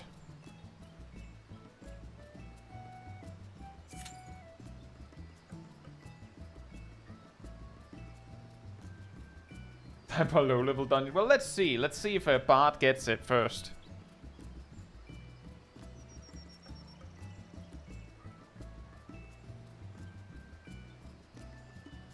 But yeah, as far as I know,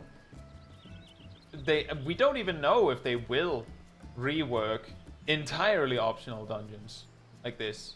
They might, but I don't think we have any evidence to suggest that they will yet. Hey Ace! Hope you're doing well. Wah!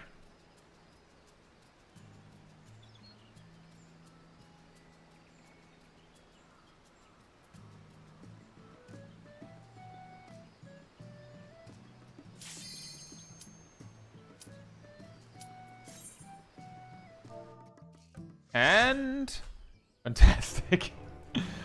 Bomb. Do they consider relics optional content? Yes.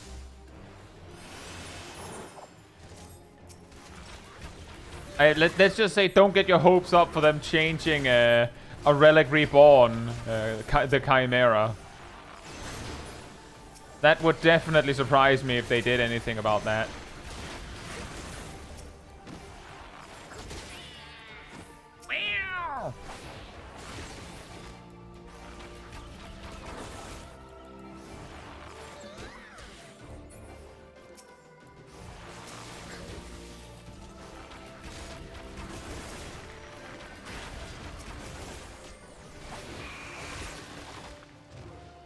Like, just to clarify, as I was saying... Oh. They updated optional... Like, they updated all of the leveling dungeons in the game. They started with the mandatory ones, and then they worked through all of the optional ones after that. We don't know if they have any interest in updating the optional non-leveling dungeons. But if they do, then it could mean that Lost City Bound the Power gets changed one day. But based on what they have changed on more recent reworks, I don't know if there's anything to worry about.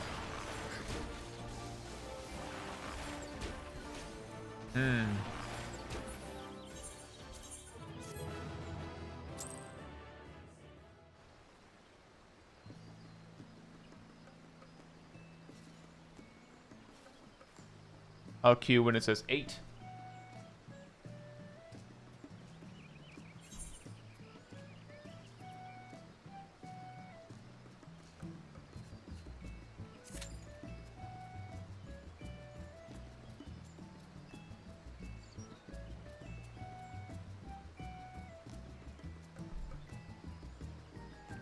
Like, the thing that I heard from Shisui that was changed a lot is that the chasing circle AoEs on the second boss hurt a lot less. Now, the thing is, that was a problem in the, like, quote-unquote a problem, like a challenge in the past, that, like, it hurt a lot. So if you don't realize that it's a chasing AoE, you straight up just die. Which means that this change basically just makes it less severe for first-timers. Which, I've mentioned this before, like, a lot of the optional dungeon changes they've made have made the duty easier for first-timers. And doesn't really change anything for, like, non-first-timers. And that's also true. They also removed the swimming section. That is true. Is the mug green? It's my void cup. Woo.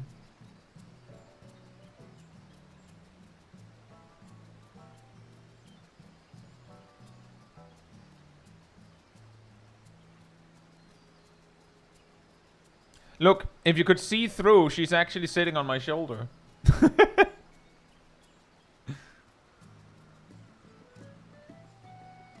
Hey, Cobalt! Hope you're doing well, and welcome to the Raiders!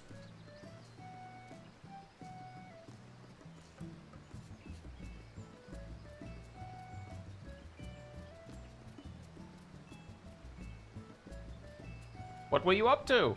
Were you winning?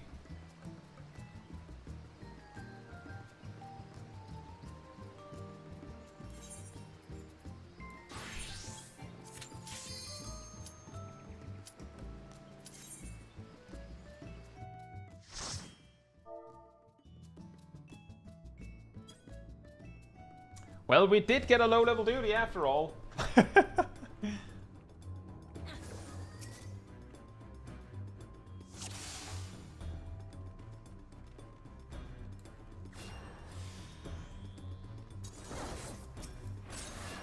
I guess we can fight those.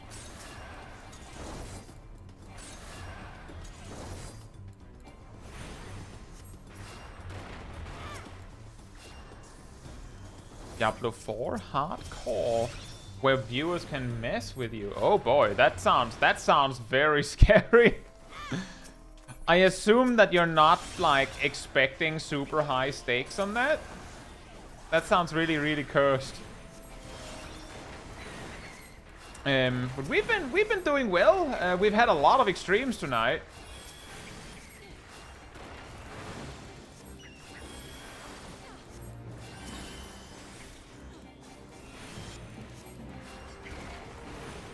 It's meant to be fun and silly. That's good. I feel like playing hardcore on stream would be dangerous, and but maybe that's just me, but let's just say that I think my viewers already would agree that I would be too easily distracted by too enticing a funny question to answer. And then I suddenly die from the ignoring what's important.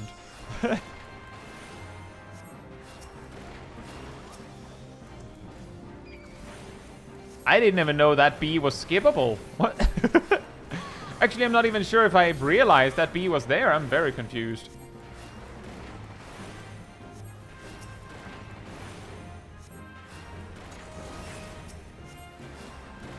Well, I guess we have it now.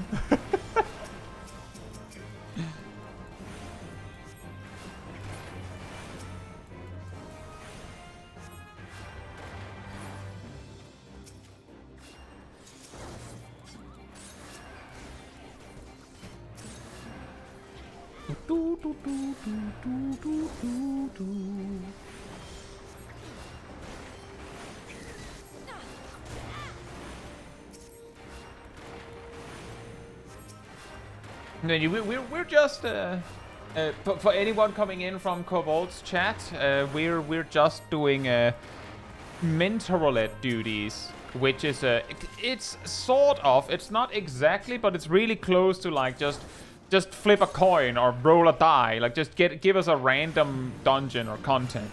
And there are some challenging ones that you could certainly, you know, have to deal with, because there are like actually hard content on the list, but we do it, and an actual interesting advantage that we have here on stream is that it tends to invite people that, you know, just do stuff like that for fun to go and queue some mentor roulette. So we have pretty solid players a lot of the time, like just coming in. Like we don't like get it all the time, but we do get some, like, I will say we have an extremely high clear rate, even on the actually harder fights.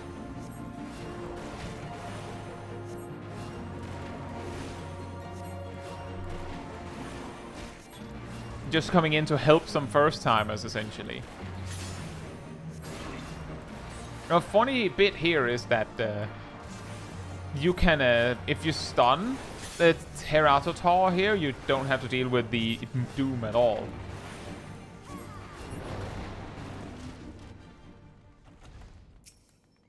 When was the last extreme failed duty? That is a fantastic question.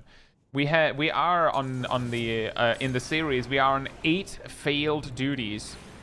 I don't know when.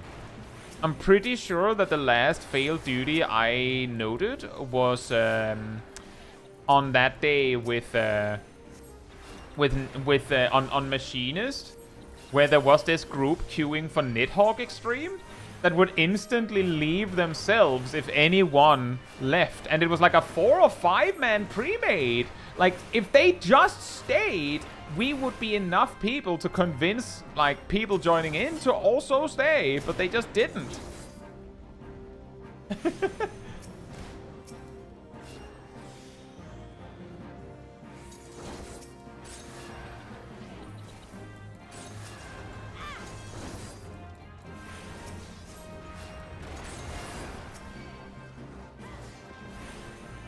That Paladin Ramu was almost a failed duty? Nah. That recent one was a case of if we had wiped again, then the Paladin would have been kicked. And then there was also the Chaos Agent.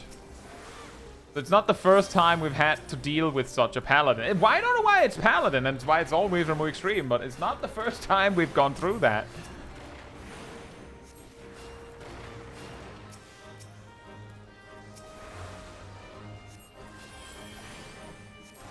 But I think it's been a bit since we've actually been close to failure.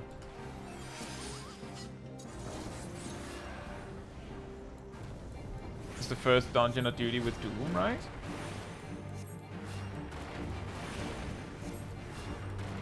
I don't know. I guess.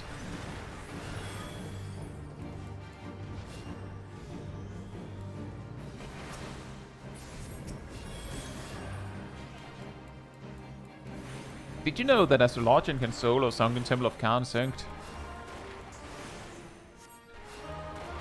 Who needs a tank, right?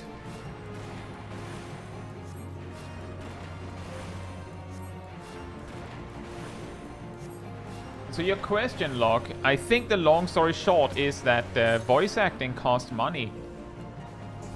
And they have gradually, like, upgraded how much they invest in voice acting.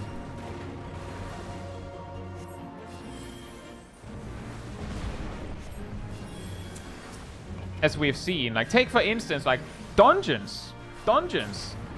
Or rather, like, duty content, I should rather say. The first time that a raid tier, so remember from earlier, raid, not alliance raid, raid tier, had voice acting.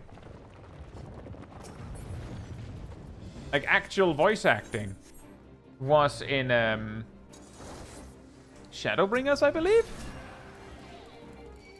Eden Shiva had voice acting. Then, right after, both the penultimate and the final boss of the final raid tier in Shadowbringers had voice acting. Then, for Endwalker, we started by going back to no voice acting for the first tier. Then the second tier, we had voice acting on the final boss. And then in the final tier, they actually really splurged and gave every single boss voice acting. And then they've just stuck to that into Dawntrail. And they've expanded and expanded and expanded on that. So, like, it's not like they don't realize that people like the voice acting. It's just that, let's just say that for a long time, like a long time ago, actually it might not be that long ago, Yoshi P did say that he wished that 14 had the budget World of Warcraft has.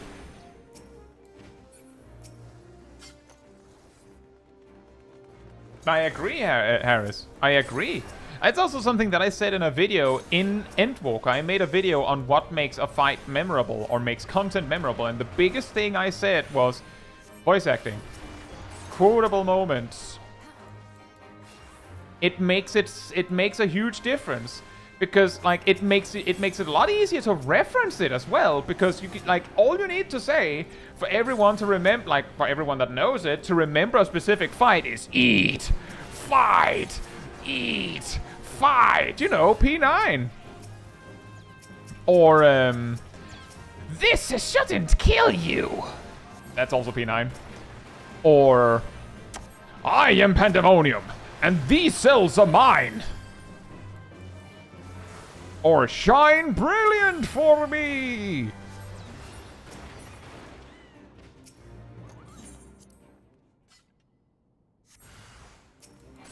Like, it makes such a big difference. And I'm sure they know, because if they thought it didn't matter, I don't think they would be spending so many resources on all of these, like, all of these voice lines. Like, if they thought it was irrelevant, then why would they bother?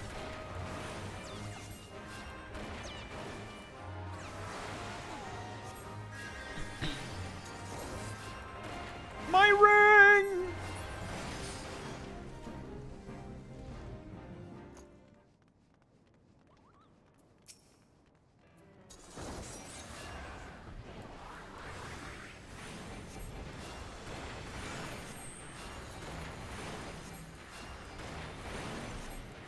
But yeah, essentially, in A Realm Reborn, it was basically, you know, Final Fantasy XIV was like trying to recover. Like, it was a dying game. So it made sense that they would not, like, splurge on unnecessary expenses, I guess. And Heavensward, you know, was, you know, when it was starting to, like, look up again. So I could imagine, like, it kind of makes sense. Like, Heavensward is where, like, they were kind of, like, fixing it and, like, rebalancing. And then Stormblood is where they start to, you know, have maybe excess. And then Shadowbringers, boom, boom, there's extra voice acting, you know, splurging a little bit. Because they have the resource. And then Endwalker, they do it again. Go a little harder on that. So I could see it, like, that would be the explanation.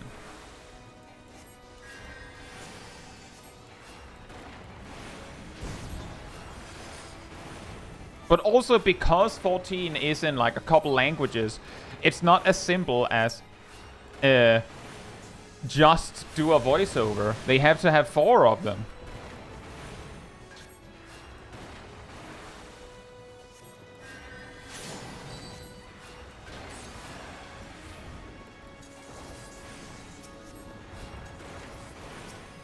Imagine every single dungeon was fully voice acted, so your monsters and Khan would be talking mad trash while you're finishing.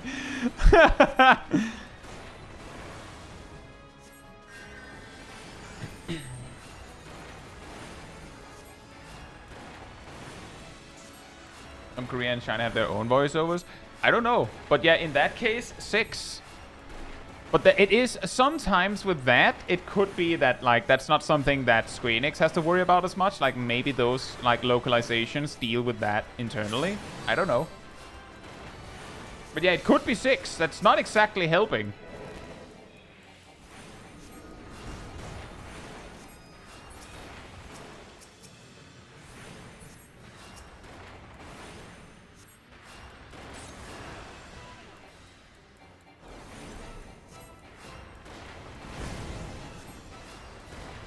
The mouth animations would also need to be synced for every language. No. That one less necessary, simply because if you pay really close attention, Lex, I'm pretty sure that most of the mouth animations are just generic. Hey, Kaki.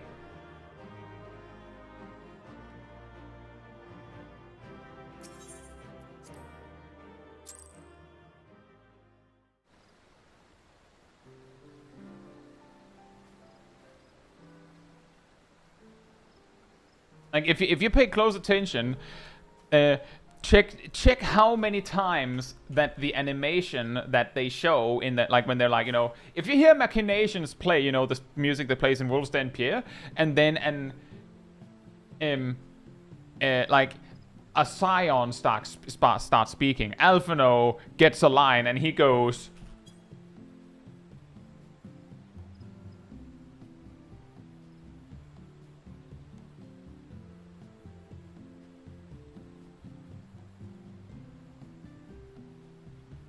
Like, it's just generic mouth movement, and then text appears. So that one is unnecessary. But yet it's still, you know, 6 times voice acting.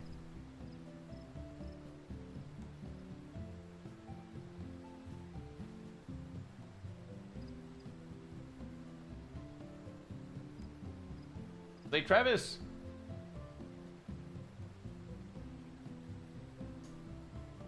Astrologia. See if we get something for Bart this time. I'll queue when it says 53.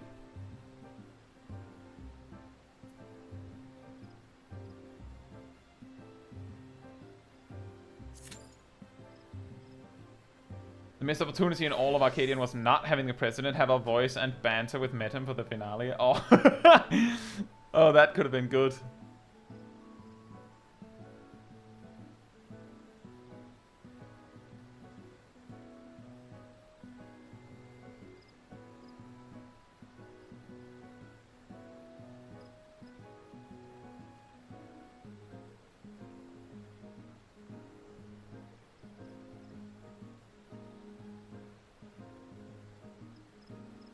I don't understand the question, Oxen. Why do you think the information documentation in 14 is so scarce? Information documentation? Example?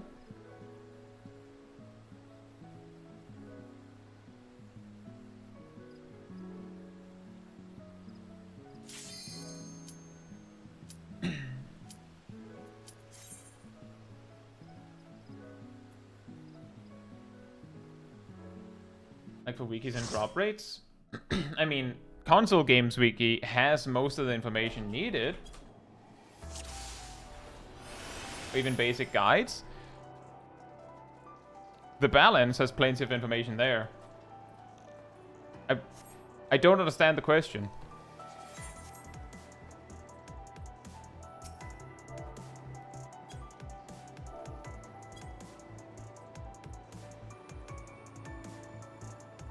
Apparently the tank didn't want to do Glitium.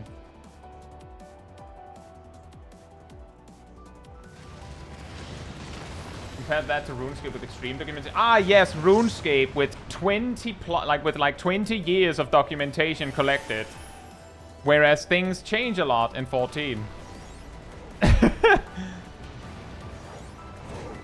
And yeah, OSRS has like tools to specifically report the various changes, like just go crazy.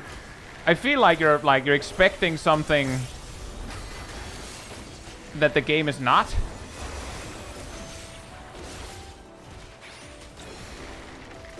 I think it's simply that you're looking for you're basically looking at a game that is like have a lot of data on things that haven't changed for a long time, and being confused why a game that changes on a Tuesday doesn't have as much documentation.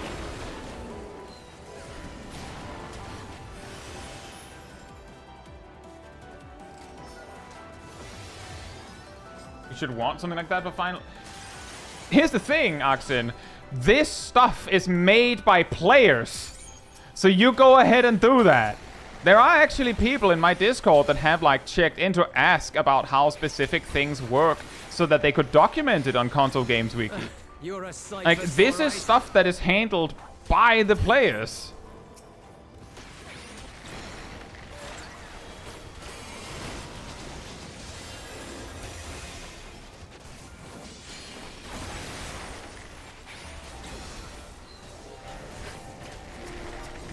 But the information is there. You say the basic job guides and such. The reason why you can't find a lot is because people that know the answer know that the place to look is either the balance or icy veins. And if you want a video guide, you go to someone specific, like me. So the written data on a wiki or something is bad because we know where the information is. It would a lot of the time probably be more effective to just put a link to the balance. How do you know if an extreme mount drop is 3, 4, 5% chance? You make it. Yeah, exactly. You would need a huge amount of testing to find the answer to that. Yeah, I don't mean to antagonize you. The reason why it kind of ends up being like that is because the way you went in kind of gave a very strong, it didn't exactly give the feeling of non-hostility to be like, why don't the game have the documentation, you know?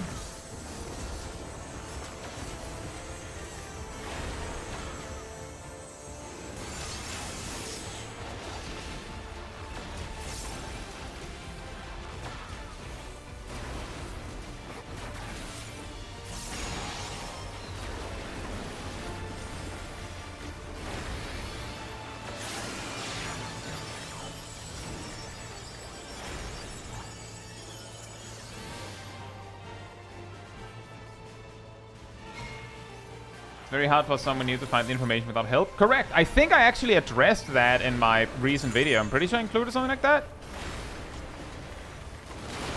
That it's a pretty big problem that a lot of information is like, oh yeah, you're just supposed to know that. That is absolutely a problem. And I agree with that. But the reason why we don't have all of that information is because a lot of that information is, collected by players. And if no one goes and makes the daily information, then it's not there. Interesting example of that, actually. There used to be, if you try and look up information about how enmity works. If you try and look up how enmity works, you will probably find that I'm almost certain you will find a Shadowbringers era post on Reddit explaining how it works.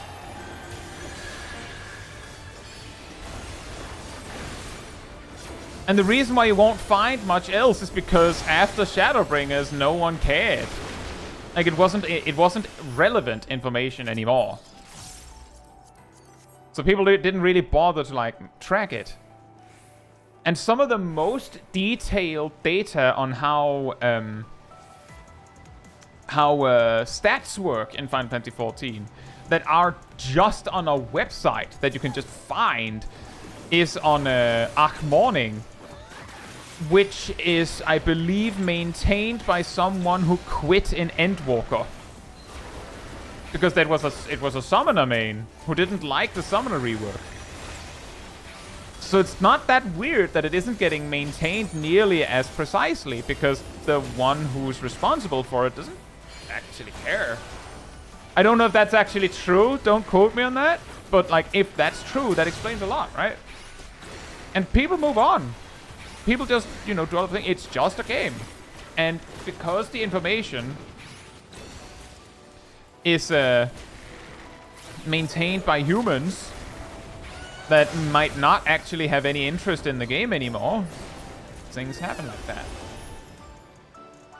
And yeah, Icy Veins has, for some job guides, has sliders to like specify the rotation depending on what level you are.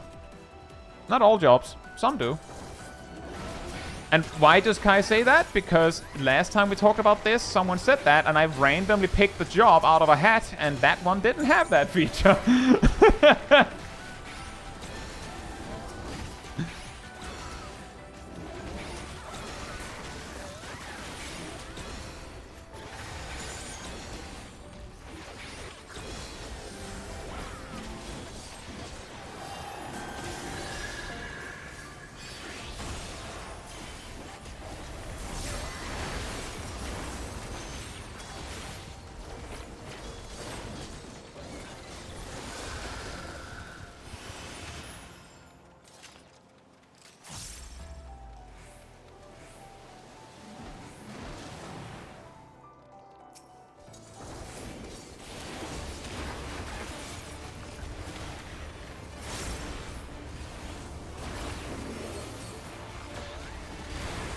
But yeah, ultimately, to get back to the original question, the reason why 14 doesn't have that as much front and center is just because I guess the meta of data accumulation in 14 is, well, it's right there on the balance or whatever other site. And if you care, you'll find it. If you don't care, you'll probably not find it. Which is not optimal. It's not optimal, but that is what we have. And the people that feel like maintaining it think that's the easiest way to maintain it, so that's what they do. Like, it's extra bad. Like, a really funny bit is that there has been points where we found, like, randomly, like, talking about it, that there was, like, discrepancies in the information that is on the balance, the Discord, and the balance, the... Oh, whoops. The balance, the website. And there's also been cases where the information on the balance, the Discord's guide section, was not lining up with the information on the balance bot commands in the Discord. And those things were corrected when pointed out. But it's a lot of information to keep track of. It's very easy to miss these things.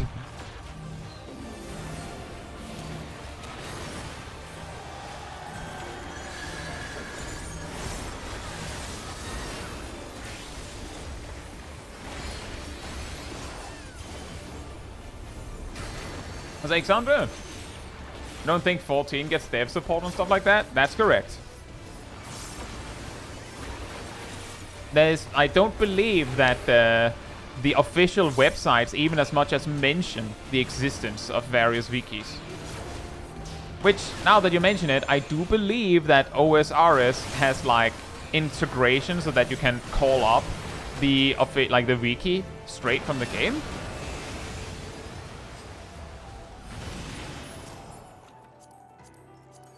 I should have used Mage's Ballad there.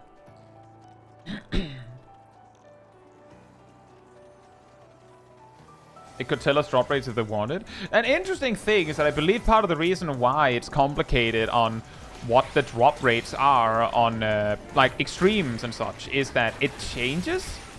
Like they actually say that they up the drop rate when they add the totem purchase option. So like you'd have to test twice. No one feels like testing that much twice. But sometimes Yoshi P will randomly tell you the drop rate of something. He'll just straight up tell you. For instance, the drop rate of Atmas from like for A Realm Reborn relic weapons is 20%, I believe. But it used to be 2%. So enjoy that.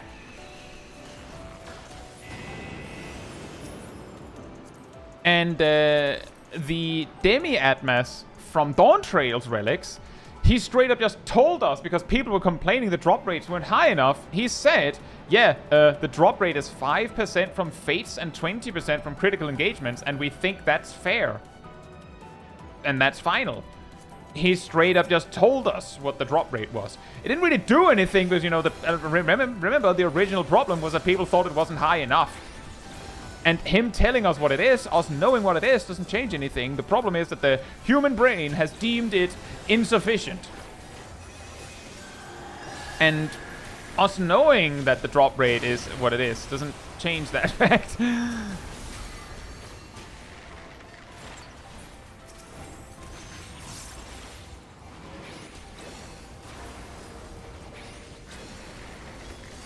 And yet 10 hours of Demi-Atma farm and not one candy? Well, welcome to RNG.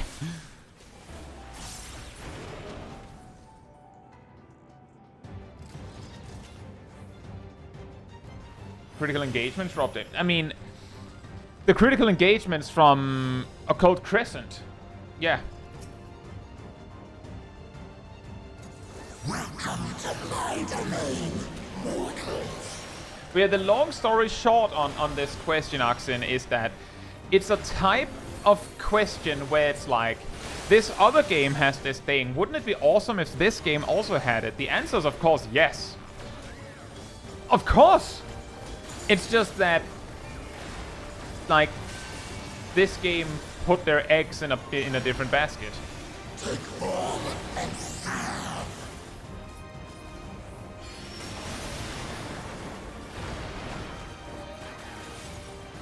Carry out my will.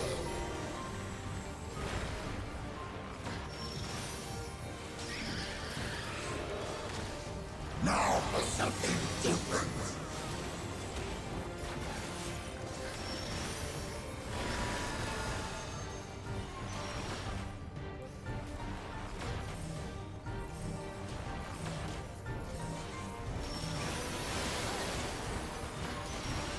And that's also true that the different drop rates are crucially important in OSRS, because you might be able to get an item for like 8 different sources, so knowing exactly how good each source is really, really, really important. Whereas in 14, most things come from exactly one place, and if they come from multiple places,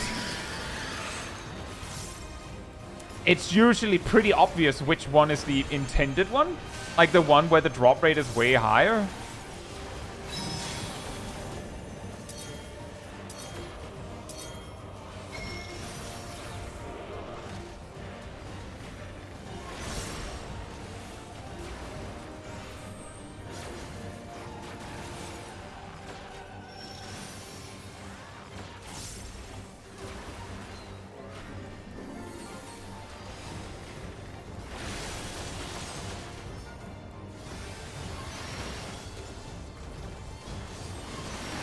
Yeah, I imagine that I didn't quite say it like that, Kaki, but yeah. Now that you mention it, that is probably the realest answer to that. Like, you know.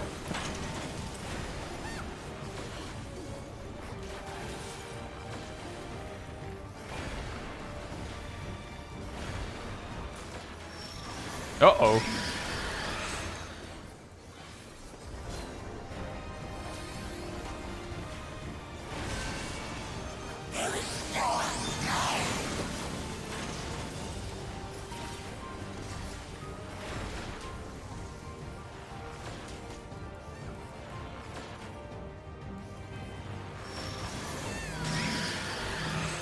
Not my song! Rather, not my dot. My musical dot.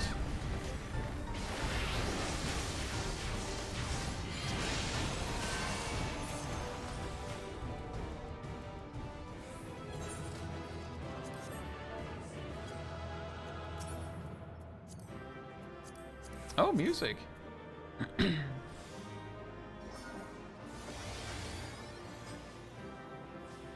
Yeah, that's true, Oxen. Like, we could, like, you could get a lot of fun out of, like, trying to make all this and, like, make all this information yourself. Or we could. And some people do. It's just that because of the, like, the inconvenience of, like, managing a website and the extreme convenience of managing a Discord, a lot of the time, the way to find the information you need is to find the specific Discord for it.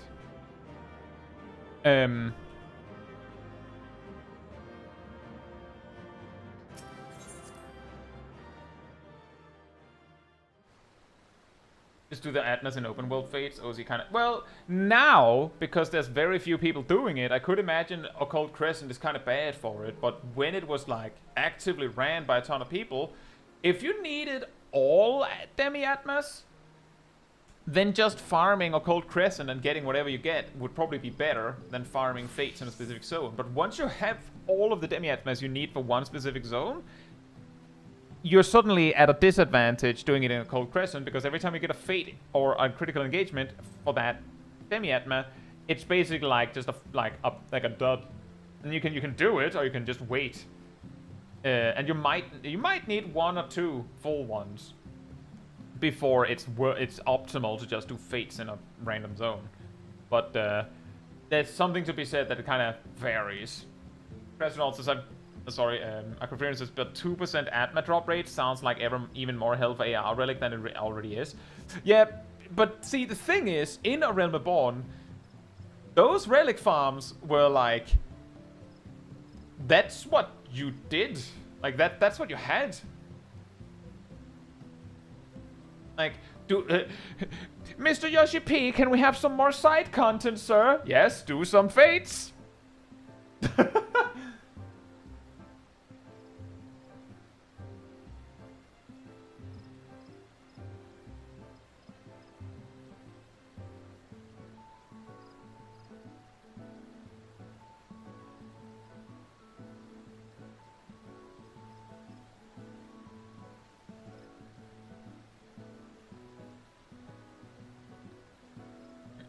How much info is on Discord? Imagine what it's like for other countries that may not have access to it. I agree. That's also what I said. That 14 for new player is quite difficult to get into because you don't know where the information is. And the way that you find out what the information is by knowing someone who knows what the information is. Like,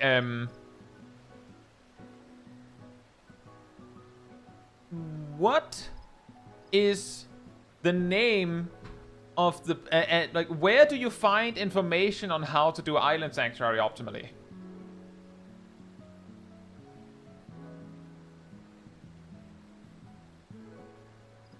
Where is it? Where's the Island Sanctuary information? Jaxus, I found it on Icy Veins. For the majority of the time I spent with Island Sanctuary, I used basically I used optimization information from an automated system in the what was it called? Overseas Casuals Discord server. You're just supposed to know that, right? Exactly, Travis. And you could do the same with a lot of other things. Where do you find information on optimal rotations for jobs? Do you find it on technical finish? The balance? Battle voice? Or Final Fantasy XIV guides, the Discord server? And of course, the correct answer is the balance. And the reason why it's called the balance is because it's the damage card from Astrologian, which used to be insanely busted. It used to be 20%. All Pixel says, what does Island Sanctuary even get you? I never touched it. It gives you mounts, minions, glam. It gives you easy access to certain dice.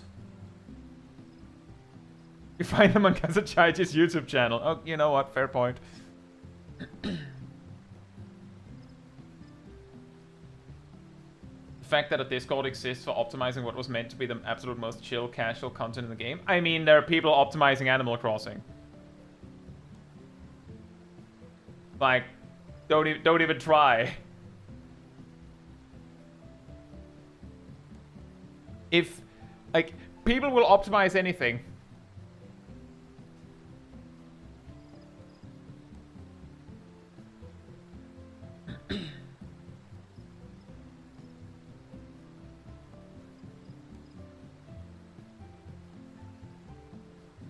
And also, as Alexandra says, optimization isn't necessarily bad.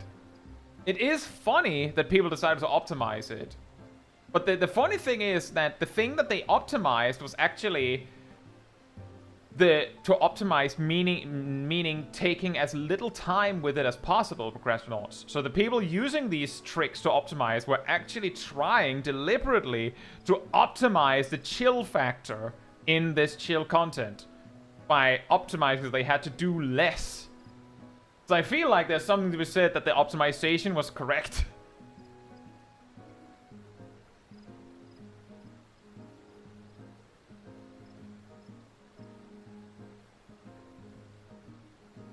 And I also like to optimize things. Like, let's just say that me coming up with all these strategies to optimize in low-level content doesn't come from me being like, well, I have to.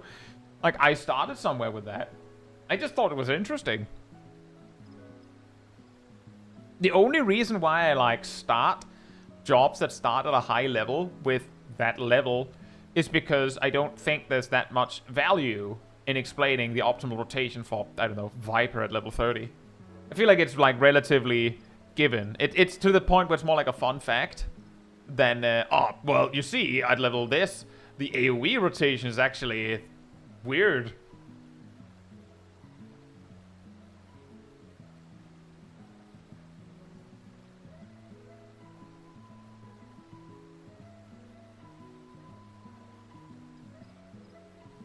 Kagi says, speaking of gathering info, I can't find reliable info on what I need to do to level my Grand Company rank all the way. I believe that... so two things to that, Kaki. If your rank is Captain, then you have already maxed it out. There's nothing left for you. If it's lower than that, then the Grand Company rank page on Console Games Wiki should tell you what you need to know. Just, you know, go through it. But if you are Captain, then the reason is that they stopped adding ways to rank up. And I think nowadays, part of the reason why they don't anymore is because it feels like extremely disconnected from where we are in the story. It makes no sense for the Warrior of Light in current day Final Fantasy XIV to care about being second Storm Commander.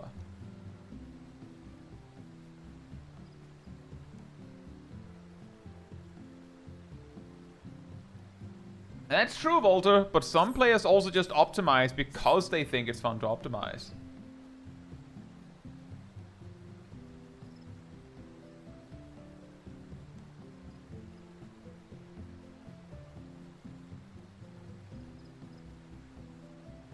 Yep, exactly, Kagi. It would be nice if the game said something like that, right? It would be cool if they just, you know, just remove this. In fact, if they removed all of these, they could have all of the ranks on one row, or one column.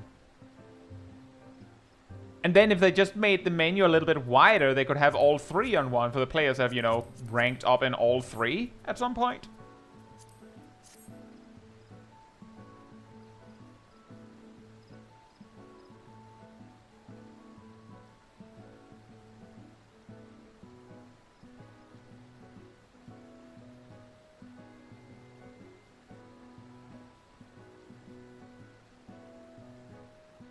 a problem there, Oxen, is that I think a major part as to why a lot of people don't, you know, go to do a lot of old content is because they're tired of how that goes. Like, there's plenty of people queuing old content. The point where it gets the hardest to queue for stuff is the higher level you get, the harder it gets to get a duty pop for a max level, quote-unquote, duty that is only relevant for the MSQ. So, for instance, the 4th trial in Dawntrail, which is a max level duty, but it's a trial, will only pop if you have a combination of 8 max level players that are queuing either for it or trial roulette. And they have to be max level players, and if there's a single player in like a pre-made that is not max level or for some reason doesn't have it unlocked, then they are disqualified. And that can mean some people have like actually recent duty, all things considered, has 30 minutes of queue. But a major part is also that like, a lot of people complain about how low level toolkits are really lame. Which I get it. I do a lot to try and make it interesting for myself. But I get why people think that low-level rotations are really boring. And I mean, I can try and sprinkle fairy dust on the sandwich that is like level below 35 black mage, but there's nothing there.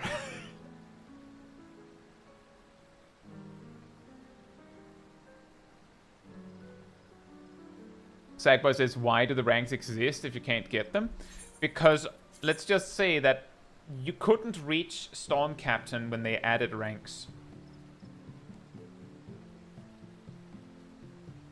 Like, once upon a time, this was like just another thing you would eventually progress over the years.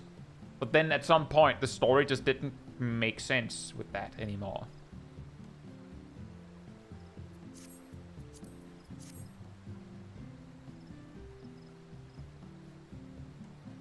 I will say, Oxen, that I think Eureka has pretty effectively stood the test of time well enough that it has managed to like stay relevant for some players for several expansions past its prime.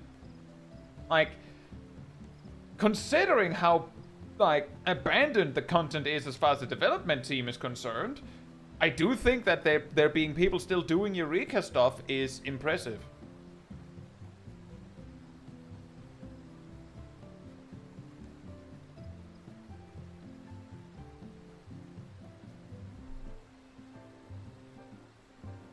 And we'll also say on the queue times thing, I can't speak on it at all. I can only speak on the stories I hear, because like when there's new content, I usually do it like day 1, so I have that advantage. But even if I didn't, I did Clitium with a full pre-made, and I believe we did Ilio with a full pre-made. And it wasn't like I had rounded up 8 players. It was just I'm streaming it. I had like 2 or 3 players that I knew I was bringing. And then like the rest just came up.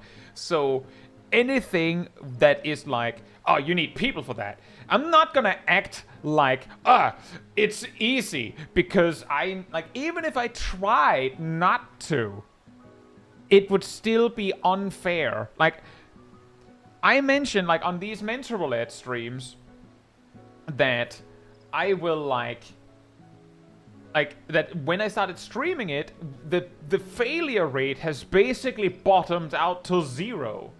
If we get in the duty and there are people, if anyone leaves, we will just bring people from the chat who know what to do, and then we will just be stronger. Like if anyone leaves, we just lose a limb, and then it just grows back twice as powerful.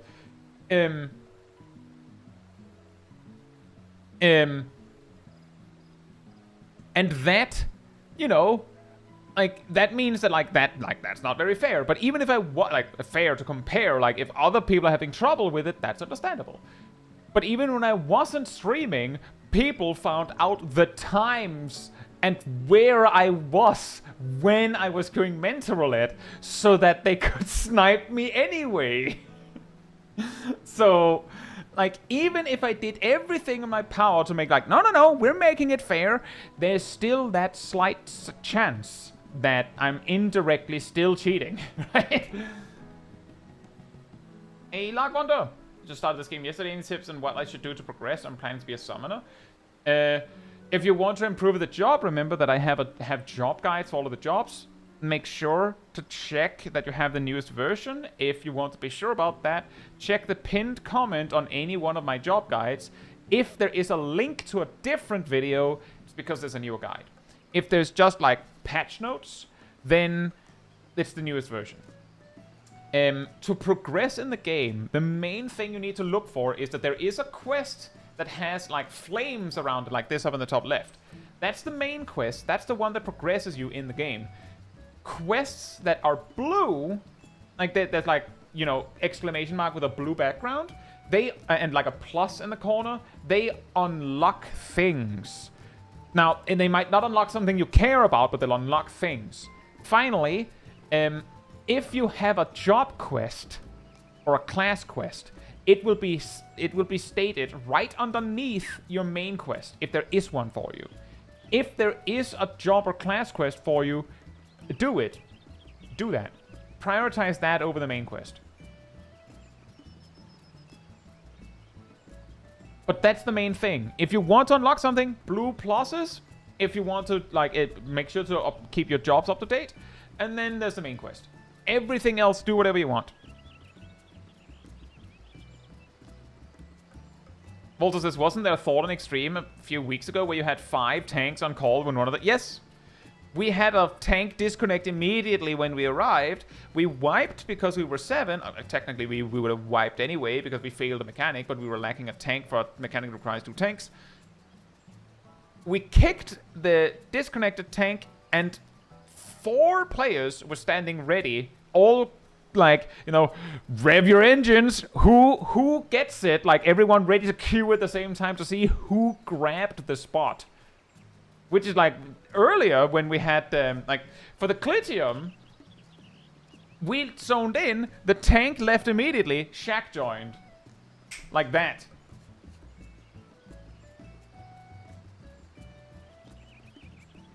So, like, yeah, when I say that we have a little bit of an advantage here, I really mean it. Axon says, because you're a streamer, you can bring so much to the field ops in the game, that content begs for players. There's a very important issue there, Axen. The first one is that me personally, hate Eureka. I can't stand it. In fact, the original reason I quit in Stormblood was that I was very casual, and I realized that that meant that the endgame content for me was Eureka, which I didn't like. I came back because Blue Mage was added. And then Shadowbringers was added. And then, like, I just didn't have people to play with, so like, other things got in the way. And then I came back, like, for the second tier of Shadowbringers, and I've stayed on the game since. But the original reason that I quit Final Fantasy XIV was your endgame is Eureka. Well then. And I have tried it since. In fact, I have streamed going to Eureka and bringing people with me. The key is, like, not that many people came, first of all.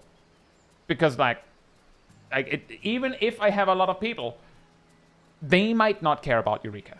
About Boja or Cold Crescent, I went to a Cold Crescent. I brought a full pre-made, multiple days, and we kind of finished on that. I was like, this is alright. This is okay. Whatever. And I haven't really been back since. Boja, I have all of the relic weapons fully maxed out. From spamming Delubrum Regine. And farming, like just AoE farming in Boja. But the key is a streamer being interested in old content that is not getting a lot of attention could bring attention to it. But the key is you have a following, you can do stuff. It's not like that, like this magic spell as it would be. If I do a stream of content that is too far out of left field for what I normally do, then a lot less people will care. So I might not be able to solve that.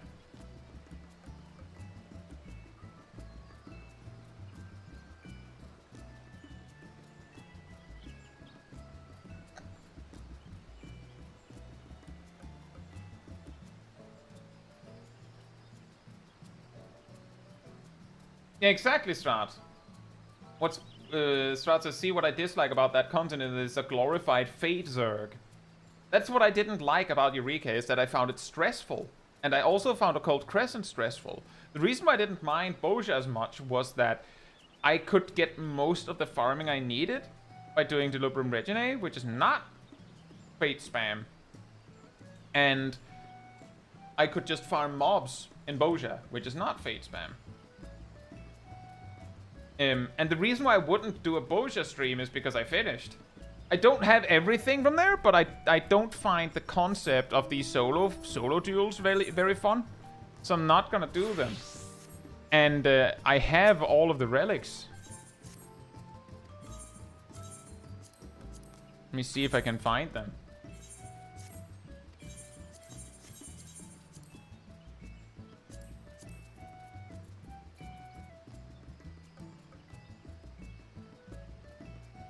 But yeah, I would also add, you could draw a lot of attention to content that isn't super popular.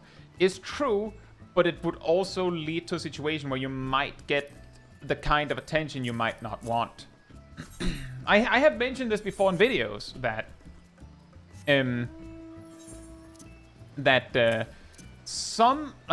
that when Stormblood was current and a Eureka was relevant, a lot of people hated Eureka because it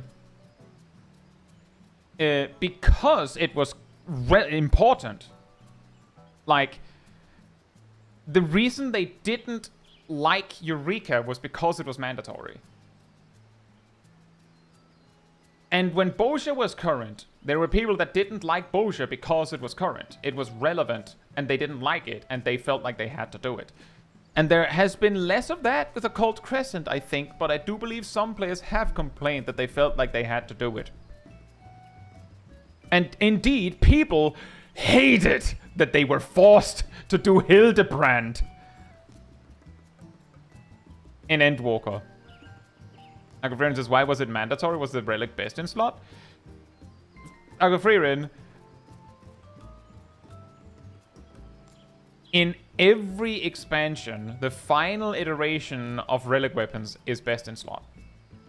But the reason why people felt like they had to do this content was because there were gear upgrades at all. And then the relics was just like the cherry on top. But yeah, like people that is, I believe, part of the reason why optional battle content has a tendency to just never have gear. Because when they do, then people hate it for that. Even though it's optional, you don't need it. There's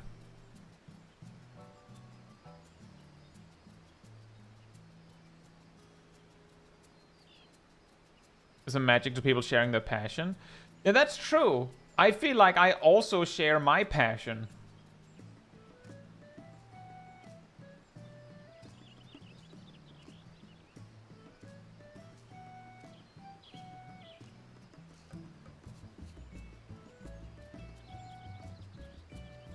Was best during relevant time. I mean, the relic weapon will be best in slot eventually in an expansion. So if content requires you to do it, to get it, then you are required to do it eventually if you want best in slot.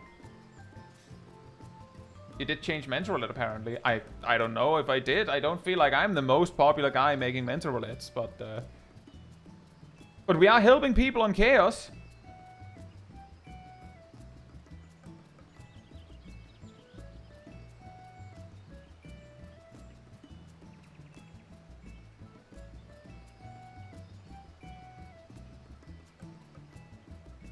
Let's just say on that one, Strat, that if the relic weapon is not better than the Kefka ultimate weapon, that would be a surprise. But it would also be the first time there's an ultimate in the same rate tier that relic weapons are supposed to be best in slot. So it's not like we have precedents to suggest otherwise.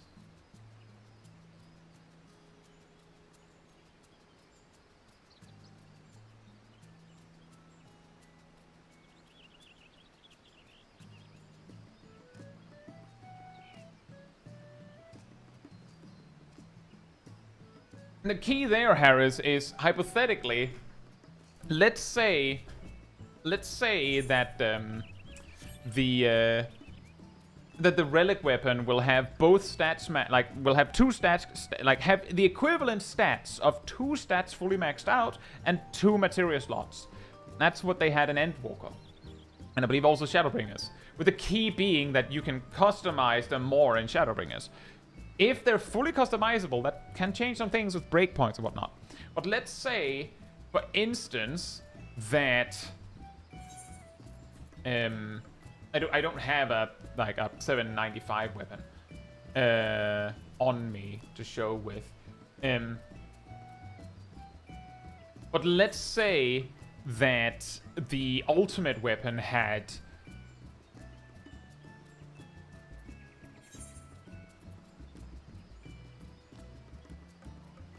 4 materia slots and happens to be crit determination across the board for all jobs, like crit over determination.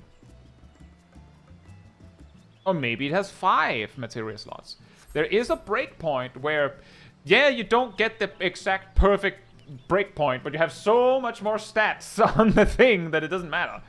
We don't know if it's going to be like that. We have a precedence that ultimate weapons will have 3 materia slots, but otherwise be the same as the Savage weapon. But we don't have a precedence for ultimate weapons competing with relic weapons. Ever. Because in the tiers where ultimates have been available, the relic has been 5 item levels lower. So this is long stream tonight? I mean, it's Saturday.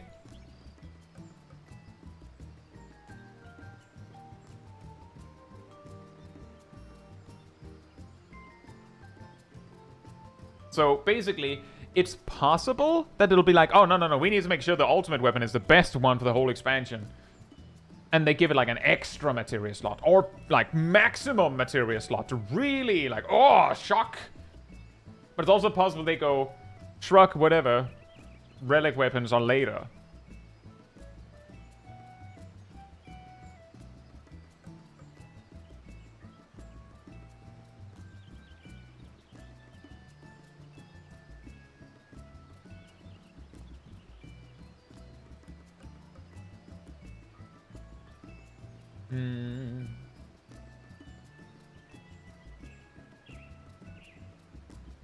The meta will be whichever weapon looks coolest.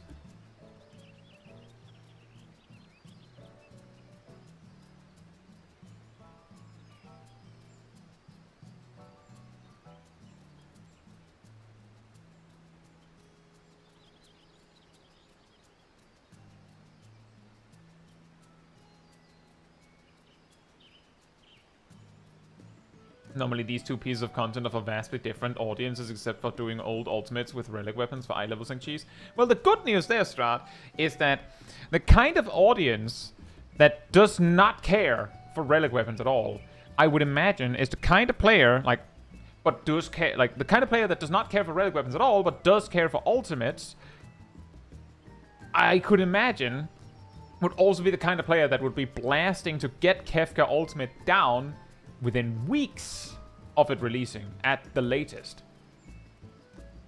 Which means they wouldn't even have the relic weapon as an option, because the relic weapon is coming later. Coming like July, I think.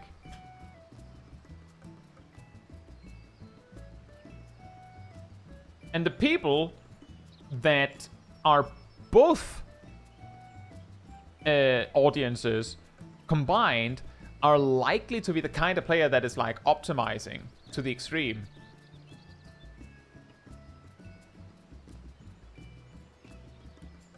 Oh, I meant late July, Harris. I'm checking now.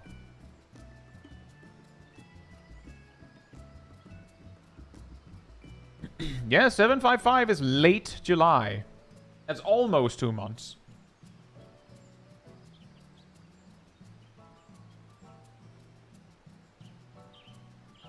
Anyway, to your point, Oxen.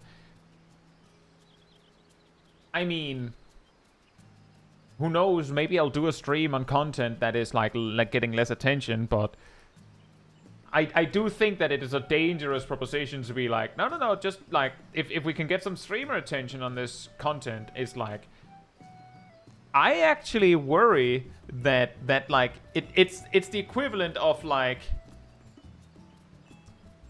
the players just enjoying it, having a peaceful time, and then content creator guy like kicks in the door and ruins it. And yes, that does happen. And I don't want to be that guy either.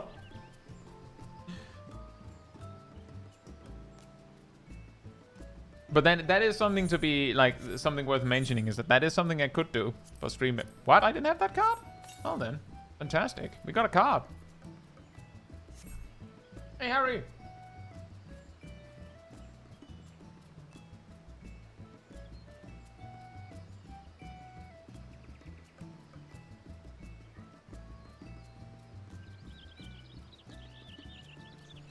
Like Bryn says, I asked if it was best during them dropping content, and that's why people felt Eureka was mandatory. Basically, every single part of Eureka had gear that were upgrades for some players. And if you didn't like Eureka, then it basically, I think I have a video on this. It's called something like the content that we used to hate together or something like that. The problem is that players will, not all players, but players will feel compelled to get the best gear available to them. Whether they need it or not, they might feel if there was options that could make them stronger for the content they do, then they might feel like they're basically like griefing or sandbagging or, you know, otherwise not living up to the expectations of their fellow player if they don't get that gear when it's right there, right for the taking. Especially when it's something like Eureka, where ultimately, for most of it, you just have to play.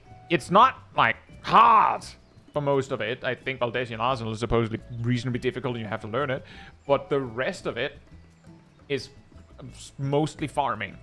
So if you could use the gear, if the gear is an upgrade, then you are not optimal if it's an upgrade and you don't have it and you're not grabbing it. And the players among those that didn't like the content would then blame the content. Not, like, admitting that you could just not do it. It's optional, you can just not do it. You don't have to. No one's forcing you. You're not doing Savage. You don't need it. Just don't do it. And people would be mad anyway. Like, people were mad at Heavensward's diadem because it was mega farm with RNG gear that could be better than actual Savage gear.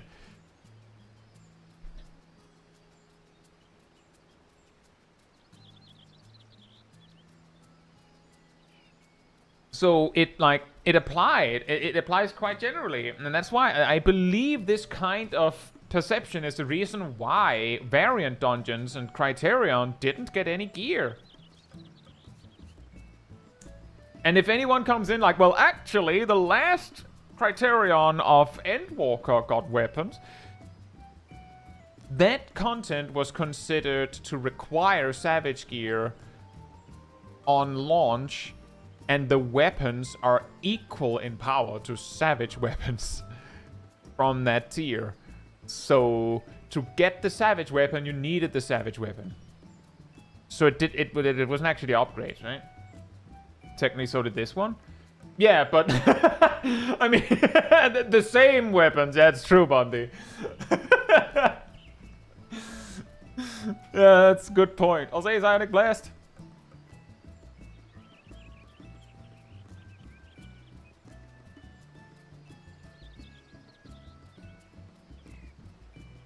That's true, Oxen. That's true.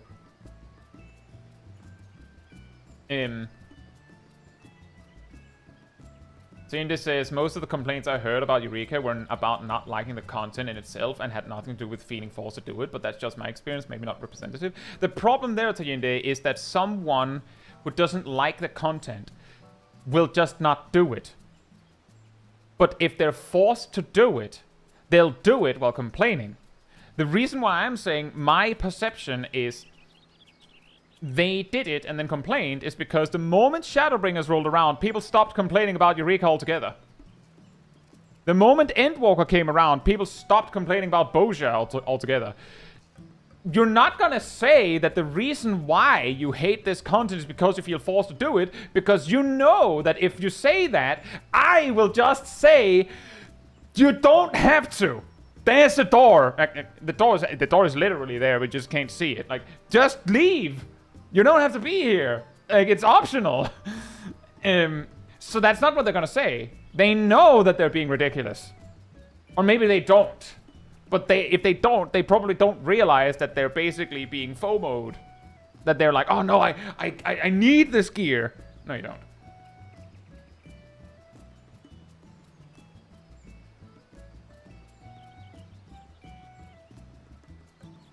So, like, that's basically what I see, T&D. And I that's my best explanation. It's honestly my best explanation.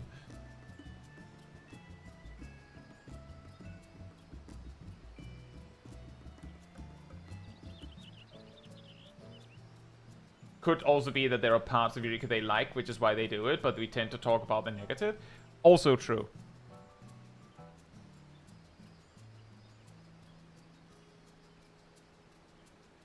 Also true. It is a difficult conversation because it is about topics that people, you know, generally don't talk about.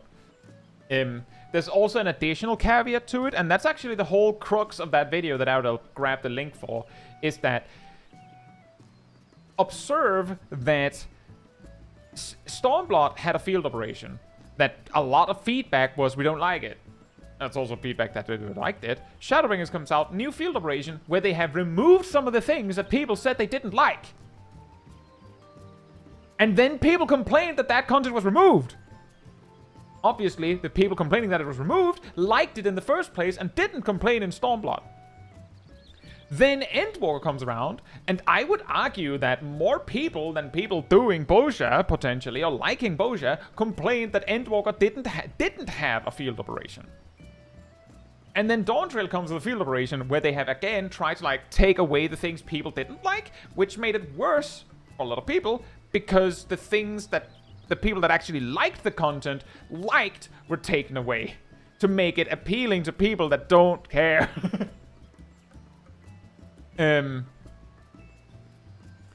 And ultimately, some of these things are also just types of content where the reason why people complain but do it anyway is because it's part of it. It's really weird. It's like old school MMOs that have, you know, that quest, that one that really sucks, but everyone has to do it. Everyone has to do the sucky quest so that you can unlock the thing and progress in the end game or whatever. There's that stupid thing that everyone has to do, but everyone has done it. It's not quite that bad in 14, but the MSQ is one of those things. That thing that we all do. And yes, some players liked it. But also some players did it anyway. But it's like a thing we do together so that we can all experience like the hard challenges that we all have to do together. And the reason why some of this stuff isn't fixed is because, well, the suckiness of it is part of the experience.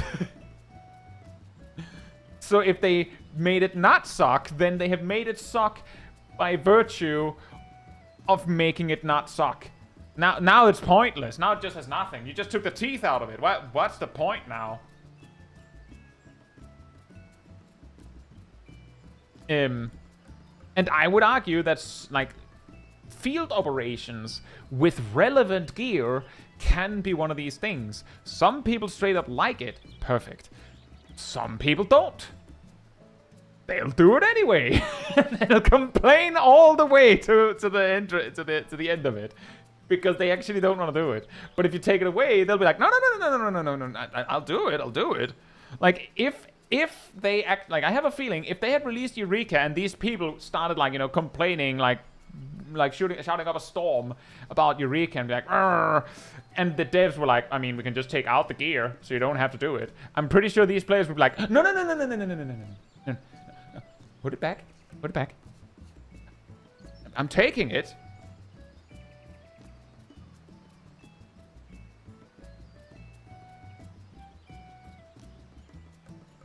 Because it's not what it was about. It's just about wanting to complain. It's like being on a family trip somewhere, and the guy at the guy or girl, whoever's driving is like, "Oh, this is annoying. I hate this. Why do we have to go there?" And then you're like, "We don't have to go." And like, "No, we're going." Kind of like that.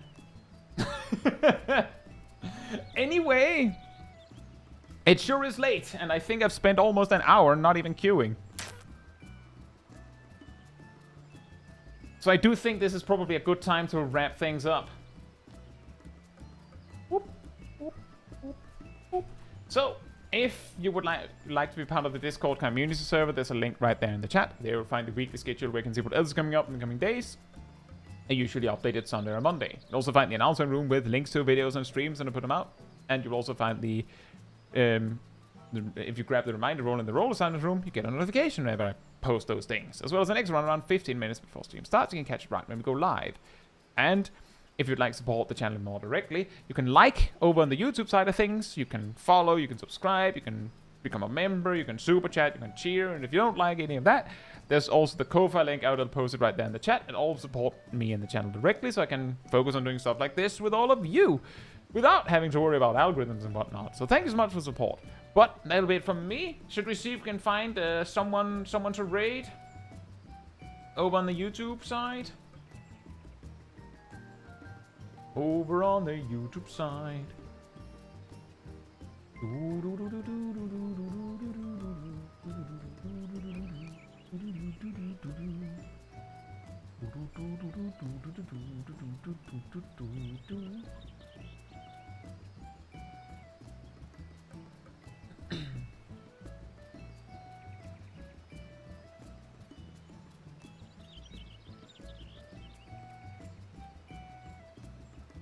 Boom, boom, boom.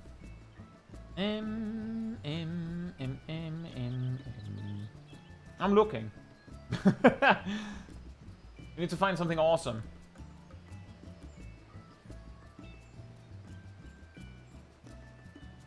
Speaking of content that I don't do very much anymore, let's check Kogan. He's doing a Crystalline Conflict.